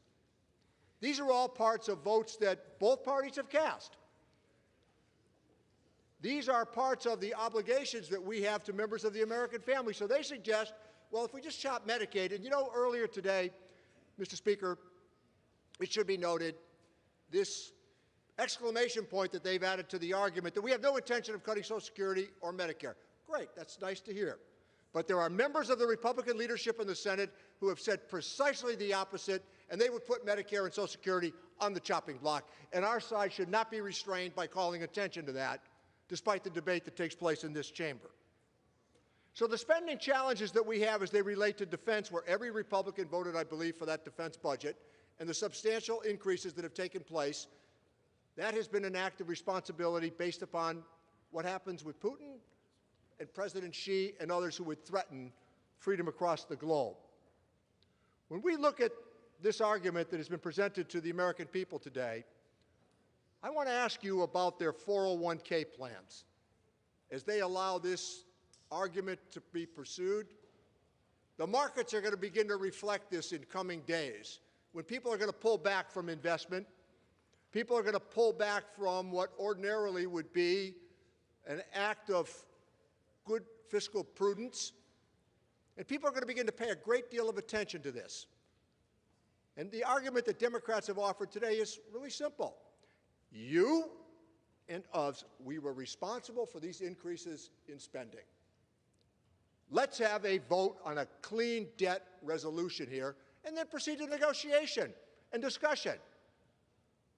I've heard this argument when former President Bush never vetoed one spending bill during 8 years as president. I've seen this argument when we cut taxes without the help of us by $1.3 trillion in 2001, and by the way, another trillion in 2003 with the subsequent invasion of Iraq and Afghanistan and 1.5 million new veterans. These are our obligations. Even though we disagreed by and large with those positions that were adopted by the then majority, you recognize the reality that the tally and the credit card is in front of us. When you get the credit card, you don't get to say, well, I don't like the part of the bill that I've run up here, so I'm not going to pay it. Or you don't say, I'll only pay this. The bill is in front of us. The full faith and credit of the United States is in front of us. I made reference earlier today to the fiscal probity of the Republican Party when I first came here.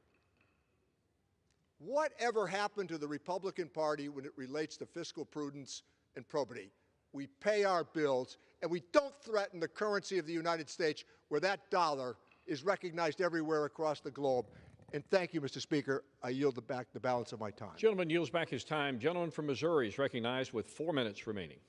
Thank you. Thank you, Mr. Speaker. Mr. Speaker, we've heard the other side numerous times today to say that we need to just pick up and pass a blank check debt limit increase. The United States Senate, which is controlled by the Democrats, couldn't even pass what President Biden and the House Democrats have been suggesting on this floor. If they could, they would have already passed it. But even Democrat senators on the other side of the building said they will not support an absolute blank check debt limit because they're concerned about the fiscal state of America. Today, the contrast could not be clearer. On the one hand, we have President Biden and Washington Democrats who have proposed zero solutions for getting America's fiscal house in order or addressing the inflation crisis. For months, they have delayed and denied real discussions while they fought to preserve special interest tax breaks for big banks, corporations, and the Chinese Communist Party. On the other hand, Republicans stand with working families. We have an actual plan that will rein in runaway spending to fight inflation. It will save taxpayer dollars by canceling handouts to the wealthy and big corporations, and it will grow the economy. The American people are sick and tired of business as usual in Washington. With today's vote, we are sending a message to the president. It's time to stop your reckless behavior and negotiate, and instead stand up and talk with Congress and deliver for the American people. The American people are demanding it. Thank you. Gentleman yields back his time. All time for debate has expired. Pursuant to House Resolution 327, the previous question is ordered on the bill as amended. The question is on engrossment and third reading of the bill. Those in favor say aye. Those opposed, no. Ayes have it. Third reading. A bill to provide for a responsible increase to the debt ceiling and for other purposes. For what purpose does the gentleman from New York seek recognition? At the desk. The clerk will report the motion. Mr. Ryan of New York moves to recommit the bill, H.R. 2811, to the Committee on Ways and Means. Gentleman is recognized. Pursuant to Clause 2B of Rule 19, the previous question is ordered on motion to recommit. The question is on the motion. Those in favor say aye. Those opposed, no. The noes have it. Motion is not agreed to. Mr. Speaker, New York. Mr. Speaker, I ask for the yeas and nays. Yeas and nays are requested. Those favoring a vote by the yeas and nays will rise. Sufficient number having risen, the yeas and nays are ordered. Members will record their votes by electronic device. Pursuant to Clause 9 of Rule 20, this 15-minute vote on the motion to recommit will be followed by a 5-minute vote on the passage of the bill if ordered, and the motion to suspend the rules and pass H.R. 1339. This is a 15-minute vote.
This vote, the yeas are 211, the nays are 221. The motion is not adopted. Questions on the passage of the bill? Those in favor say aye. Those opposed say no. Those, in the opinion of the chair, the ayes have it.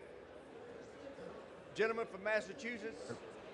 I ask for the yeas and nays. Gentlemen, the yeas and nays are requested. Those in favor of the yeas and nays will rise. A sufficient number having arisen, the yeas and nays are ordered. Members will record their votes by electronic device. This will be a 5-minute vote.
The yeas are 217, the nays are 215. The bill is passed. Without objection, a motion to reconsider is laid on the table. Pursuant to Clause 8 of Rule 20, the unfinished business is to vote on the motion of the gentleman from Ohio, Mr. Latta, to suspend the rules and pass H.R. 1339, on which the yeas and nays were ordered. The clerk will report the title. Union Calendar number 28, H.R. 1339, a bill to require the Federal Communications Commission to review certain rules of the Commission and develop recommendations for rule changes to promote precision agriculture and for other purposes. The question is, will the House suspend the rules and pass the bill? Members will record their votes by electronic device. This will be a 5-minute vote.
On this vote, the yeas are 409, the nays are 11, none recorded as present. 2/3 being in the affirmative, the rules are suspended, the bill is passed, and without objection, the motion to reconsider is laid on the table.